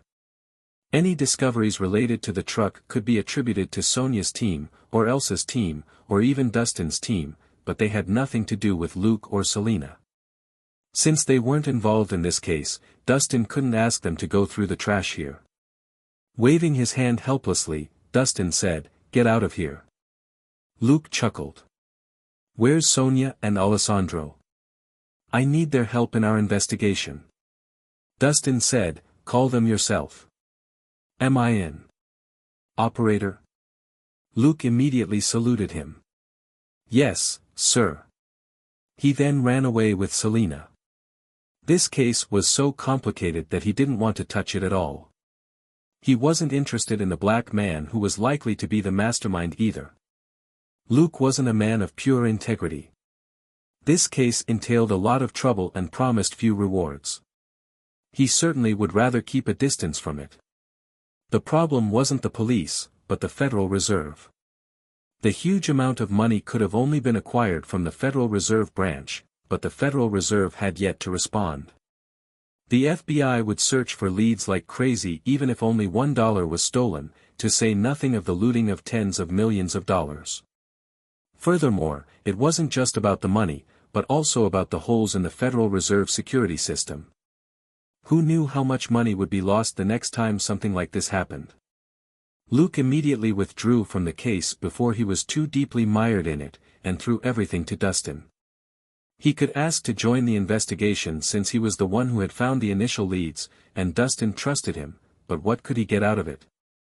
Even if Luke took the money, it would still be illegal cash. Like the millions of dollars sitting in his inventory, he wouldn't be able to use it openly. It wouldn't help with getting a promotion either. Elsa had already said several times that no matter how he and Selena put it off, they would be promoted to level 3 detectives in a month, which was the highest level for detectives. So, it was unnecessary for them to work for more credit. If he was involved in this case, it was likely that the FBI would fully investigate Luke and his family, and that was something that Luke wanted to avoid. Luke decisively let Dustin take responsibility. Dustin was a professional at dealing with complicated situations. Plus, he had Director Brad behind him. Luke walked out of the parking lot and threw his mask to Elizabeth. Get a good taste of the daily life of a forensic scientist. It'll be good for you. Elizabeth didn't know what to say. Gee, thanks very much. Luke and Selena went back to the Major Crimes Division to look for Sonia. Luke said, "We're following up on the officer's murder, but what happened today will be handled by someone else. Just keep it between us, okay?" Sonia nodded and asked, "Luke, exactly what happened on your side?" Luke was too lazy to explain. He simply gestured to Selena, before going off to buy a few drinks from the vending machine. He got soda water for himself, Dr. Pepper for Sonia, juice for Sonia, and milk for Alessandro. Looking at the milk in his hand, Alessandro was stumped. "This is for me." Luke snorted and looked around. "I think you're below average in terms of body build. Milk will be good for you." With a bitter smile, Alessandro could only drink the milk. Luke was famous for his capabilities in fighting. Selena was one of the top 3 fighters in the Major Crimes Division, and even Sonia could defeat him single-handedly. After all, each of Sonia's legs was almost as thick as Alessandro's waist. Alessandro knew that this was a friendly reminder from Luke, expressed as a joke. If a detective of the Major Crimes Division had health problems, they would likely switch to a desk job or retire in a few years. Alessandro was only 23 and hadn't been a detective for long. He had no plans of retiring anytime soon. Selena had already told him and Sonia about the battle between the robbers and the county police, which shocked them and made them sigh.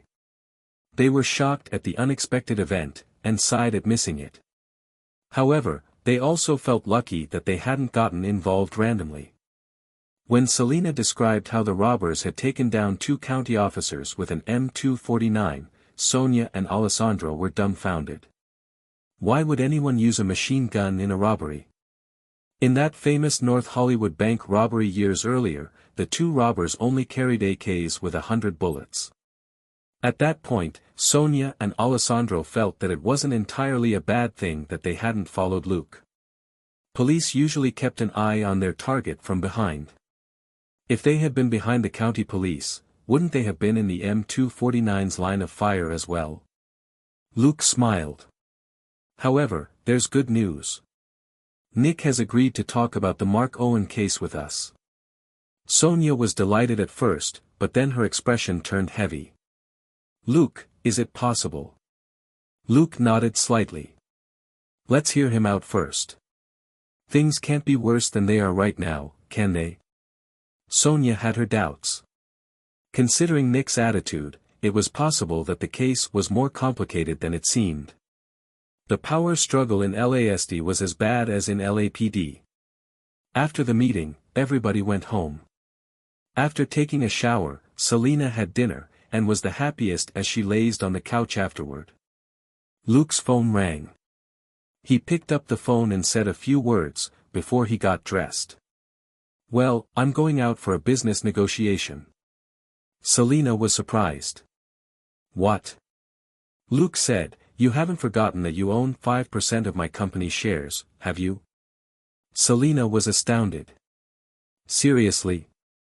My $200,000 really turned into shares in your toy company?" Luke was speechless. "Let me tell you some good news. Jenny reached out to a VP at Google and is going to sell 2 products to them." Selena wasn't entirely convinced. Luke didn't try to convince her either. He was only letting her know in advance, to prevent her from trying to extort new snacks or food out of him in compensation for her shock later. Selena said, "So, I can lock up the house tonight?" Luke hummed in assent. "Also, turn on all the alarms, and don't sleep too deeply." Selena nodded her head listlessly. "Okay, get the hell out of here." Luke didn't forget to remind her, "Don't skimp on your training today." Selena said, "And you'll be training in bed tonight, I'm guessing." Luke shrugged and drove off. He went to the hotel in Beverly Hills again and knocked on the door of a suite, which was answered very quickly. He hugged Jenny, who jumped on him, and entered the room with a smile. They sat on the couch and talked business first. On Google's side, Jenny directly found her uncle Lamarck instead of talking to the staff at the lower levels. The VP of the company had better foresight than the Google staff whom Bobby had met. He confirmed that Luke's products were very valuable. However, this VP Lamarck also felt that Luke's asking price was excessive. Luke wasn't surprised. He said with a smile, "Don't worry about it. Also, do you mind if we use your Uncle Lamarck's name?" Jenny asked, "How, exactly?" Lamarck said, "For example, we can tell EasyGo that Lamarck is very interested in our technology." Jenny didn't get mad, but pondered the idea. Business was business. If Lamarck refused because it was too expensive, there was nothing to stop her from marketing it elsewhere. Luke didn't interrupt her musings. He sipped on his wine. He wasn't a fan of wine, but he would drink some since he was with Jenny. A moment later, Jenny nodded and said, "It shouldn't be a problem." Luke smiled. "It's just a suggestion. If you're not keen, then forget it, you can keep negotiating with Google. I'm not in a hurry, anyway." Are they interested in the touchscreen technology?" Jenny said, "Yes, but the problem is the price as well, isn't it?" asked Luke. Jenny nodded. Luke thought for a moment and said, "They're not involved in manufacturing phones yet, so I don't have to sell it to them." "Well, Jenny, are you interested in becoming a CEO?" Jenny was surprised. "What?" Luke chuckled. "Smartphones. We can create them ourselves." Jenny was lost for words. "Do you have any idea how much money that requires?" Luke said, "That's fine, we can take our time. You can lay the groundwork first." Looking at Jenny, who was deep in thought, his hand started to move sneakily. Jenny exclaimed and looked at him in surprise. Luke used a little more strength. "Let's forget the boring stuff for now and communicate on more important issues." Jenny blushed slightly. "What? What more important issues?" Luke said solemnly, "For example, mutual cooperation between a CEO and his personal secretary." Jenny took a deep breath.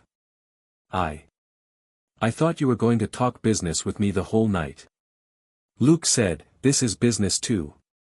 Show me your work attitude, Secretary Jenny." Jenny said, "Okay, Mr. CEO." As they talked, the secretary began doing her job. The next morning, Luke knocked on Selena's door. "Rise and shine." Selena grumbled, "Beat it." She threw a police baton at Luke. Luke caught the baton and threw it onto the bed with a smile. "Breakfast will be ready in 10 minutes. It won't taste good once it's cold." Selina immediately sat up and asked, "What is it?" "A traditional Chinese dish," Luke said casually, before he went back to cooking. 10 minutes later, Selina sat at the table and said, "You may serve the food now, Chef Luke." Luke brought breakfast over from the kitchen and said with a smile, "Soybean milk and youtiao. If you want meat, there's also pan-fried dumplings." Selina was already drooling. She reached for the bowl. Luke saw it coming, and slapped her hand away. "It's very hot. Put sugar in the milk first, or salt, if you want. I don't like it salty myself. Also, you can dunk the youtiao in the milk if you want. You can have the pan-fried dumplings first, and see if you like those." Eventually, it was Luke who added sugar to the soybean milk, because Selina was too busy devouring the pan-fried dumplings. Luke had already anticipated that, so there was hardly any hot liquid inside the pan-fried dumplings, and the glutton wouldn't burn her mouth.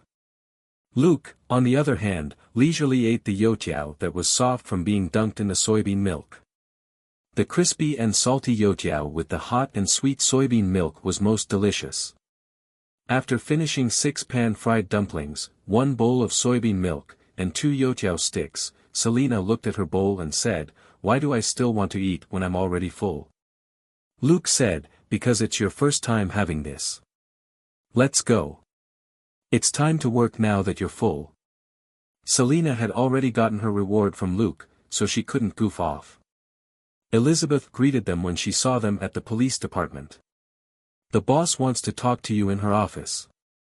She then nodded at Elsa's office. They went to the office and Selina gave the snacks to Elsa first, while Luke leisurely sat down on the couch. Elsa told Selina to close the door, before she asked, "Are you trying to dig me a hole?" Luke chuckled. "Of course not. When I considered the benefits, the first person I thought of was you." Wearing a complicated expression, Elsa glanced at Selina before she said, "All right, pretend that you don't know what happened yesterday, and so will I." Luke nodded. Elsa then continued, "What's the progress on the Mark Owen case?" Luke nodded with a smile. "A sergeant called Big Nick may be willing to tell us something." Elsa asked, "Who is he?" Luke said, "He's the man who transferred the prisoner to Mark Owen. Selina and I helped him a little when they caught the robbers yesterday, and I think he wants to return the favor." Pondering for a moment, Elsa nodded, but then reminded him, "Don't trust them too much. Things are a lot more complicated in the county police than here." Luke understood that very well. While the population in the county office's jurisdiction was similar to that of downtown Los Angeles, the area that the county office was in charge of was much bigger, and covered 42 cities. A person had to be shrewd to thrive in that sort of environment. Luke could only blame himself if he was naive enough to believe that this sort of person had good intentions, and he later wound up in a trap for it. Instead of immediately sending them out, Elsa changed the topic. "You have another tricky case on hand, don't you?"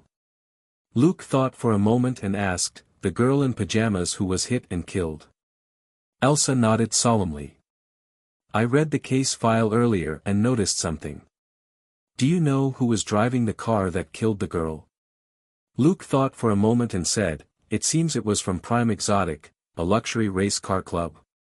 It's definitely related to those rich kids obsessed with special hobbies." The club's name could be interpreted in 2 ways. It could refer to expensive fine goods, as well as to the best exotic dancers.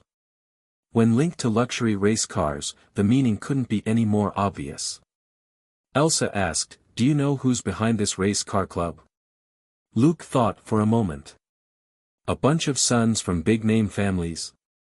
Elsa nodded, but then shook her head.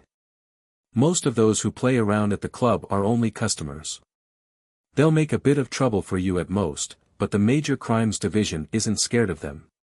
However, I have information that the person who truly has a deep connection to this club is called Dylan Ellsworth." Luke hummed in response and waited for Elsa to continue. But it was Selina who cut in. "The Ellsworth family?" Elsa said, "It seems you've heard of them. You give him the basic rundown on the Ellsworth family, then." Selina said, if it's the Ellsworth family I'm thinking about, I only hope that they're not mixed up in this. Luke grew interested. Are they that amazing? Dylan Ellsworth's father is Henry Ellsworth. His grandparents are Sheldon Ellsworth and Doris Ellsworth, said Selina. Luke raised an eyebrow. Are you kidding me? There hadn't been much word on Sheldon Ellsworth in recent years, but Luke had seen this name before when he looked into the history of Los Angeles. The man retired as the mayor of Los Angeles 20 years ago, and then continued working as a city councilor. 10 years earlier, his son Henry Ellsworth took his place as city councilor, and ran for mayor. Doris Ellsworth wasn't a politician, but she managed several major charity funds in Los Angeles and was also the leader of multiple women's rights organizations.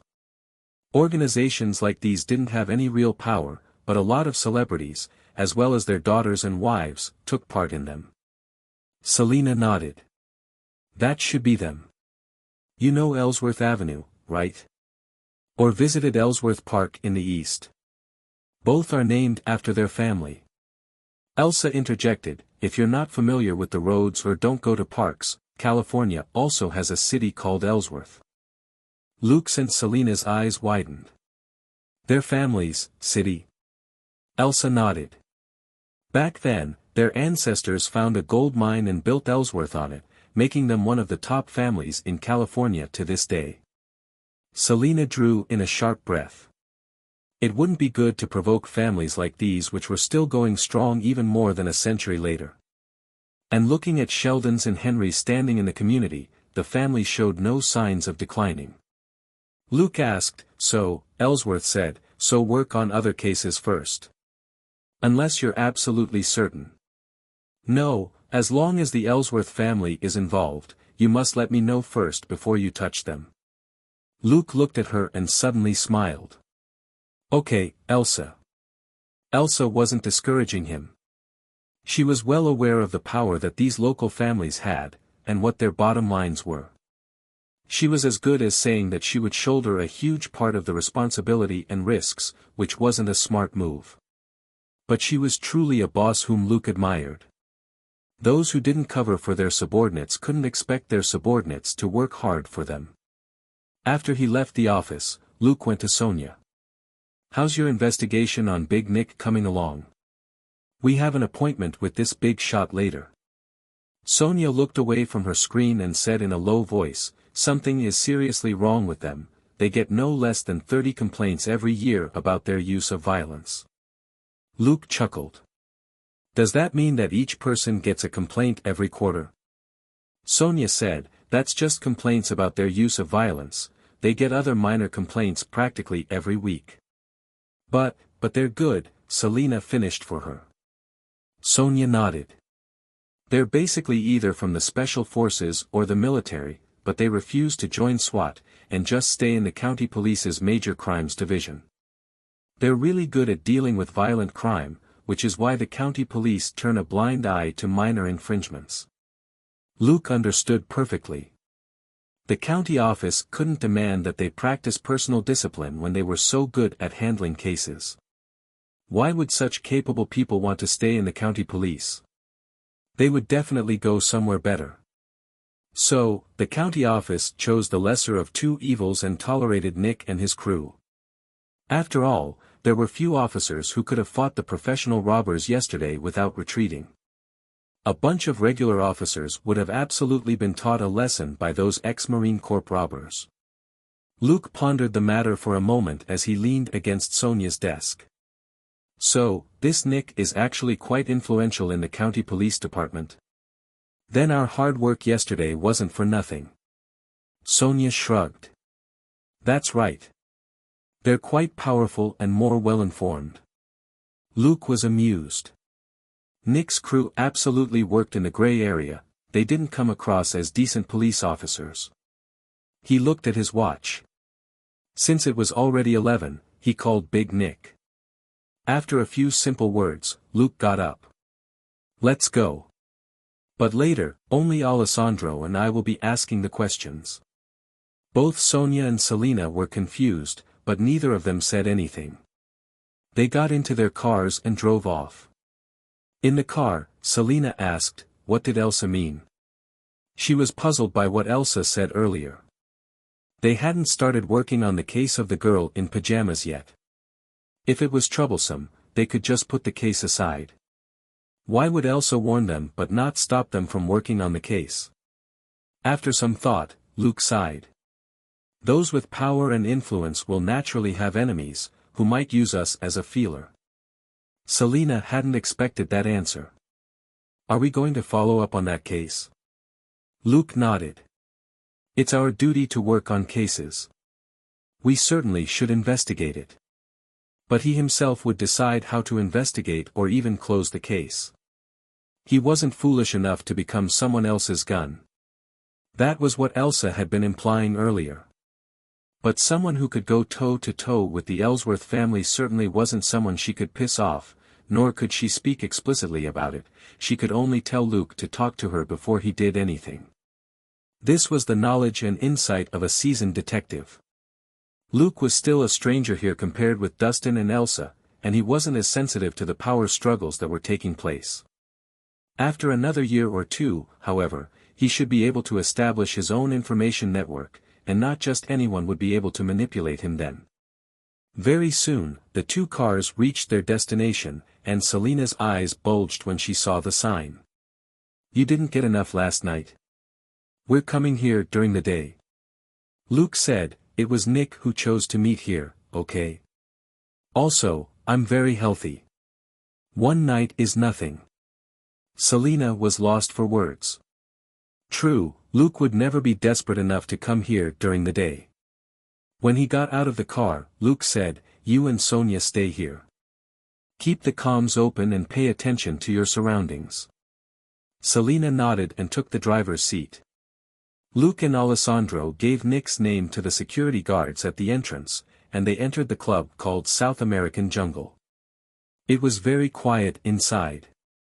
It was only just past 11, which was still time to rest for places like these. The two security guards at the entrance shouted at them and pointed at one corner. Luke and Alessandro went in that direction and passed through a hallway to reach what looked like a room. 1024, this is the place. Looking at the number on the door, Luke knocked. A moment later, the door opened with a click. Nick opened the door in jeans and a tank top. Luke could only turn down his sharp nose and try to keep his distance from the bearded man. But the smell in the room was even more vile. For safety reasons, he couldn't turn off his sharp nose, so he could only try to decrease its sensitivity. Nick stared at Alessandro. He's with you? Luke glanced at Alessandro and nodded. Yes. Nick made way for them. Come on in. Luke and Nick finally entered the room. It turned out to be a suite, with a lounge that was more than 30 square meters in size and which was connected to 4 or 5 other rooms. It wasn't especially lavish, but it definitely had class. The leftover wine and food around the suite also clearly illustrated how expensive this place was. Thank God there wasn't any weed or meth. That was good, since it would be a big problem if the police officers were collectively indulging in these two things. Also, the doors to 2 of the rooms were wide open, and Luke noticed pale and dark skin entwined around each other. Fortunately, these people were just sleeping and not doing anything else. Luke also smelled blood, which belonged to the 2 officers who were injured in the gunfight yesterday. Luke could only admire their lackadaisical attitude toward life. But women and alcohol weren't things that officers had to avoid. On the contrary, Luke himself had to count on Jenny and Jimena to help stabilize his mindset, and he couldn't despise these officers for doing the same. He didn't wait for an invitation from Nick before he sat on the cleanest part of the couch that he could find. Alessandro didn't sit down, and simply stood next to him. Nick lit a cigarette and poured himself a glass of wine. After drinking a mouthful, he said to Luke, "Do you want some?" Luke shook his head with a smile. "I don't drink." Disdain flashed across Nick's face, but only for a moment. This detective who just looked like a boy was a tough character who had taken down 4 robbers yesterday without getting hurt. Both Nick's team of 12 along with the 8 robbers suffered more casualties, so he really couldn't look down on this young man. Mark Owen, Texas Ranger. You're interested in him, right? Nick looked at Luke and asked. Luke nodded. Nick was silent for a moment as he played with the glass he was holding, before he said, "Are you sure you want to investigate this?" Alessandro couldn't help but hold his breath, something about those words didn't sound right. Luke nodded again. He was a police officer who died in the line of duty in Los Angeles, and I'm a police officer too. Nick fell silent again, before he said, "A word of advice, if you don't have a boss who's got your back, you should give up." Luke smiled. "As it so happens, I do." Nick stared at him, then suddenly grinned. Ridicule flashed in his eyes, but it clearly wasn't aimed at Luke. Leaning back against the couch, Nick had another mouthful of wine before he said, "Lucas Barton is a level 2 deputy sheriff. He's a little below me and I've never crossed paths with him before. However, he was the one who handed the Wade Davis matter to me, you get it?" Luke nodded. Nick was a sergeant and a level higher than Lucas Barton in the county police system. If Nick was telling the truth, Lucas Barton had obviously used him as a shield, which was why Nick had given out his name so easily. Luke had done Nick a great favor yesterday without asking for anything in return, while Lucas Barton had set him up even though he was a colleague, so Nick didn't hesitate to sell him out. Luke got up now that he had a name. "Thank you very much, Nick. I won't waste any more of your time. Goodbye."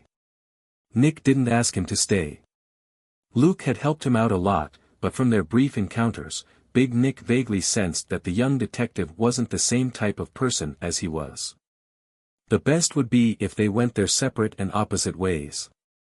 Just as Luke was about to disappear from view, Nick finally said, "Hey. A piece of advice." Luke turned his head. "Huh? Lucas Barton isn't a one-man show," Nick said. "Don't cross the line." Luke chuckled and walked away without saying anything.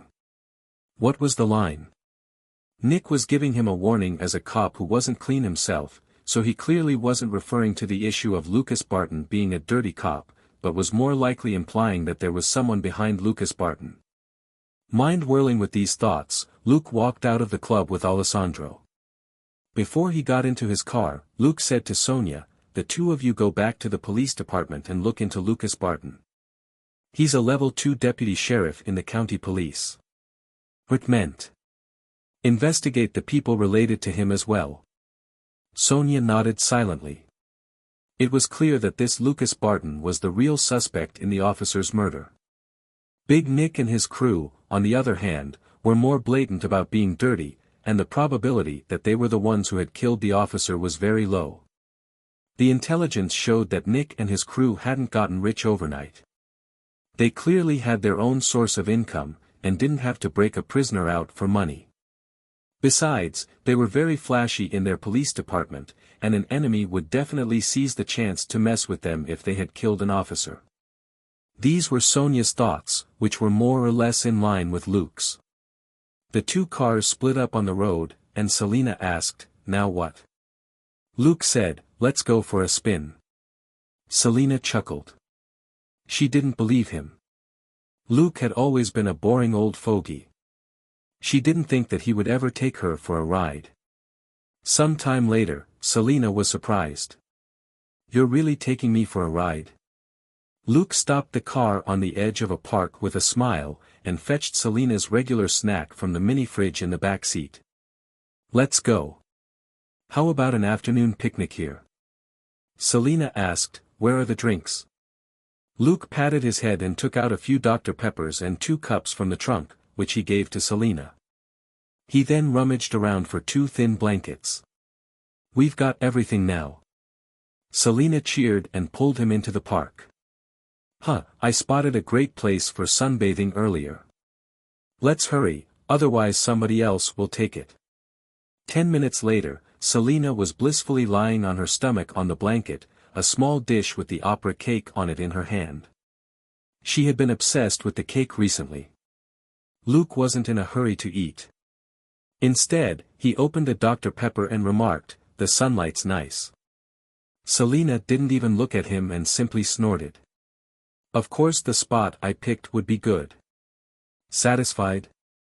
Luke smiled at the three girls in their 20s who were several meters away. They were basking in the sun in their bikinis. Luke was generous with his praise. "Of course, you're an expert." Selena enjoyed sunbathing too, but she was wearing too much gear at the moment, plus they were on the clock, so she couldn't be like the three girls. She looked at the three girls and sniffed. "You're fine with such skinny bodies." "It's a free show," Luke replied casually. Indeed, the three girls weren't nearly as magnificent as Selena. They weren't on the same level at all. Selena asked casually, "Right, where are we?" "This place is quite nice." Luke said, "Ellsworth Park." Selena was surprised. "Are you kidding me?" No wonder this fellow suddenly said that he was taking her for a spin. Also, did they just pass Ellsworth Avenue? While she was surprised, she didn't say anything else. Luke was a lot more prudent than she was. Looking at the people who were enjoying the bright sunshine in the park, Luke remarked, "What a quiet and peaceful." "Oh God, why is there a baby here?" a woman cried out in the distance. Luke turned back, only to see a baby on a merry-go-round dozens of meters behind him. The woman was also looking around as she exclaimed in shock. She was too far away for Selena to hear her, and Selena was still enjoying her cake. Luke frowned and got up. He wouldn't have bothered if it was any other minor issue, but a baby had been dumped in the park, and he had to at least go over and confirm the situation. "Selena, it's time to work," he called out to the glutton. Selena raised her head in confusion, and followed his gaze. "A baby? What's going on?" Even as she said it, she was already putting down the cake and getting to her feet. Right then, 4 men in black ran toward the merry-go-round. The woman picked up the baby and raised her voice. "Whose baby is this?" The 4 men in black quickly ran over. "Give us the baby." The woman subconsciously stepped back when she saw the 4 men. No matter how she looked at them, they didn't look like guardians at all. Luke sped up and shouted, "LAPD. Don't move." The 4 men abruptly looked at him, and 2 of them reached under their armpits, while the other 2 lunged at the middle-aged woman. Luke's expression turned grim. He was too far away. He was 30 meters away from the 4 men, who were too close to the middle-aged woman carrying the baby. He wasn't confident that he could kill them all at once. He could only push off of his feet with a burst of speed. Bang! There was a sudden gunshot, and the woman holding the baby screamed and fell as blood burst out of her thigh. Luke's face turned cold, and he took out his gun. Bang! Bang! Bang! Bang! As he opened fire with his Glock, he began to zigzag instead of moving in a straight line. 2 men fell before they could aim their guns at him. One was shot in the abdomen and the other in the head. They were killed instantly. Luke came to an abrupt halt. Bang! Bang! Bang! Bang! The other 2 men who had planned to steal the baby also collapsed from a shot in the abdomen and the head respectively. In those 2 short seconds just now, Luke had closed the distance to 20 meters, but the woman had also been shot. But the moment she fell, the woman broke free of their hold. Luke no longer had any qualms. These men were simply scum, to shoot an innocent woman holding a baby. Selena had already closed in from the side, but she didn't say anything, and instead looked around warily. She never doubted Luke's ability to crush criminals. Her responsibility was to make up for anything he might miss. 3 o'clock, 50 meters, the black SUV, she suddenly shouted. Luke moved swiftly as he threw himself behind a nearby tree. Bang! Bang! Bang! Bang! Grimly, Luke yelled, "LAPD. Everybody lie down and don't move." There were dozens of regular residents here who were enjoying the afternoon sun in the park. 2 automatic rifles had already started firing wildly at Luke's position from the black SUV which Selina had pointed out, and the tree shuddered with the impact from the bullets. Bang! Bang! Bang! Bang! Bang! Bang! Bang! There was suddenly a pause in the gunfire from the automatic rifles, as Selina had taken cover and was firing back at the shooters in the SUV. Almost at the same time, Luke darted out and fired his Glock rapidly as he ran. Bang! Bang! Bang! Bang! Now that both he and Selina were coordinating, the shooters didn't dare raise their heads anymore. Multiple bullet holes appeared in the windows of the black SUV, and the 2 people in the car could only stay as low as possible. At that moment, the sound of Selina's gunfire stopped as she had used up her bullets. Luke wasn't surprised since he had been counting the remaining bullets in her gun. He stopped shooting as well, and the shooter on the driver's seat tried poking his head out. Pa! The last bullet in Luke's Glock 23 was reserved for this man.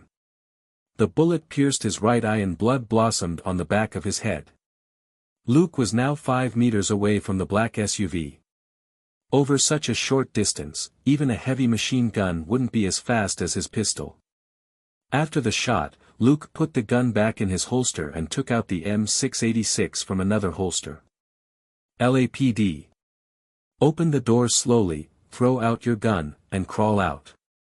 As he was yelling out the instructions, he saw that Selina had closed in, and was behind a tree 10 meters away as she stayed on high alert.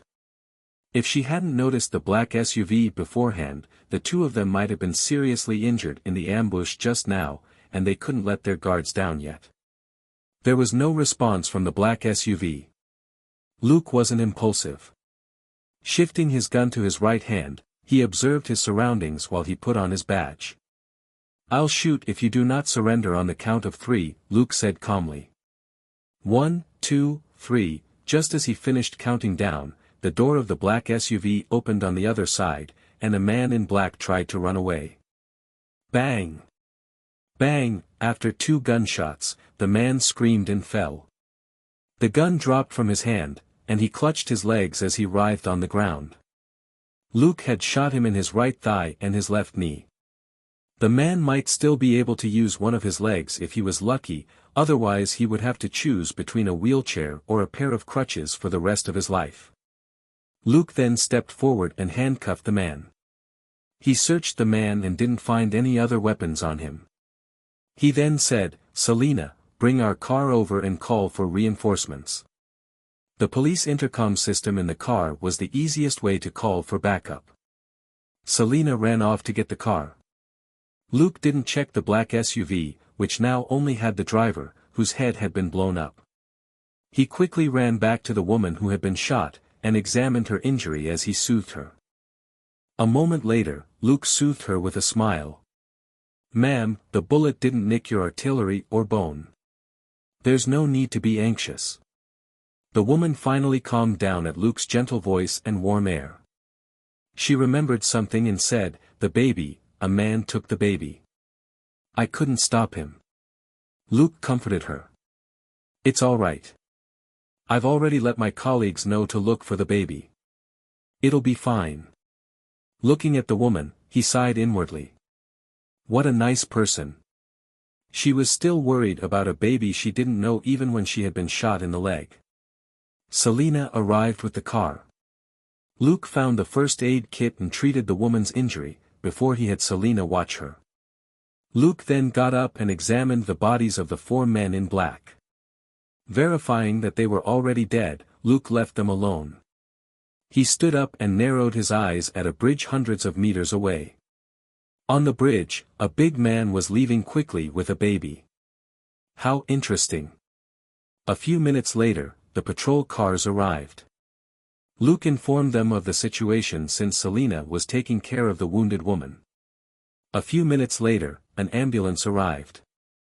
Luke and Selina escorted the woman to the ambulance and gave her a card. You can call us if you run into any trouble. The woman nodded gratefully. Thank you. Luke patted her hand and said, you'll be up and about in no time.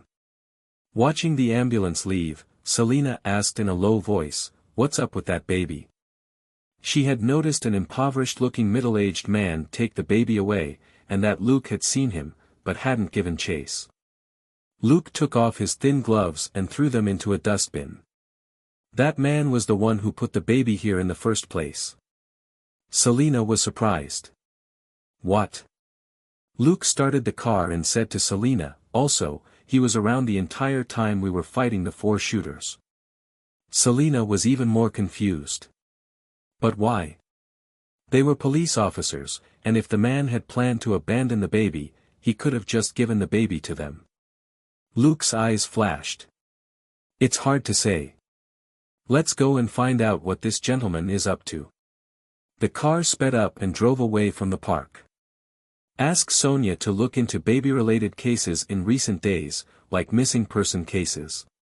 The baby can't have been born too long ago, Luke said. Selina immediately called Sonia. A moment later, she hung up the phone and shook her head. Nothing. There were missing children in this enormous city every day, but no newborns had gone missing recently. Luke wasn't really surprised.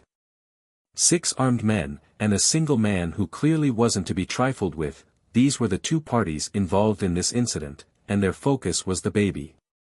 As for Luke and Selina, and the unfortunate woman who had been shot, they had only gotten caught up in it by accident. The baby that the 2 parties were fighting over couldn't be simple. Very soon, Luke caught up with the destitute man. The baby he was carrying was much easier to track. What Luke hadn't told Selina was that the man carried a strong smell of the baby's milk and poop, which meant that he had been taking care of the baby for a while and hadn't just picked it up for the first time earlier. The man had enough time and opportunity to kill the baby or use it to achieve some goal, but he had instead put the baby in a park and waited for someone else to pick it up, which was very strange. Half an hour later, Luke parked the car in front of a standalone 5-story building. The red and white building looked like a church, but it definitely wasn't one. With his sharp nose, Luke was very clear on this point. Selina looked at the building. This is the place. Luke nodded and got out unhurriedly. Let's go. This will be a great eye-opener for you. Remember not to look too surprised. Selina immediately grew vigilant. She thought of multiple possibilities, rotten and bloody corpses, gang members torturing their enemies. Luke knocked on the door, and a young woman in a nun's robe opened it with a smile. She was stumped for a moment when she saw the strangers. How can I help you? Luke smiled and took out his badge. LAPD. Ah. The woman immediately grew solemn. We're a licensed, legitimate therapy clinic. Selina was dumbfounded. Was this woman, a shrink in a nun's robe? She couldn't help but examine the nun's robe more carefully, and immediately sensed something wasn't right. The nun's robe that the woman was wearing was a little strange and seemed a little revealing. Also, what was with her nipples? It might not be a stipulated rule, but wearing a nun's robe without a bra didn't make sense. During Selina's observation, Luke said, "We're not here to check your license or search this place, but we don't mind doing so if we don't get satisfactory answers. So, I'll ask and you'll answer, okay?" The young woman's face changed for a moment, before she finally nodded. Ask, then. Luke asked a few questions, and the answers he received weren't a surprise. He nodded and said, "Okay, take us to this Mr. Smith." The young woman hesitated, but looking at Luke's smile that wasn't a smile, she could only nod. "But please don't interrupt the patients that are being treated, okay?" Luke nodded. The young woman let them in and closed the door, before she turned around and went upstairs. Selina almost couldn't help exclaiming in shock as she stared at the young woman on the stairs with wide-open eyes. Luke covered her mouth and said, "Be cool, okay? You also need to keep cool once we're upstairs." Selina nodded dumbly. Staring at the naked butt in front of her, a thought floated through her mind, were nuns allowed to wear G-strings? But what nun would wear a robe that only covered the front? Luke simply smiled and dragged Selina along. The nun's robe that the young woman in front of them was wearing didn't have a back at all. Her back, waist, butt and legs were all exposed to the air. The woman definitely wasn't a nun. She looked back at Luke and Selina every now and then, afraid that they might suddenly shout LAPD, which would reduce this place to chaos. It was true that this clinic was licensed, but it remained to be seen how many customers in this place were willing to be interrogated by the police. Ah. Oh. Ha. The door to the first room was open. Unperturbed, the young woman said, "This is jiu-jitsu training to reduce stress. Come on, baby." Slapping sounds rang out from the second open room. The young woman said earnestly, "That's whipping therapy, which is quite expensive." Luke found that odd. "Do you serve female clients too?" The young woman immediately realized his meaning. "No, the customers are men." Luke was rendered speechless. It might be against the law if a male customer whipped a female therapist, but if he was paying her to whip him, that seemed to be within the law. Selina was shocked but didn't say anything. They reached a room at the end of the hallway on the second floor, which had an image of the Queen of Hearts on the door. The young woman knocked on the door. "Miss Donna, could you come out for a second?" A moment later, a woman replied, "Please wait a moment." Luke raised an eyebrow. There was the vague hint of an accent in the voice, and it sounded exotic, like whispers late at night. Her voice reminded Luke of Vanessa, the long-legged woman with electrifying eyes. Of course, it wasn't her, but the woman's voice had the same allure. Luke chuckled and patted the young woman's shoulder. "You can go now. I don't think you'll be interested in what happens next, right?" After a brief hesitation, the woman went downstairs, but didn't forget to add, "We have a proper license, so don't mess around, all right?" Luke nodded wordlessly. While the woman had started off sounding righteous, she trailed off into a gentle plea, maybe it was an occupational disease.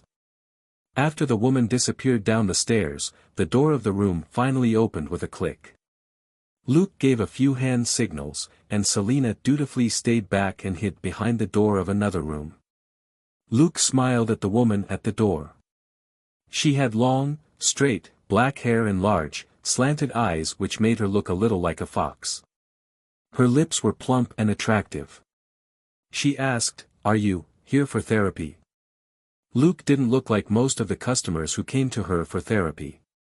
Luke smiled slightly and sized her up for a moment. "No, Miss Donna, I'm here for Mr. Smith." The woman was stumped for a moment. "What Smith?" Luke chuckled. "The man who's hiding behind the clothes rack next to the door with a gun in his right hand and a baby in his left hand. He's a middle-aged white male with stubble, 6 feet 2 inches height, and wearing a black jacket and a pair of jeans. Need I go on, Mr. Smith?" Luke looked in a certain direction, as if he could see through the wall. The woman at the door was stupefied. She opened her mouth, but didn't seem to know what to say. Luke glanced at her and sighed inwardly. The woman crushed Selina in every aspect. She was wearing a dark red bondage outfit, which set off her breasts magnificently, black silk stockings, and a pair of knee-high boots. Wow! What a professional therapist! As the random thoughts crossed his mind, nobody said anything in the room. Luke said to Miss Donna directly, "Can I ask you a few questions?" Miss Donna subconsciously nodded under Luke's gaze. The young man seemed friendly, but as a special therapist, she vaguely sensed an air about Luke that was hard to describe and at odds with his appearance. "Then please talk to my partner over there, will you?" He gestured to Selina behind him to take Donna away. Watching Miss Donna leave, Luke continued peaceably, "Mr. Smith, you had a chance to shoot us in the park, but you didn't. So, I think we can talk." After another brief silence, the man in the room finally said in a low voice, "What do you want to talk about?" Luke said, "The baby. Because of him, I killed 5 armed criminals in the park, and they shot an innocent woman, who's now in the hospital. I think I deserve to know the reason for all of this. Hee hee. You're a police officer. The man chuckled but didn't sound happy. Luke said, "What's the problem?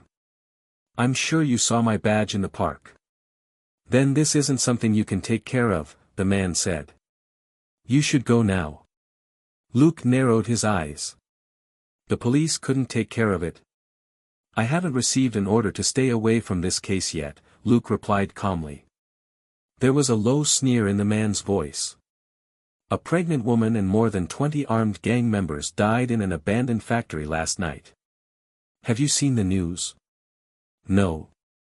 I think you'll receive a call soon. At that very moment, Luke's phone rang. He looked at his phone and picked up the call. What's wrong? A moment later, Luke hung up with a cold expression. Pondering for a moment, he walked into the room and closed the door. Turning to look to his side, Luke chuckled. "Mr. Smith, it seems that you're right. I was just told that the case has been transferred." Next to the door was a tall man who was holding a gun, but he didn't have it raised. This Mr. Smith smiled when he heard that. "So, I guessed right, but that doesn't make me happy." Luke observed the tall man for a moment before he said, "Me neither. Let me ask you something. You must need money, and maybe weapons too, right?" Smith narrowed his eyes. "What are you getting at?" Luke told him an address and then took out a wad of cash from his pocket. "There are a few guns in the basement of that abandoned factory. You can have them since I won't be using them. As for this," he threw the money onto the bed. "Consider it a reward." Smith frowned. "What do you mean?" Luke kept smiling. "I'm a curious man, so when you find the answer, do let me know." Although he was smiling, there was no emotion in his eyes. After a brief silence, Smith asked, "How do I contact you once everything's over?" Luke took out a card and flicked it toward Smith. Smith caught it easily. "What do you want, exactly?" Tilting his head, Luke thought for a moment. "Maybe, just an answer." As he spoke, he opened the door. "One last question, why are you protecting this baby?" Smith said, "No women, no kids. Those are the rules." Hearing that, Luke nodded at Smith in the dark corner, and stepped out of the room. Smith frowned and listened to the footsteps fade away. A moment later, when Miss Donna returned, he asked, "Quintano, are they gone?" Donna Quintano was the woman with even more magnificent breasts than Selena.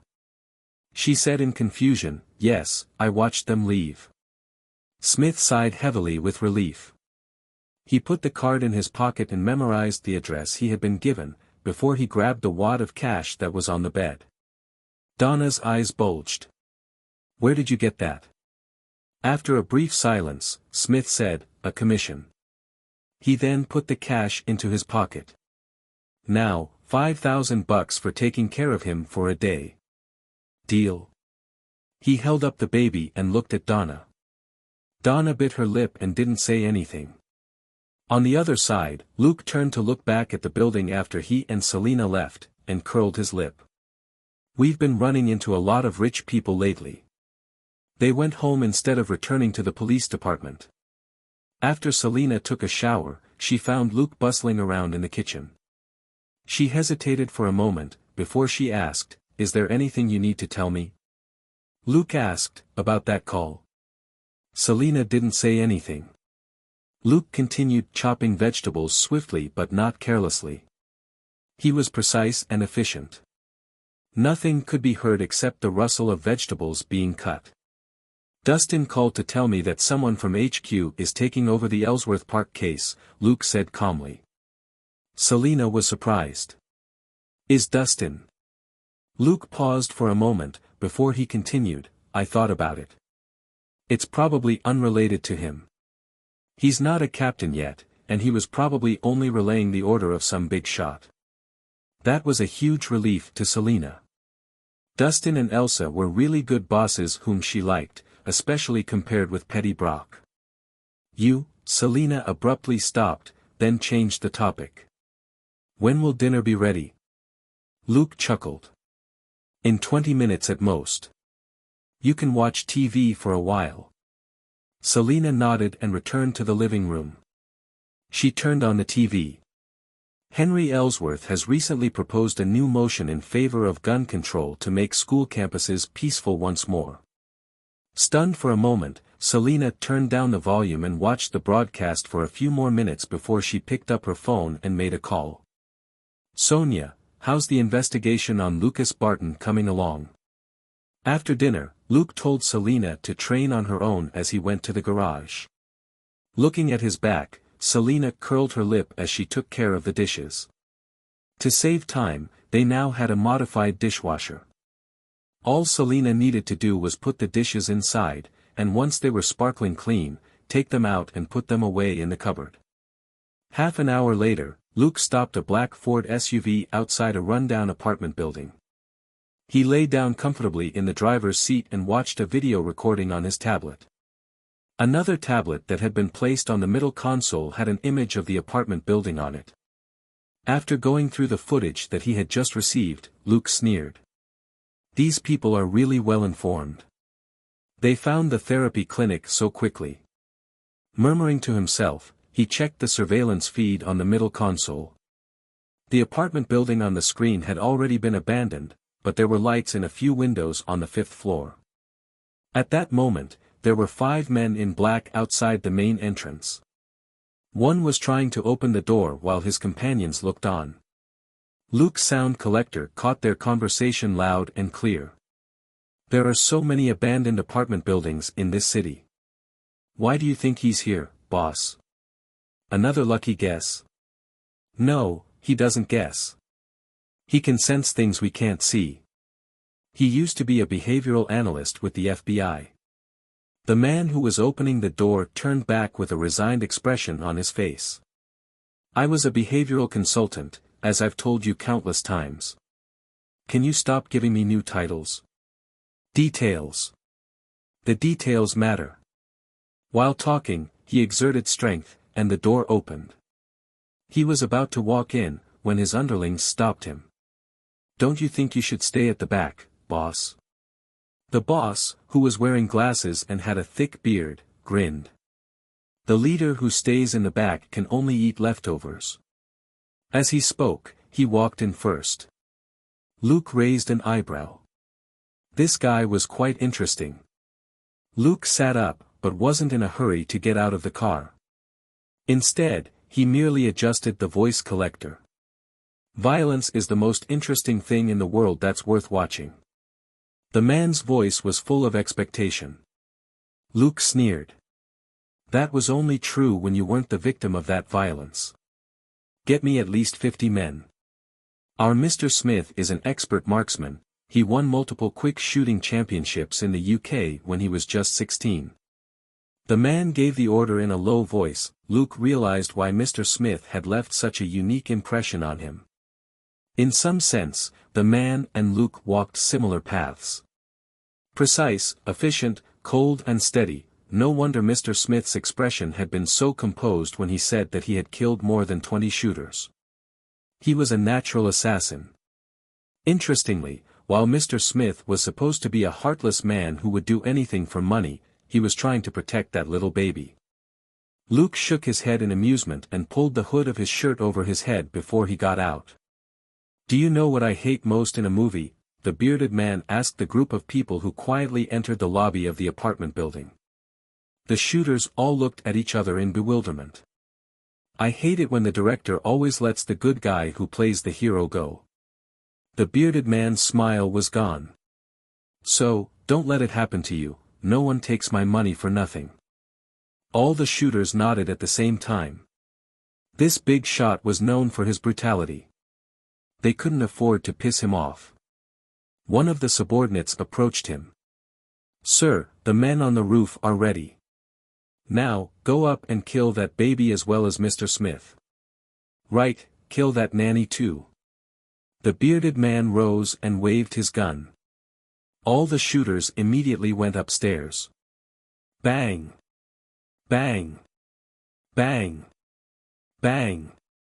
Bang! Bang! Bang! Whoosh! Ah! A moment later, the shooters in the lead had already engaged the target on the 5th floor while the last of them were still on the 2nd floor. When they got to the 3rd floor, Luke, dressed in dark clothing, walked right through the wide-open entrance of the apartment building. He shook his head inwardly at the shooters that had swarmed upstairs. They hadn't left anyone behind to guard the entrance.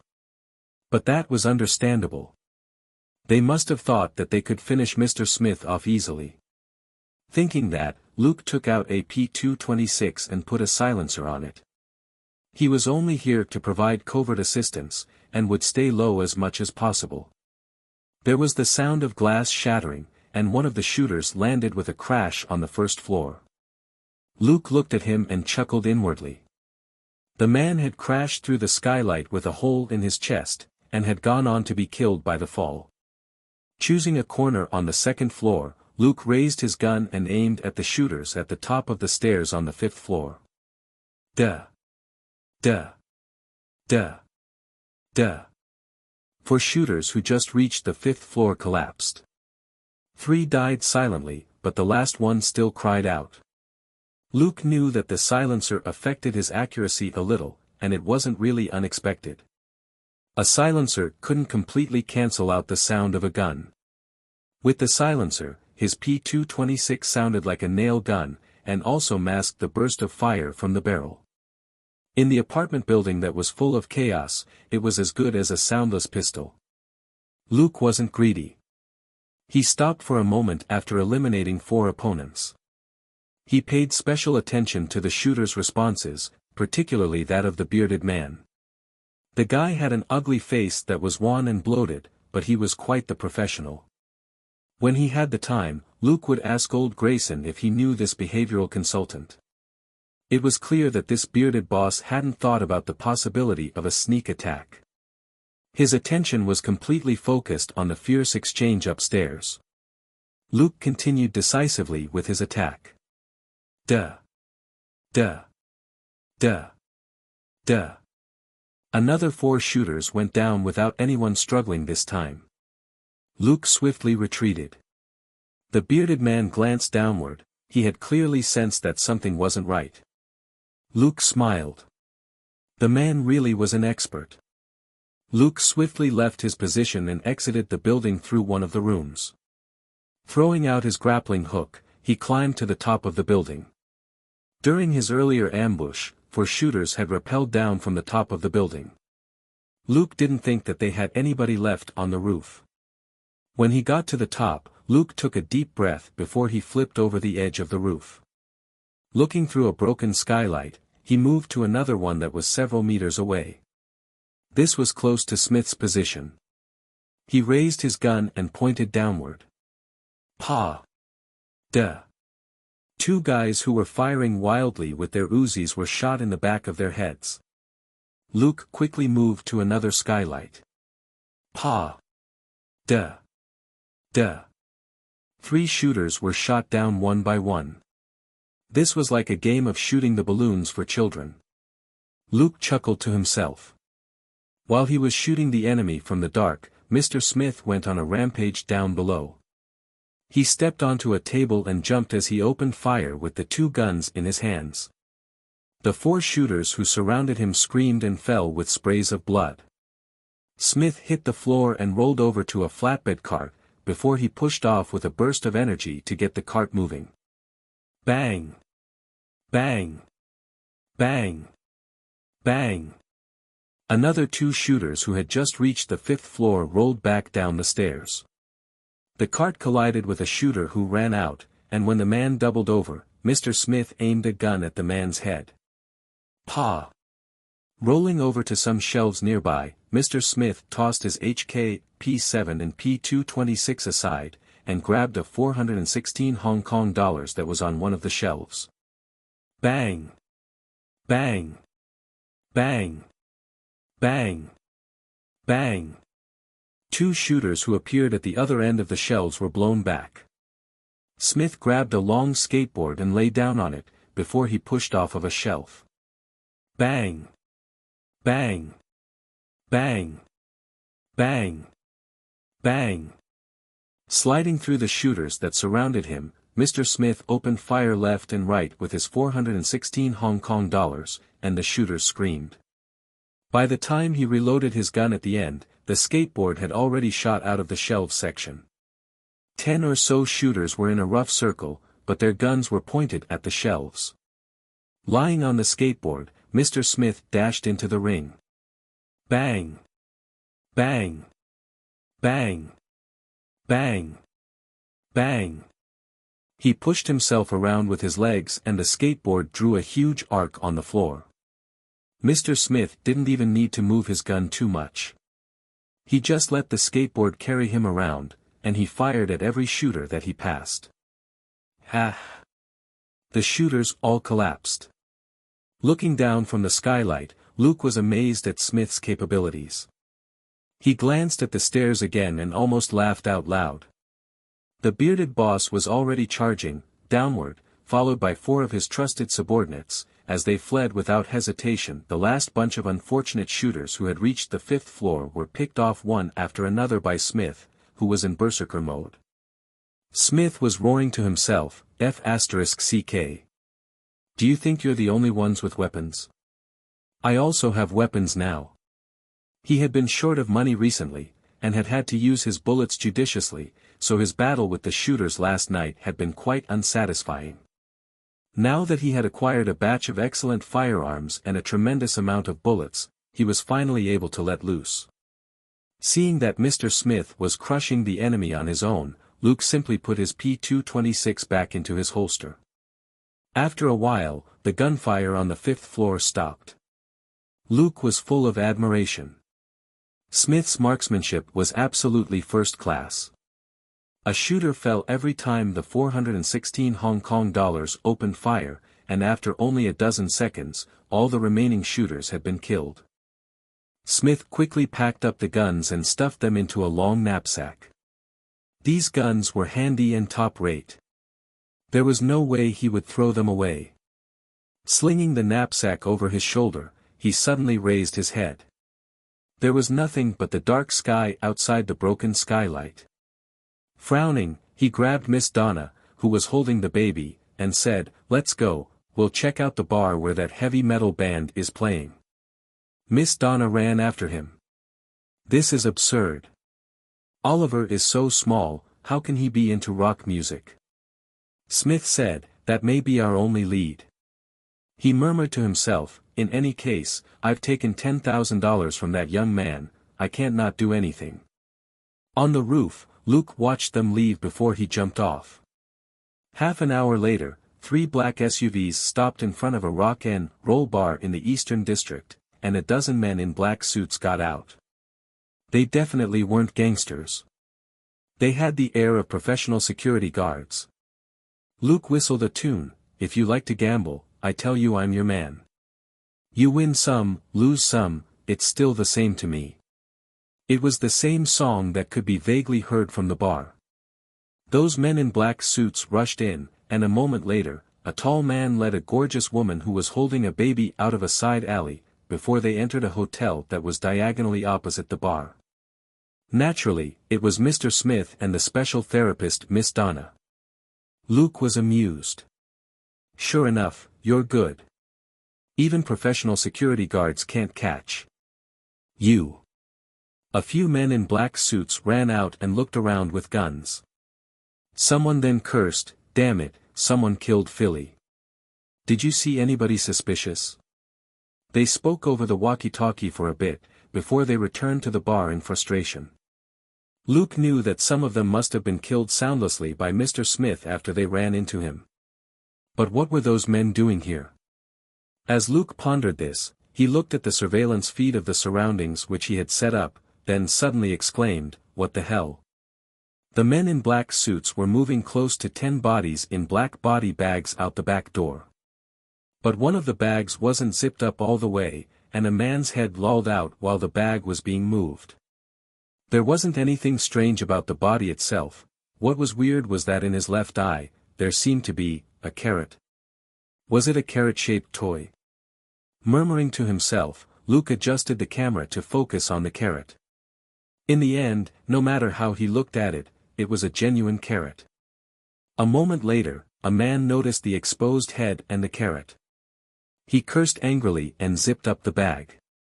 But in his carelessness, he accidentally broke off the carrot. Luke was lost for words. Was that really a carrot? In no more than 20 minutes, the men in black suits cleaned up everything and drove off. After some thought, Luke went to the back door. He picked up the broken carrot. Observing it carefully for a moment, he exerted some strength, and instantly crushed some of it into powder. Luke chuckled and put the carrot in a plastic bag, before he stored it in his inventory. Returning to the street in front of the bar, he had yet to come out of the side alley, when he saw that a dozen guys in black combat uniforms had surrounded the hotel. Their objective was clear and their movements were swift as they surrounded a room on the second floor. Where were these guys from? Luke was baffled. But the room they had surrounded was where Mr. Smith and Miss Donna were hiding. Luke rolled his eyes and chuckled, before he took out his P226 and aimed. Bang! Ah! One of the men who was creeping forward on the first floor screamed and fell. Luke ran off immediately after the shot. Bang! Bang! Bang! Bang! Bang! Bang! Intense and chaotic gunfire rang out, and a number of the guys in black combat uniforms fell from the second floor, screaming. Some were blown out of the room, and some were killed before they could charge in. Their weapons were quite good, and a few of them were using the expensive MP5K. Regretfully, even the best weapons were nothing when wielded by unworthy users. Mr. Smith in the room, on the other hand, was without doubt an expert gunsman, and he was holding a top-class weapon made by a HK company. Despite their absolute advantage in numbers, the men in black combat suits died one after another at Mr. Smith's hands. In less than 5 minutes, all 8 men were killed. Even the guy who was hiding in the shadows downstairs after being shot in the butt didn't escape death. At that point, another song started playing in the bar opposite, "I've got a bad boy and that's all right with me. Is nothing that I can't keep clean." Humming the song, Luke walked past unhurriedly on the opposite side of the road, and waited in the dark. A few minutes later, Smith reappeared with Donna and the baby, before they disappeared around a street corner in the distance. Luke smiled and went up to the room. Surveying the environment, he quickly took photos of the men in black combat uniforms and their gear with his fake phone, before he left. In his car, he took out a laptop from his inventory, transferred over the pictures he had just taken, and had a program start looking for relevant leads. He started up the SUV and drove off. When he got home, Selena was wearing a bathrobe and drying her hair in the living room. She simply looked at Luke and didn't ask anything. After Luke took a shower and came out, Selena said, "I checked Lucas Barton's files. His record's clean."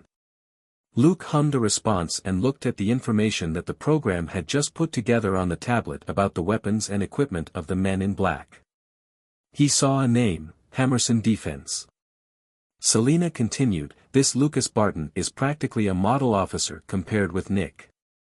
There've been no complaints about him in the last 2 years." Luke began to search for Hammerson Defense while he asked, "He sounds like an upstanding officer, then.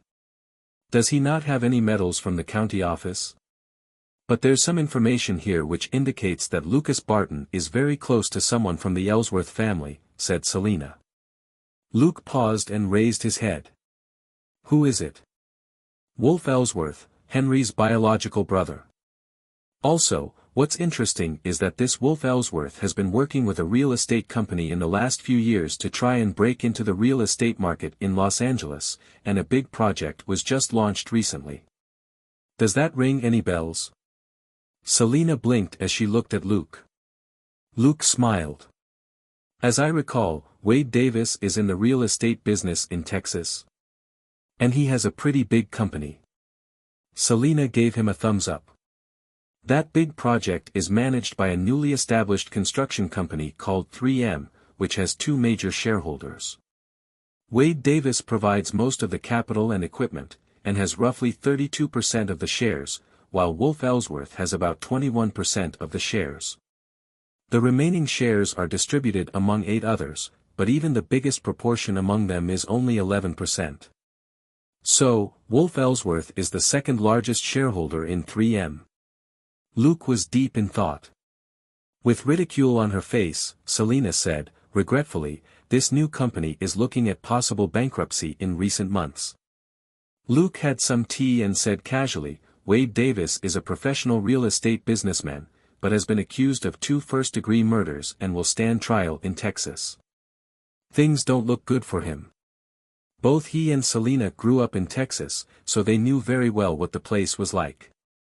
Texas was famous for a lot of things, including its criminal justice system, which handed out more death sentences than anywhere else in America. In comparison, California had the death sentence too, but it had already been decades since anyone had been executed. The Southern American states carried out far more executions than the Eastern and Western states, and Texas was a paragon Southern state. No matter how many marches and protests there were, the death sentence had never been abolished. The judges in Texas were ruthless and merciless when handing down the death sentence. It was almost as if they were declaring to the whole country that they dared to do what other people didn't. This was exactly what the Lone Star Republic was like. If Wade Davis stood trial elsewhere, he would be sentenced to life imprisonment at most. After a few years and as long as he had the money, there would always be a way for him to return to the beautiful world out there. Once he was extradited to Texas, however, even if it might be years before he was finally executed, there would be no way for him to get out of prison before then. Wade Davis was the person supplying the project with money and equipment. If he was caught, the project would lose its true patron. The banks certainly wouldn't give the project any more loans, even if the Ellsworth family was involved. After all, business was business. The Ellsworth family's enterprise wasn't in real estate. They weren't experts in the field, and the banks wouldn't bend for them. So, this big project was as doomed as the new 3M construction company. How are things between Wolf and Henry? Asked Luke. Selena said, there's no sign of a conflict between the two brothers, but they rarely see each other. Luke shrugged. It seems that they don't share a close brotherly bond. Selena finally asked, what's the situation with that baby? Luke thought for a moment, then shook his head. There's no progress for now. I'll tell you later once things are sorted out. Go to sleep. Selena yawned and returned to her room. Okay. Good night. Luke nodded and decided to sleep 2.5 hours tonight. He would treat the additional half an hour like a holiday. The next morning, they drove to the police department after breakfast. Sonia greeted them at the police department. What's the arrangement for today? Luke nodded. I'll go see Elsa first. Sonia went back to her own desk after hearing that. Luke and Selena entered Elsa's office and shut the door. Elsa raised her head. Seeing them, she dropped her pen and asked, "What's up?" Luke got straight to the point. Wolf Ellsworth, Henry Ellsworth's brother, is involved in the Mark Owen case. I thought you should know. Elsa dropped her forehead into her hand. What happened? She had just warned them to be careful on the case with the girl in pajamas, but the Ellsworth family was also involved in the officer's murder.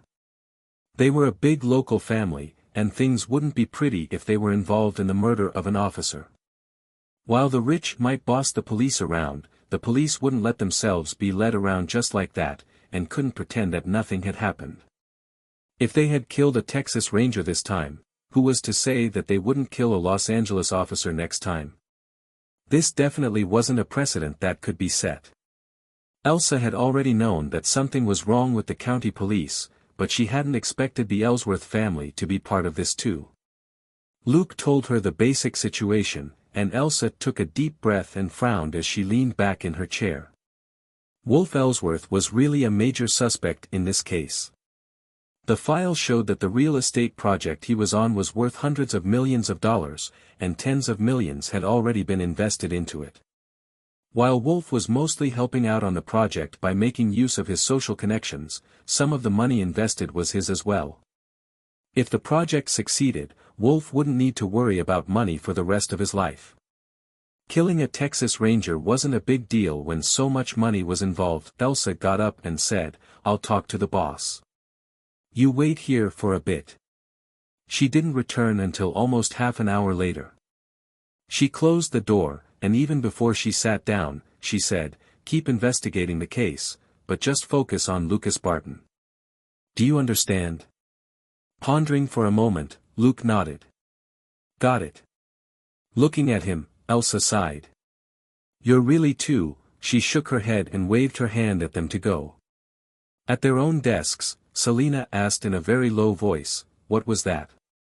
Lucas said, "We'll make it very clear that we're only investigating Lucas Barton. As to who hired him, it's none of our business." Selena frowned. "Is that possible? That Wolf Ellsworth seems to be the mastermind." Luke sneered. "Don't think that rich guys are stupid. Wolf would be an idiot to leave behind any evidence that he bribed Lucas Barton, and without evidence, nothing that Lucas Barton says will count. Besides, I don't think Lucas Barton would dare reveal Wolf's name. If Mark Owen can die, so can Lucas Barton." Selena nodded quietly. She had seen for herself how savage the rich could be, back in Wolf Kyle. There were always scumbags in this world who had no regard for life. Sonia joined them and noticed their unusual expressions. "Is there a problem?" Luke shook his head. "It's nothing. Have you found anything else?" Sonia said, "I talked to the female officer named Lila yesterday, and she told me something interesting." Luke raised an eyebrow. "Oh." "She said that Lucas Barton doesn't like talkative colleagues." Sonia had a complicated look on her face. "And?" Selena grew curious. Sonia took a picture out of a dossier. "And not long ago, the dog of a talkative officer died." Selena glanced at the picture before immediately giving it to Luke. "Damn it. This guy killed a golden retriever." Sonia didn't say anything, but she was obviously angry. Many Americans regarded their dogs as part of the family. For example, the old golden retriever called Dollar was the darling of Selena's family, and had been with them since Selena was a young girl. Dollar was old now, but still a loyal playmate for her brother and sister, and absolutely a part of the family. Selena would have no qualms shooting whoever hurt her Dollar. Luke was also fond of dogs, but not as much as Selena. Staring at the picture for a moment, he asked, "Has anyone examined the dog's body yet?" Sonia said, "That's why I'm here, let's go check out the autopsy results."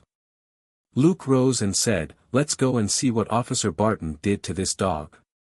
In the forensics department, they found the forensic scientist Scorsese, who was a young black man with curly hair. "Did you find anything?" Luke got straight to the point. Scorsese's complexion didn't look good. "A little bit." Sonia stared at him and said, "Wow, you don't look very well." Luke was curious. "Hey, Scorsese, isn't it your job to dissect bodies every day?" Scorsese said, "I specialize in dissecting human bodies, not dogs." Luke was speechless. Clearly, this man was a dog person too.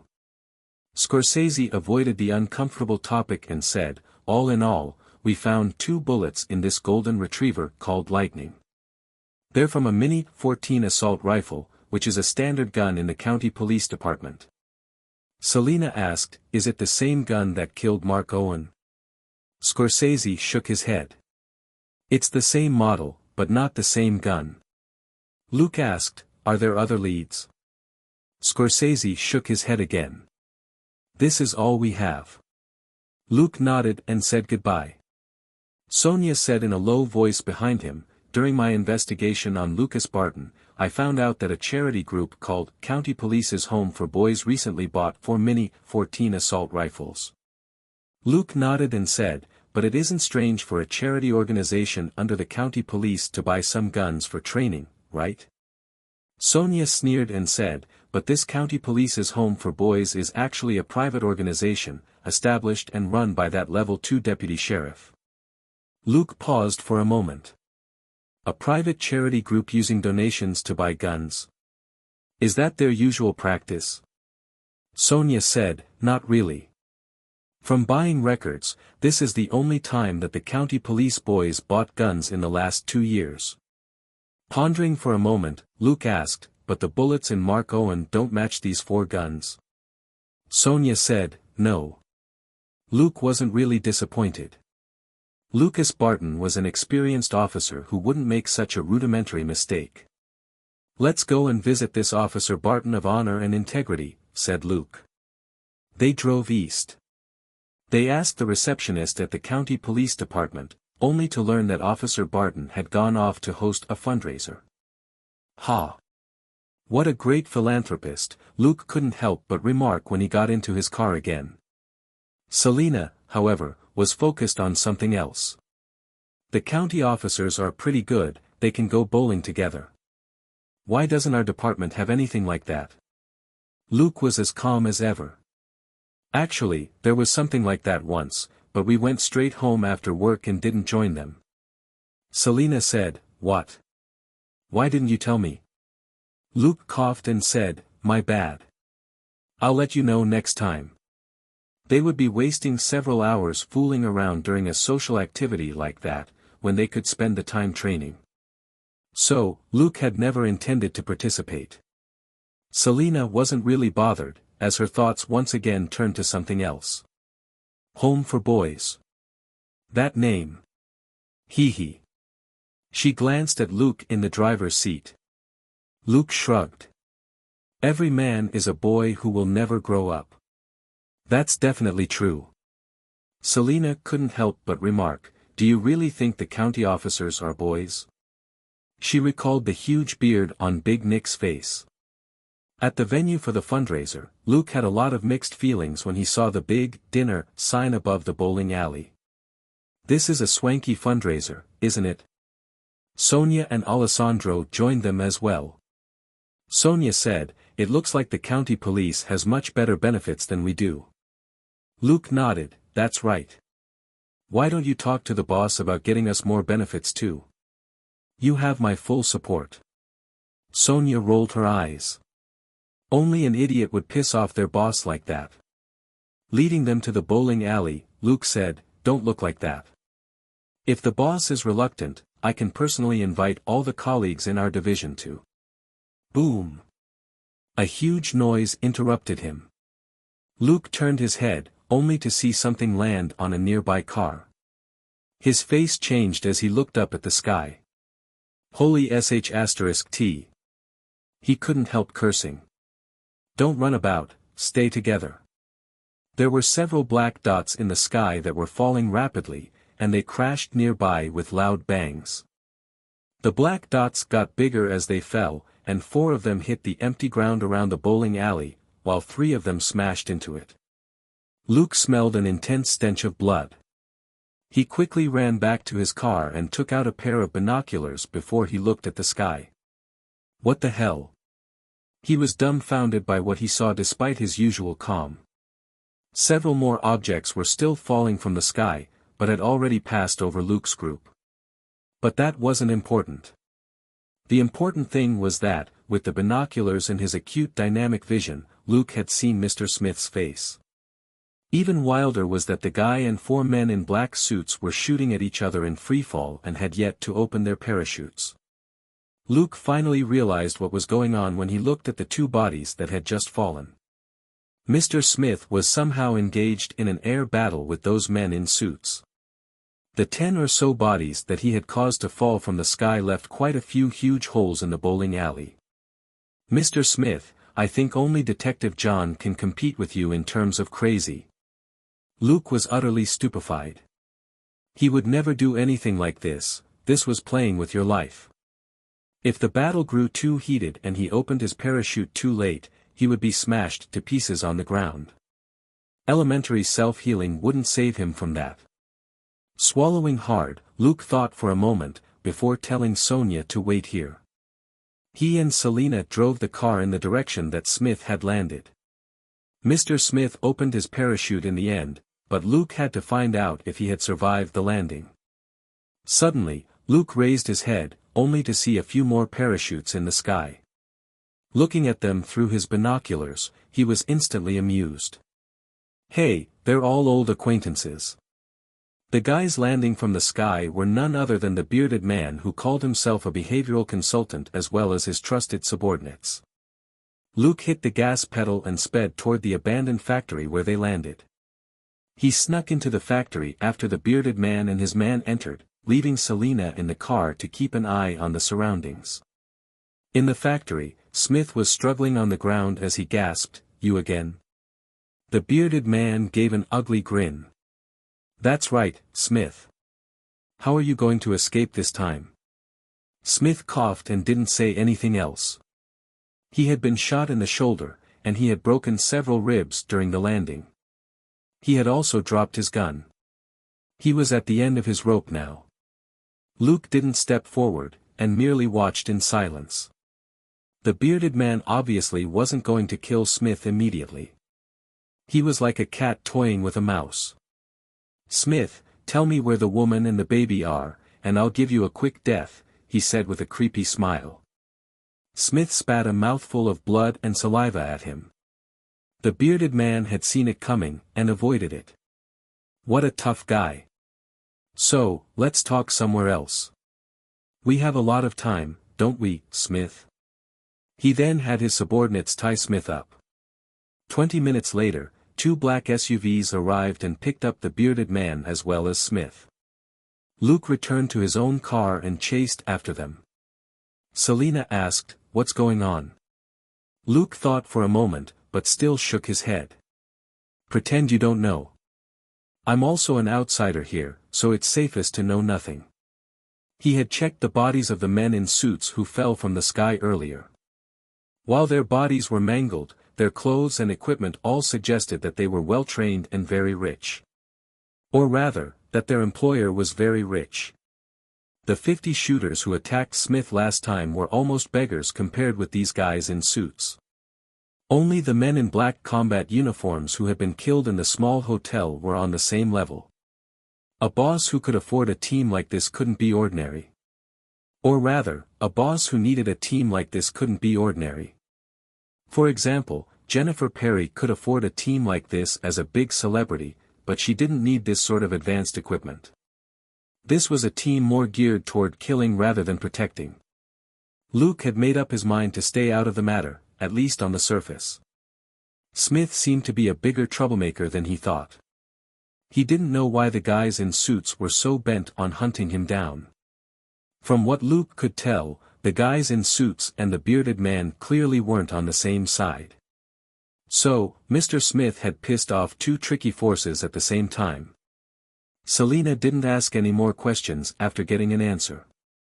She wasn't as good at acting as Luke was, and ignorance was the best cover. Driving east for another 20 minutes, Luke stopped the car and said, "Drive the car back and tell Sonia to return to the police department." Selina nodded and drove off after Luke got out. Luke broke into an abandoned building next to the alley where he had stopped the car. A moment later, he climbed out of another window in a black mask, gloves and a hoodie. He then approached a factory 200 meters away. He turned on the electronic detection function on his fake phone. He didn't think that there were any cameras around, but it never hurt to be cautious. With his grappling hook, Luke climbed nimbly up to a broken skylight. He fixed a camera at an angle before stealthily slipping away. Looking at the feed on his fake phone, he went around the factory and then eventually climbed up the side of one wall. Entering through a wide gap between the top of the building and the wall, Luke slowly made his way through the mess of abandoned machines as he approached the group at the entrance. Gloating, the bearded man said, "Some people are smart and some are idiots. Who's the winner now, Mr. Smith?" Smith looked at him and said, "Your boss Hammerson's plan is screwed. Henry Ellsworth is dead. You can't threaten him with the baby anymore. Also, everyone will see his death as the doing of weapon dealers like you, and his gun control plan will receive even more sympathy and support. The bearded man burst out laughing. Smith, do you really think that I was hired by just Hammerson Defense? Counselor Henry's gun control plan affects more than one person. Also, I'm sorry to have to tell you that Counselor Henry's plane just crashed into the ocean, and his body can't be recovered. How about that? Smith found that hard to believe. That's impossible. You can't cover this up. The bearded man grinned sardonically. Yes, we can. The people behind me are more powerful than you can imagine. Now, tell me where the woman and the baby are. Smith was suspicious. If you've succeeded, why are you still looking for them? Chuckling, the bearded man was about to say something, when another group of men entered the factory. He rose and greeted the newcomers with a much more sincere smile. Oh, boss, you're here. Luke raised an eyebrow at the boss who had just arrived. It was none other than the chairman of the board of Hammerson Defense. After inheriting the weapons manufacturing company from his father 20 years earlier, he became the new leader of the company. He was someone who had been born with a silver spoon in his mouth. When Luke had examined the black combat uniforms of the men who attacked Smith at the hotel, he had discovered that their arms didn't carry any branding, but were quite advanced. After doing a search with his program, Luke discovered that those guns had the same functions as some of the latest models that Hammerson Defense was about to release. Recalling the conversation between Smith and the bearded man, Luke now had a faint idea why the chairman of the board of Hammerson Defense was involved in this. One of Henry Ellsworth's campaign promises was a large-scale cleanup of illegal weapons. The focus was on illegal weapons, but less people buying weapons illegally would also lead to less legal purchases of weapons. Money was also needed to buy illegal weapons. Henry's proposed bill wouldn't affect just Hammerson Defense, but also the livelihoods of other arms companies. If the gun control plan proved to be a success in Los Angeles, which was plagued by crime and gangs, other districts would definitely follow that example. After all, gangsters had much fewer votes than regular citizens. Hammerson Defense was a fairly large company, but most of its market was based in Los Angeles and nearby cities. Counselor Henry's proposed bill thus unavoidably shook the foundations of Hammerson Defense. Even more critically, several new weapons which Hammerson Defense had developed at great cost were about to be released. If they couldn't make a profit in the Los Angeles market, Hammerson Defense might risk losing a lot of money. It wasn't a complicated situation. Luke's only question was, why was the baby the center of everyone's attention? While Luke was pondering this, Hammerson had joined the crowd. He was close to 50 years old, and had a long and thin, sickly pale face. Unexpectedly, he had brought a German shepherd with him to this unsavory affair. Hammerson stepped forward with the dog, ignoring the bearded man. It was clear that Hammerson didn't think much of the bearded man, although the latter had been so cocky a moment earlier. Mr. Smith, do you think yourself clever? There are so many things you can do in this country, as long as you have money. For example, Hammerson waved his hand. A gorgeous woman with a baby was dragged in by two men in black combat uniforms. The moment he saw the woman, Smith's eyes widened and he struggled violently. Hammerson chuckled. The bearded man also started laughing out loud. Oh, Smith, look at you now. How humiliating. Hammerson waved his hand and stopped the bearded man. All right, since Mr. Smith wants to play the knight, let him watch the person he was protecting die. That will be the perfect ending. Hearing that, Luke knew that this Hammerson was scum as well. The bearded man smiled maliciously. As you wish.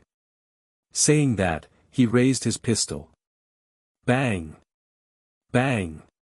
After 2 gunshots, everybody was stunned. Miss Donna and the baby in her arms were safe and sound. The bearded man, however, screamed. His arms dangled at his sides, a bloody hole in each of his shoulders. It was he who had been shot.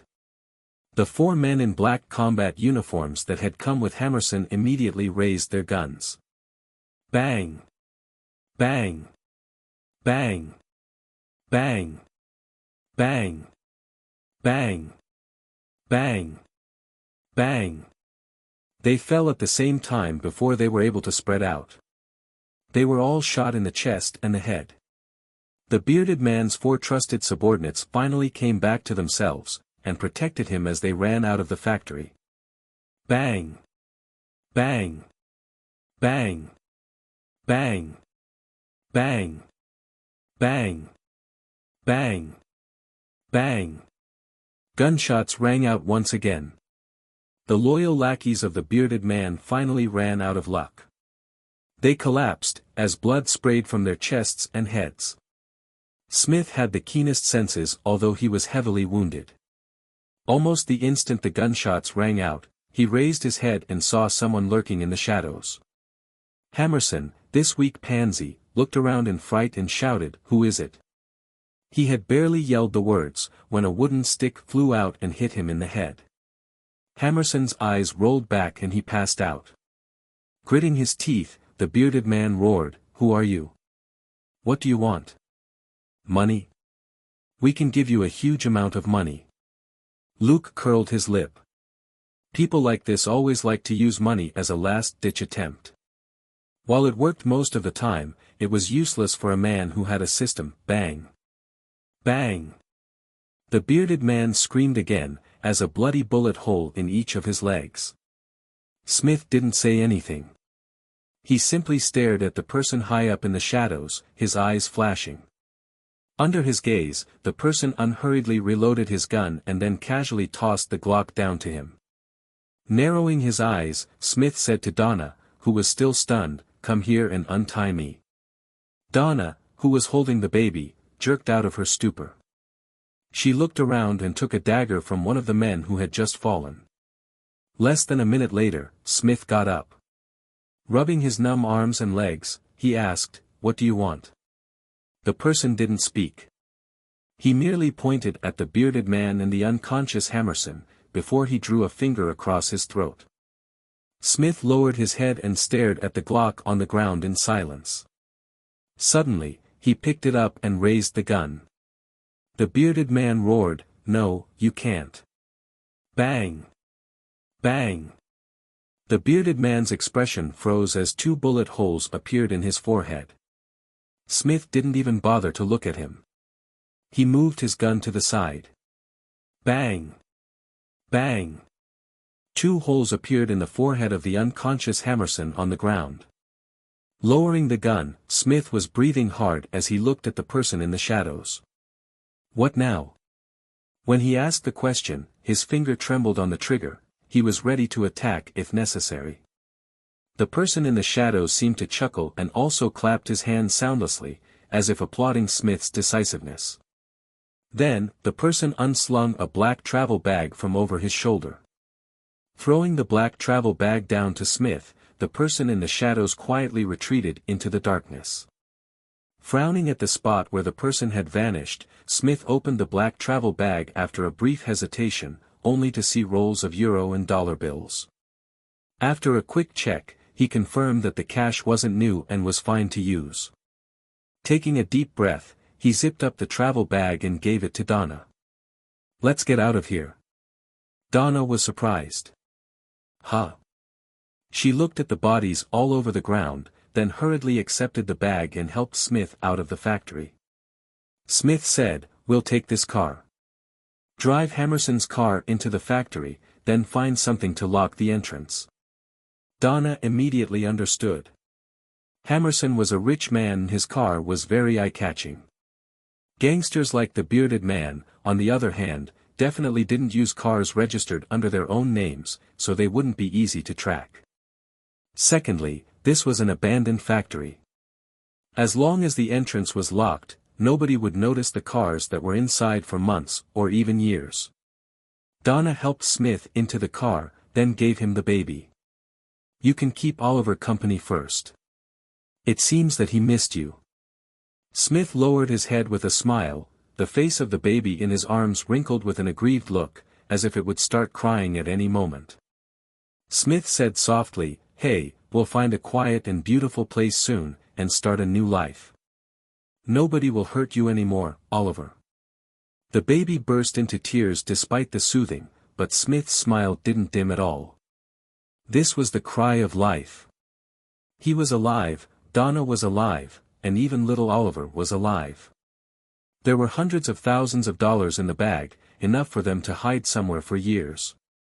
Rocking little Oliver in his arms, Smith's mood was complicated when he recalled the stranger just now and how the man had tossed him the bag of cash. A German shepherd suddenly jumped out of the factory. It was none other than the dog which Hammerson had brought with him.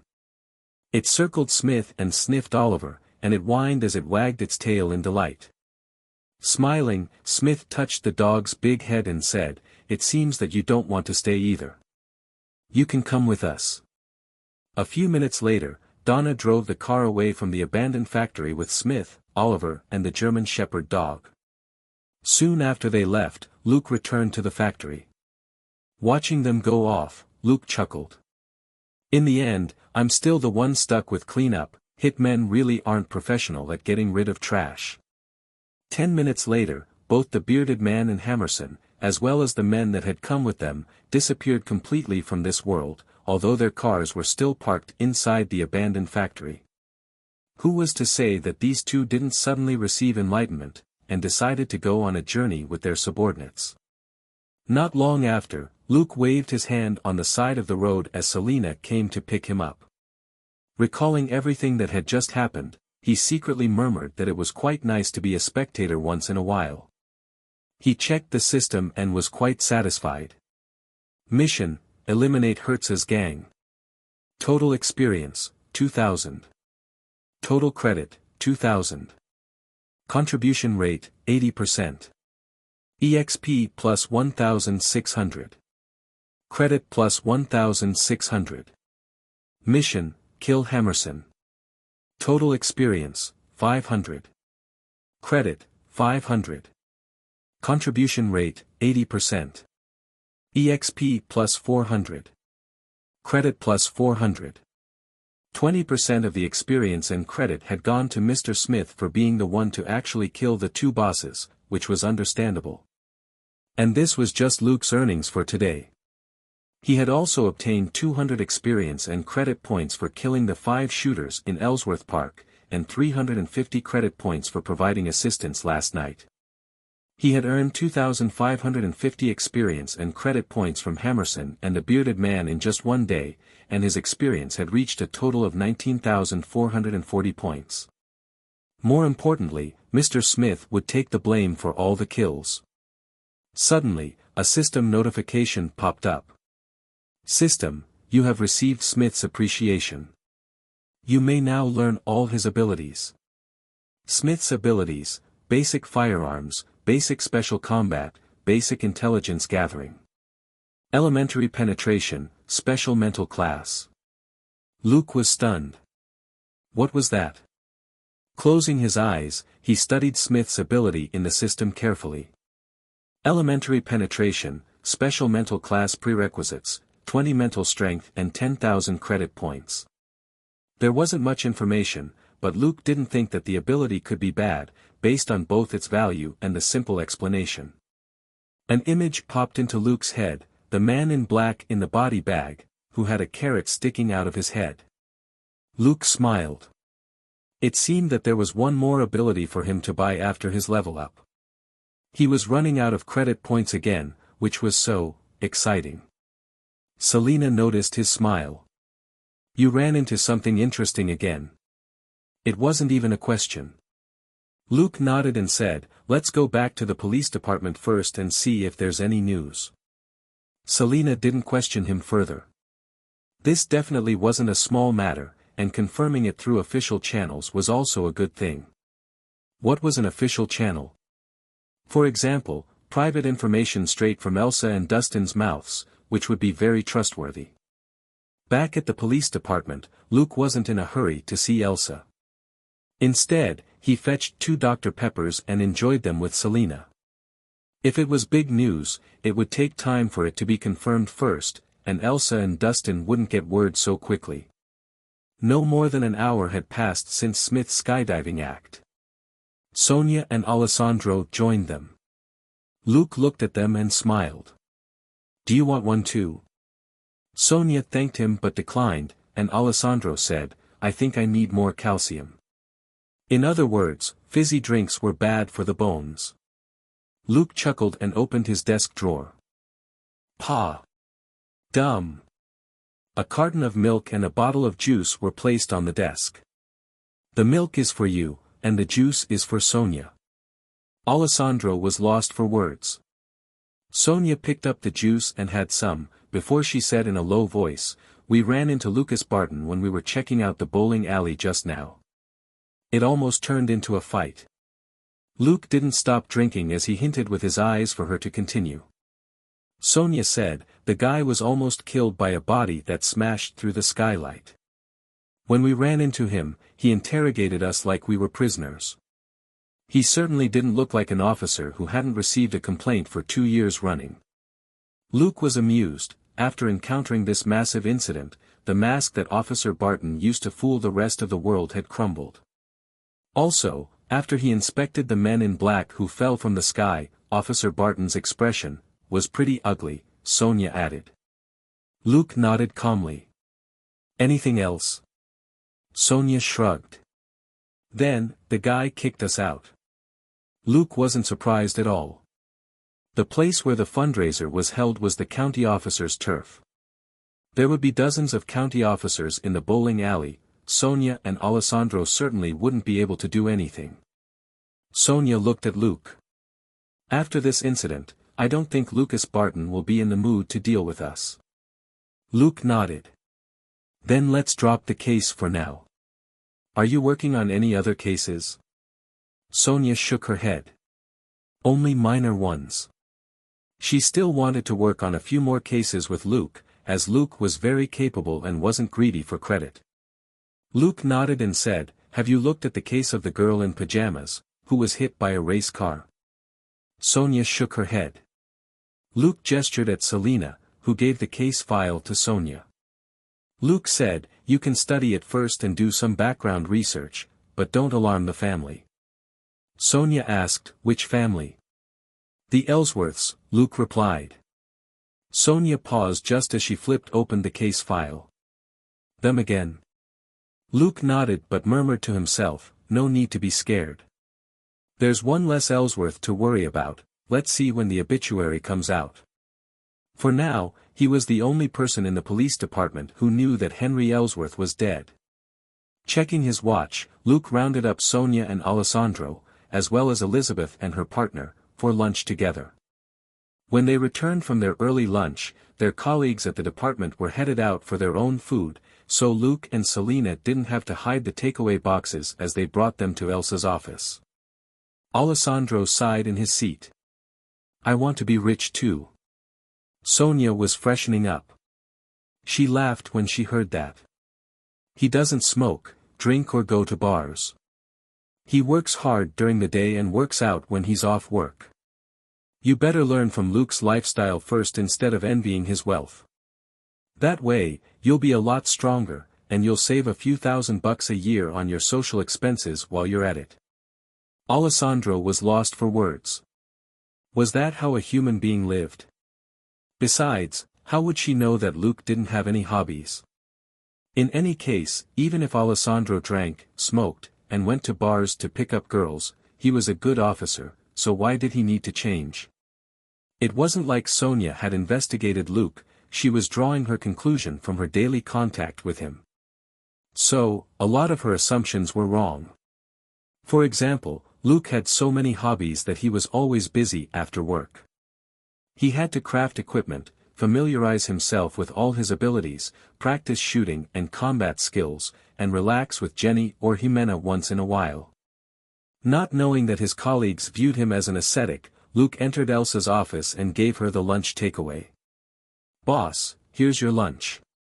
Elsa hummed a response. A moment later, she raised her head. What's wrong? Luke gestured at the takeaway Selena was holding. That's for Dustin. Elsa dropped her pen. Really, what's wrong? Luke's face didn't change. Nothing's wrong. I treated Sonia's and Elizabeth's teams to lunch, and I thought I should bring some for you and the boss. Elsa looked at him suspiciously and got up. Put mine in the drawer. She then took Dustin's lunch, and went off to give the lonely middle-aged man some warmth. Selina watched Elsa walk past the lounge to Dustin's office in a corner opposite, and said in a low voice, "Did you really plan for her to deliver lunch?" Luke chuckled. "Who knows? Let's just wait and see. In any case, you can't return takeaway." They waited for more than half an hour before Elsa finally returned from Dustin's office with a strange look on her face. With Luke's eyesight, he had easily been able to see Elsa and Dustin conversing. From their expressions, he knew that they were talking about something important. Elsa closed the door the moment she came back. "You knew?" Luke was confused. "Huh?" Elsa glared at him and sat back down in her chair. "Enough. Don't play dumb in front of me." Luke still looked at her innocently. Elsa could only give up. "Fine, let's talk business. Henry Ellsworth is missing. The word is that his plane crashed, and the Coast Guard is now searching where the plane went down." Luke looked shocked. "Really?" Elsa said, "Yes, but it's unclear exactly what happened to Henry. Also, he's not the only Ellsworth. Don't do anything reckless." Luke nodded solemnly. Elsa, however, found his attitude unusual, and stressed again, "I mean it. Don't do anything stupid, okay? Old Ellsworth isn't dead yet.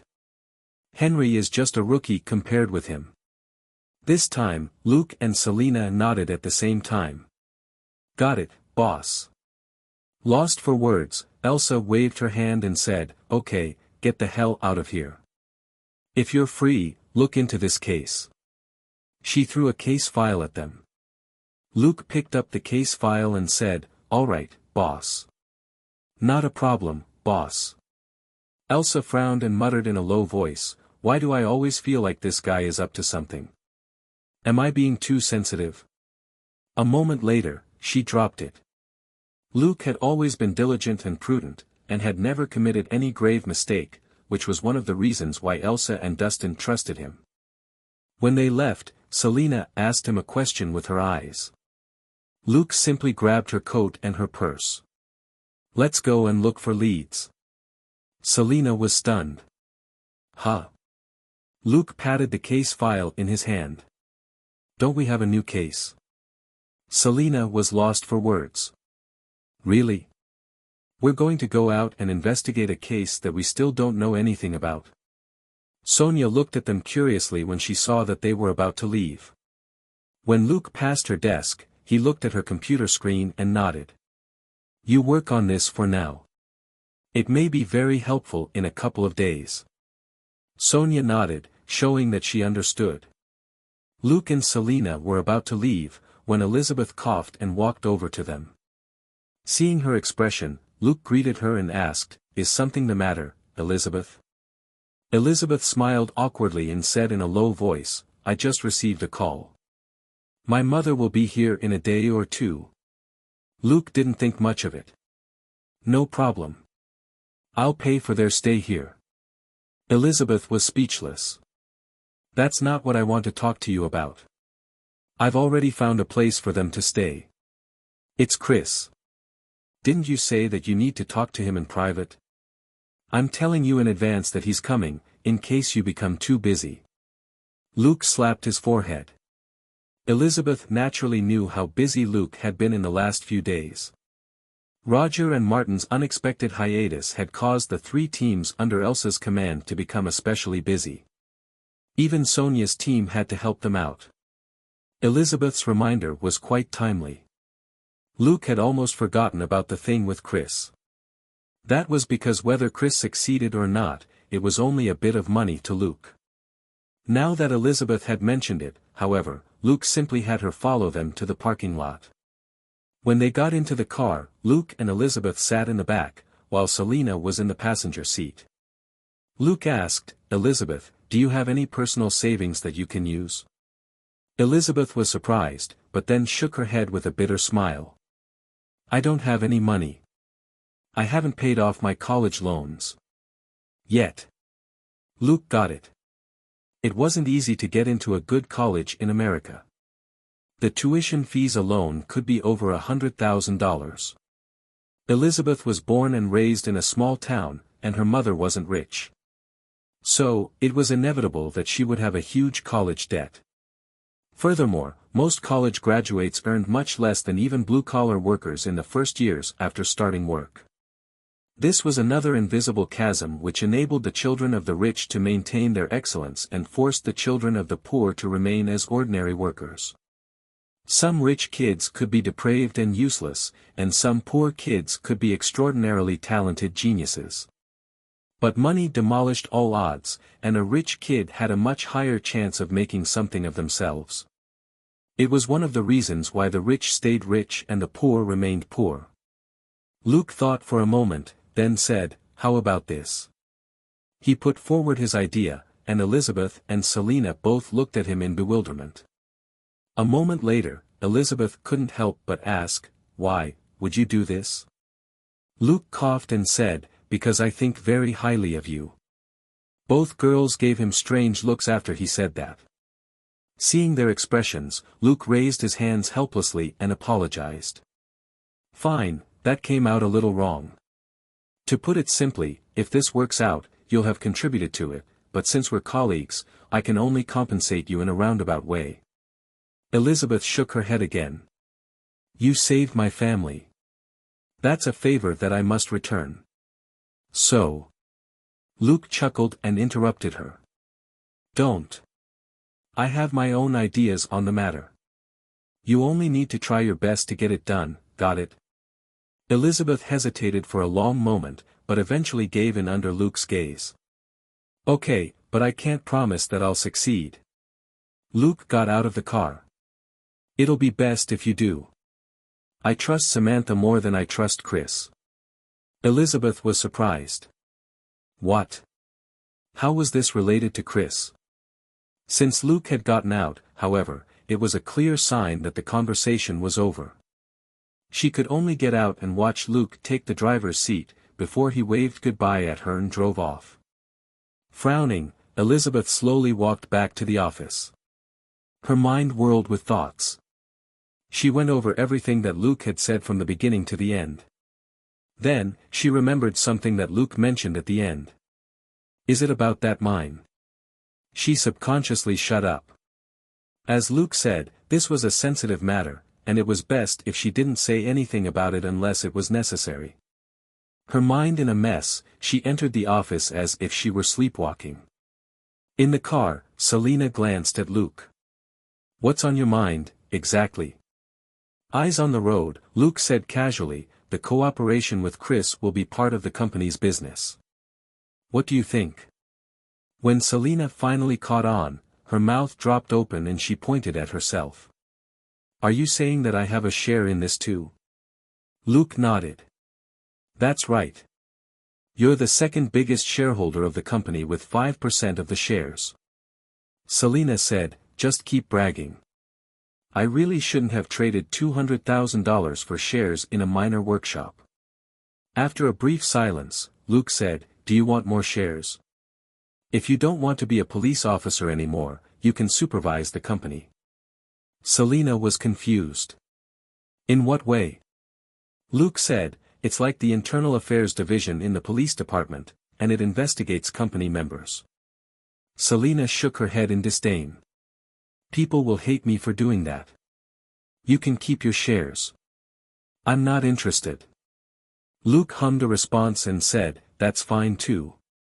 Right, I asked Jenny to look for a few colleges for part-time study, and which you can graduate from easily. Why don't you sign up for one of them?" Selina pulled a long face. "Really?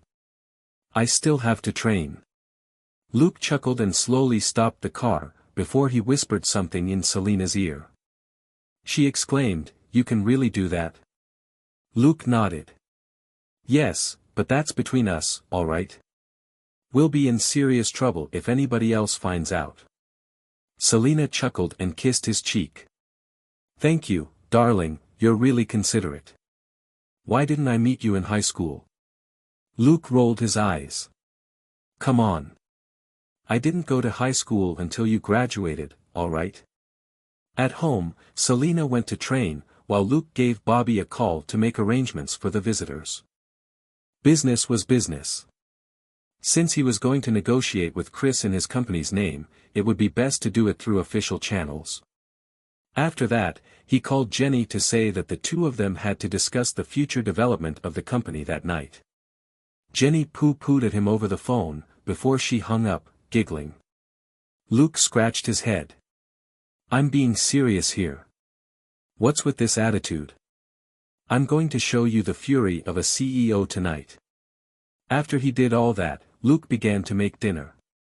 They had gotten off work early, and he had more time today. More importantly, until he could determine what Mr. Smith had done, it was best to lie low. When he was searching for suspicious activity online with the mini-program he had created, he received a notification on his laptop. Looking at the notification, Luke opened a forum message. After decoding the message, Luke was lost for words. Mr. Smith was truly a lunatic. The information which Smith sent to the contact number which Luke had left him had been encrypted and forwarded online as a nonsensical post on a major forum. The content wasn't very complicated, but it was quite thrilling, and divulged the details about baby Oliver. That night, Smith had run into a young pregnant woman who was carrying a baby.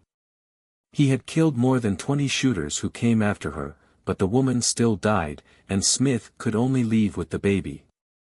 To his surprise, nothing about the gunfight appeared on the news, and it seemed that the media hadn't caught wind of it at all. At noon the next day, while passing by Ellsworth Park, he thought about using a stranger to get the baby sent to an orphanage. That was when the gunfight which Luke got caught up in burst out. Unwilling to see the baby fall victim to the shooters, Smith took him away again. After that, Smith ran into another group of killers, which struck him as even stranger. That night, thanks to Luke's help from the dark, Smith killed all the shooters who attacked his temporary shelter. Following a lead, he went to the second floor of the Rock and Roll Bar, only to discover that it was a secret surrogacy clinic, and that many men and women had died there. The pregnant woman whom he had tried to save was precisely a survivor from this place. After the battle, Smith looked for leads in several places, and finally discovered where the bearded man and the men in black had come from. The bearded man worked for Hammerson Defense, and the men in black suits were part of Henry Ellsworth's security force. Henry Ellsworth had leukemia, and needed a bone marrow transplant. Who knew if he had talked to his son or his brothers at all, or if there wasn't a match, but eventually, Henry decided to create a matching bone marrow for himself with a newborn baby through surrogacy. The bearded man and Hammerson Defense learned of this. They wanted Henry to die, so they attacked the Rock and Roll Bar, and killed the women and security guards there. Henry Ellsworth's condition might deteriorate at any point, and his only hope was the baby. Smith reached out to him, and boarded the counselor's private plane. But after the plane took off, he discovered that Henry Ellsworth had reached a compromise with Hammerson and sold Smith out. Smith could only counterattack. He grabbed Henry, and shot the counselor in the end, before he jumped out of the private plane. That was the reason for the falling bodies over the bowling alley. Luke sucked in a sharp breath of air when he read this. Smith seemed even tougher than Detective John. Detective John was brutal when it came to robbers, but Smith wasn't the least bit lenient even when it came to big shots. If it were Luke, he wouldn't be so unbending. He was an upstanding detective, after all, and if he ran into a big shot like Henry, he would definitely change his face first before he killed the man. Luke rejoiced that it was Mr. Smith and not him who had clashed with Henry Ellsworth, Hammerson and the bearded man. Hammerson and the bearded man had also disappeared from the face of the earth. As a super assassin with all that cash, Mr. Smith could hide anywhere in the world without needing to show his face for years.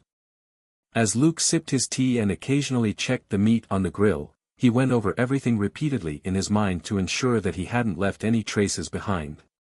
He was finally sure that he hadn't. The bag of cash was from Taha's safe back in Paris, which couldn't be tied back to Luke. The guns he had given Smith were from Damon and his daughter, and had always been stashed in that basement. He had also personally modified the Glock which he had tossed to Smith at the end, and there were no records of it. The card that Smith had gotten was one of Luke's secret backup contacts. There was nothing but a number on it. It seemed like he had taken the card out of his pocket, but he had actually extracted it from his inventory. He had even been wearing gloves when he tossed Smith the card. The truly big issue was that Smith had killed Henry Ellsworth. However, Luke had been standing in front of the bowling alley with his colleagues when Henry's plane crashed. So, all was right with the world. Reaching that conclusion, Luke called out with a smile, "Selina, try the roast meat." Selina had just finished her shower. She came out in her bathrobe. She cut a slice of the meat and tasted it, then nodded. "It tastes fine, but it could do with a bit more time on the grill." She then took off the bathrobe to reveal the bikini she was wearing underneath, and jumped into their big bathtub in the backyard. She had a lot of training to do that night, so she had to seize the chance to soak in the sun. At 4 in the afternoon, Elsa called Luke. "Where are you?" Adjusted his mindset, Luke made himself sound exhausted. "I just got home from working a case." Elsa said, "Wait for me at home. I've got something for you." "Luke, what?" Elsa said, "Why do I feel that you suddenly sound a lot more energetic?" Luke immediately lowered his voice. "No, I was just a little surprised." Elsa snorted and said, "Whatever. There's something I need to talk to you about face to face." Luke put his phone down and scratched his head. Why did Elsa suddenly want to come over? Although she knew his address, she had never visited him. In her own words, there was no need for her to visit him when they saw each other at work every day. Luke thought that made sense. After all, his boss hardly spent time at home, except to sleep. Luke told Selina that Elsa was coming, and she didn't show any surprise. The glutton's words were, "Cool. In any case, you've roasted a lot of meat today." Luke was lost for words. Does this have to do with food? Can you be more serious? Whatever, for this person, food was an extremely serious matter. Half an hour later, he welcomed Elsa into the backyard. Elsa's eyes were full of envy when she looked at Selina. She asked Luke, "Is she like this every day after work?" Luke thought for a moment and shook his head. "No, if the weather's good, she's like this maybe twice a week." Elsa rolled her eyes. Los Angeles seldom had bad weather, it was more than easy to enjoy the sun in the big bathtub twice a week. Selina, however, grinned and greeted Elsa from the big bathtub. "Boss, do you want to join me? This bathtub has temperature control and a massage function, and can really soothe muscle fatigue." Elsa asked, "Really?" But then she glanced at Luke. She had to maintain the dignity of a leader. As if. Luke used to be her partner, and she and Selina were now very close as well. Both of them were straightforward and outspoken, and weren't wishy-washy at all. "I didn't bring a swimsuit," said Elsa. Selina got out and put on a big bathrobe before she pulled Elsa into the house. "I bought a few new swimsuits which I haven't worn yet. You can choose one for yourself." 10 minutes later, Elsa came out in a bathrobe too. Luke smiled and gestured at the barbecue. "Do you want to eat something first?" Selina quickly proposed a better idea. "It's more comfortable to eat in the big bathtub."